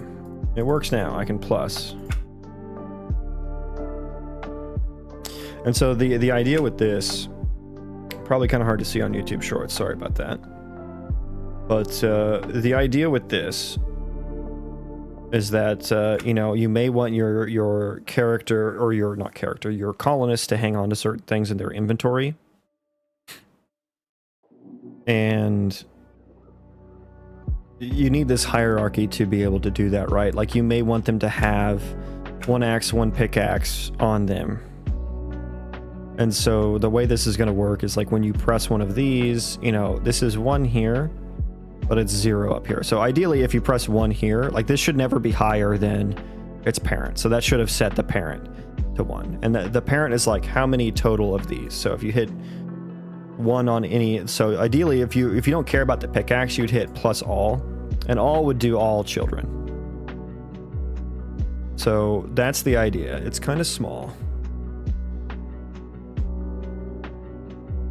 So maybe those should be a bit bigger. And the inventory part is too big, and then this part is too small. Honestly, this should be scrolling. That should scroll. I guess I changed it to fit desired, but yeah, then you can, you know, and then this number should never be, like I said, it should never be lower than the children. So if I did minus to 0 there, it should set all children to 0. And so maybe you want them to say, maybe you want like, I need you to have a pickaxe and an axe on you. And so that is the total of the children. So you're saying 1 pickaxe, and I want 2, so 1 axe. I think that makes sense. And you're saying 1 of any axe. But now I need to do all that logic for like the incrementation of it. The incrementation of it.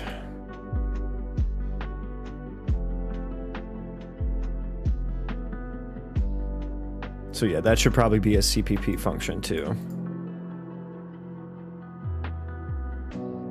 I might do that next time. That might be next stream, or after work today or something.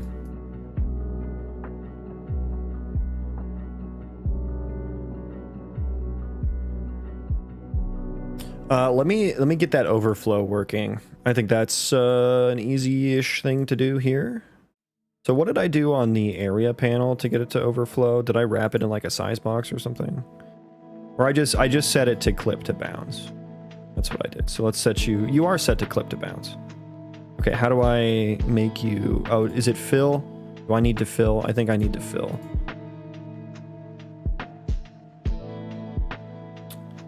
Make sure, did that break? That didn't break my area UI, did it? No, okay, you're scrolling. Wonderful.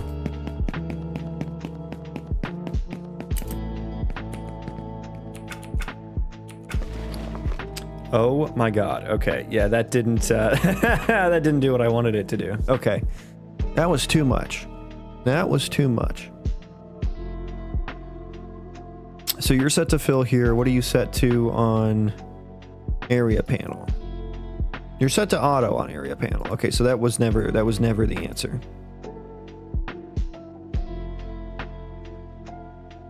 You are set to clip to bounds there, and you are set to clip to bounds here. So you are in a horizontal box. You are in a border. No, you are also in a horizontal box.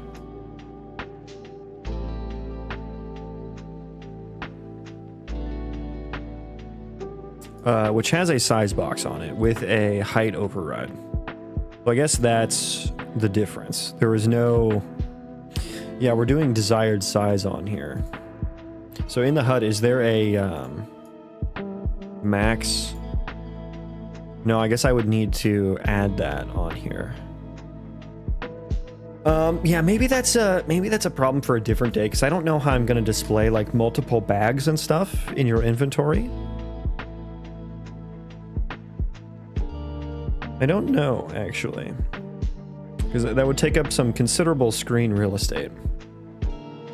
I think maybe just an overall, like I said, the inspect panel and the item inventory are both too big. So I need to just go and redo all that anyway. So maybe I think I'm going to kick that one down the road.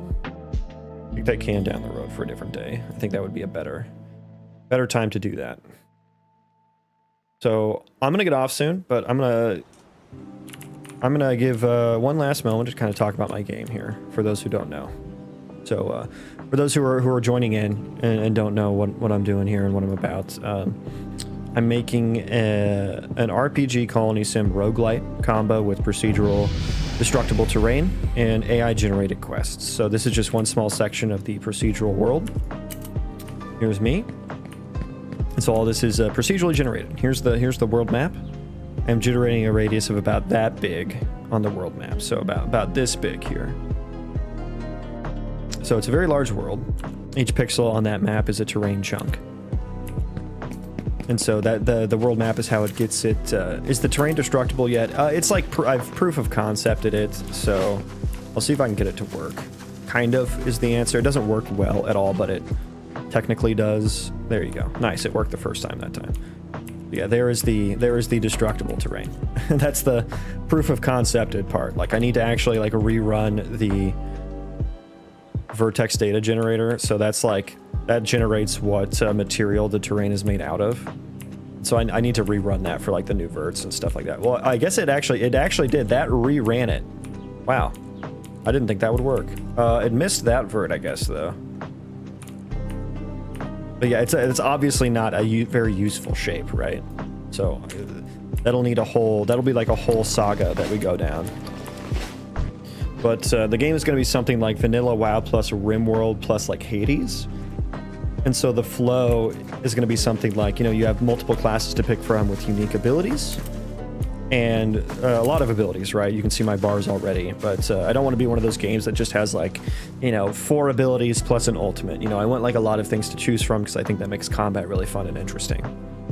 Combat will be similar to something like Vanilla WoW. I'm hoping to make it a little bit more interactable than Vanilla WoW, you know, have some actual aiming and stuff like that.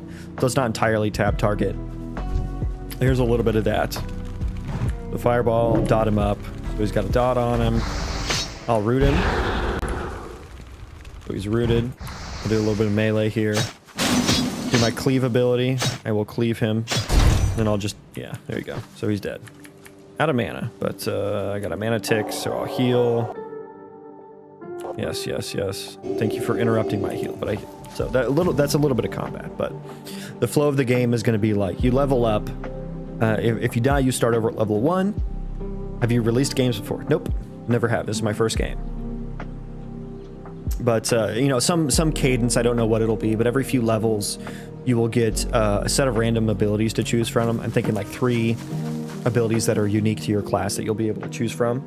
And so you'll start building out your build here, and then you have a talent tree. This is just like a small you know, proof of concept again, talent tree here with really shitty UI. But yeah, you'll have a talent tree, so that'll be static for every playthrough, and so you'll need to pick talents that are complementary to the abilities you've got. Now, as you run through the world, you'll be recruiting colonists in various ways, interacting with different NPC ran colonies with different factions and stuff like that. There will be AI generated quests. Well, I think your game will drop before GTA 6. I would not, I don't know, I wouldn't be so sure. Come back in 5 years and see if that's true. How long have I been working on this? Over 2.5 years now. Over 2.5 years. And I didn't know anything about like game dev or Unreal Engine or procedural generation before that. So, been a long learning journey. But you know, you'll be running around the world. You'll be kind of building your own colony. And you can recruit colonists to like do tasks for you. So I can say like, hey, join my colony. And then I can say something like, I don't know if there's anything he can, okay, follow me. Follow me, sir. See if I can get him to like forge. Well, I can have him build something for me real quick. So there's a building system, you know, I got like a little, can you stop interrupting me? Thank you. So you could say like, yeah, build. So I could say, hey, you should construct. No, you could say, hey, go construct one thing.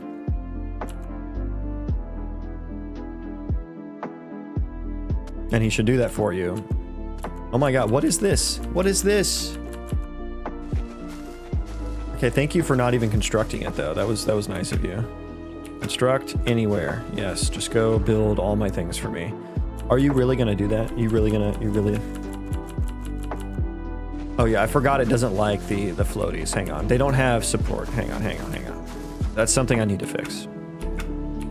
Okay, now do it. It should work fine now. They have support. Yes, he's constructing it. He's constructing it there as well. Cool. But yeah, you will have, all these colonists will have skill levels for like tree chopping, constructing, you know, planting and harvesting and all that kind of stuff. You know, blacksmithing and stuff. And so as you go through the game and you build your colony, when you die and restart, your colony will still be there, and whatever multiple colonies you may have built, right? I want to incentivize the player to explore all these different areas and potentially build colonies in the different areas and have your different colonies like trading and traveling to each other potentially. And so when you die, like your colony will still be there when you come back, so it can potentially be kind of another form of meta progression. There will be some sort of currency or something you earn in the world to do some level of meta progression like some other roguelite. Not really sure what that looks like yet, but maybe I'm gonna do like some sort of time skip when you die, some like static time skip perhaps, and so your colony might get raided while you're dead, right? And depending on how well you've set up your colony for defensive stuff will depend on, you know, maybe you come back and some of your colonists are dead. And I want the whole world to be running at a time, so it runs the real thing. Like, it's not just like a random roll of the dice, you know, do some of your colonists die? No, it's not some equation. Like, I actually want your colonists to fight back against entities when they attack, no matter where you are in the world, no matter if you're dead or not, you know what I mean? So I'm hoping that makes the world feel really alive. And it makes it really interesting. I do want it to be multiplayer so that you can play with your friends. So I do want you to be able to kind of set up your own server kind of thing. Am I taking on devs or solo building? Just solo building for now. I don't really know what the future looks like for that. Just kind of going, just gonna keep going. I had shops to buy items from your camp. No, but you can craft items with colonists and your own crafting skills. But you can potentially buy stuff from other colonists, other camps, right? That you don't own, and that you aren't the owner of.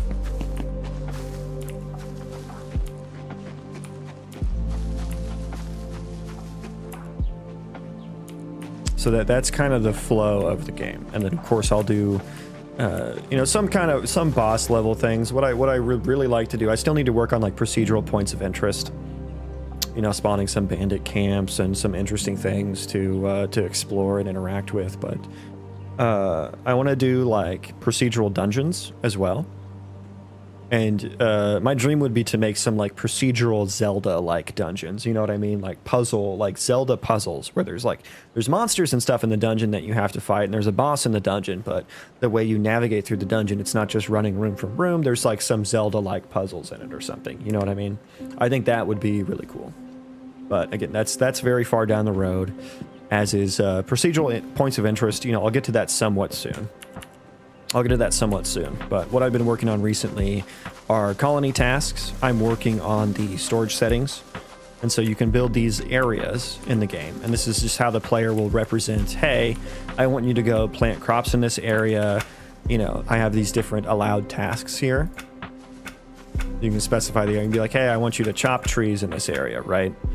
Right now I have constructing and foraging working on some level, so they could forage for like mushrooms and stuff and collect food. But now I need them to actually put it in like colony storage. So these areas can also be used for storage.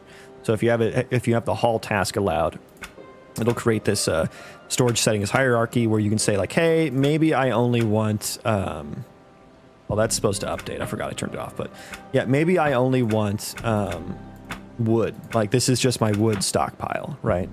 So you can kind of put different stockpiles around your colony, and because they actually have to run to where they need to go, like you may have someone who needs to construct things and they're building things out of wood, so they need to go to the wood stockpile. So you'll want to, the way you set up your colony and how efficient it will be, how you build your paths and stuff like that, that'll all matter. And so I'm working on the hauling task now. And as part of that task, I need to know what you as the player want to store on your colonists, right? So this colonist he doesn't have anything in his inventory, but if I were to send him to go forage, he would start putting, I don't know, why is, my tooltips are completely wrong here. He would start putting like the mushrooms or whatever he forages into his inventory. Then he needs to, you want him to put that in the colony storage or containers or whatever. So what I need is a way for you to specify, the name should be changed. It should be desired inventory items. But like you might want I want you to keep a pickaxe on you and an axe on you to chop trees and to mine, right? So this is what you would want that to get set up as.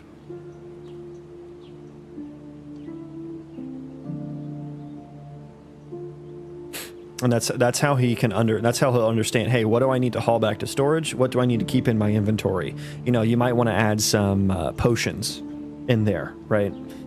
Keep a couple health potions on you in case you run into trouble, kind of thing. Stop adding events that run in the world naturally at random times. Giving loot would be cool. Yeah, I intend to do like colony raids and stuff like that, and like the points of interest will have some interesting things to do for the player. Potentially, like I said, AI generated quests, so potentially some events that happen from that as well. All on the table. A lot to do though, so I know it's a big scope creep, but I really enjoy working on it. So that's kind of the deal with this game for those who are maybe tuning in who don't know. We don't fully know. But I have to go to work now, so I gotta hop on out of here. What I'll be working on probably tomorrow is I'll be working more on what I just showed off with the inventory, the allowed inventory settings. So this shows, but it doesn't do anything yet, right? And actually, these values are wrong. Interesting. If I update that, are they updating? Yeah, that did not work correctly. So yeah, that's what I'll be working on. That's what I'll be working on tomorrow, making that actually work. Once we get that done, and we can actually specify what the things to keep in his inventory are, then we'll get to the actual hauling task, which I started like a week ago and still haven't gotten to because I realized I need this whole... I had to refactor all my items in my item hierarchy into gameplay tags and stuff, so...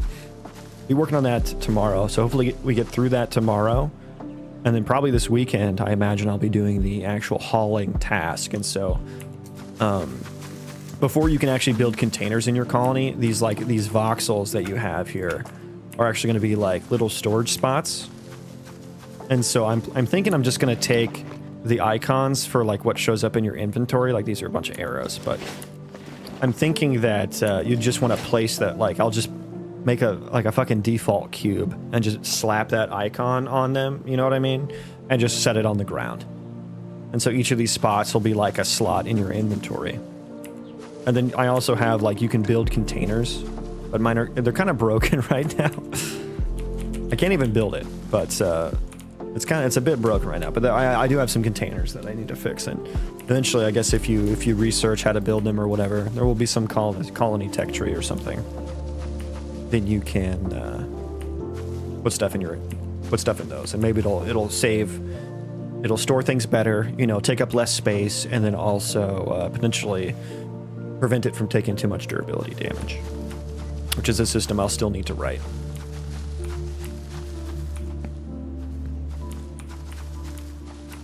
Keep going, man. I look forward to playing. Hell yeah. I hope to get it into somewhat of a... I imagine like a year from now.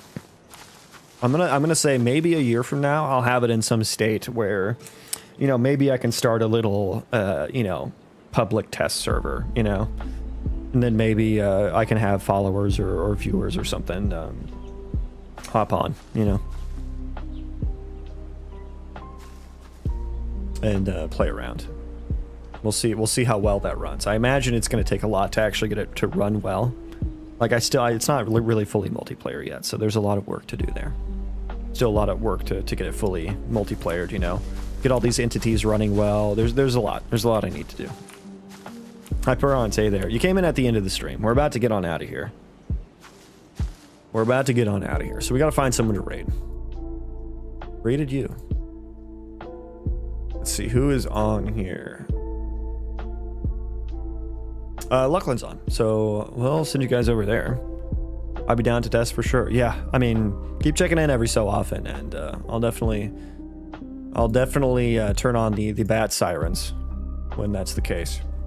We'll see how many people my server can handle out of the box. We'll see.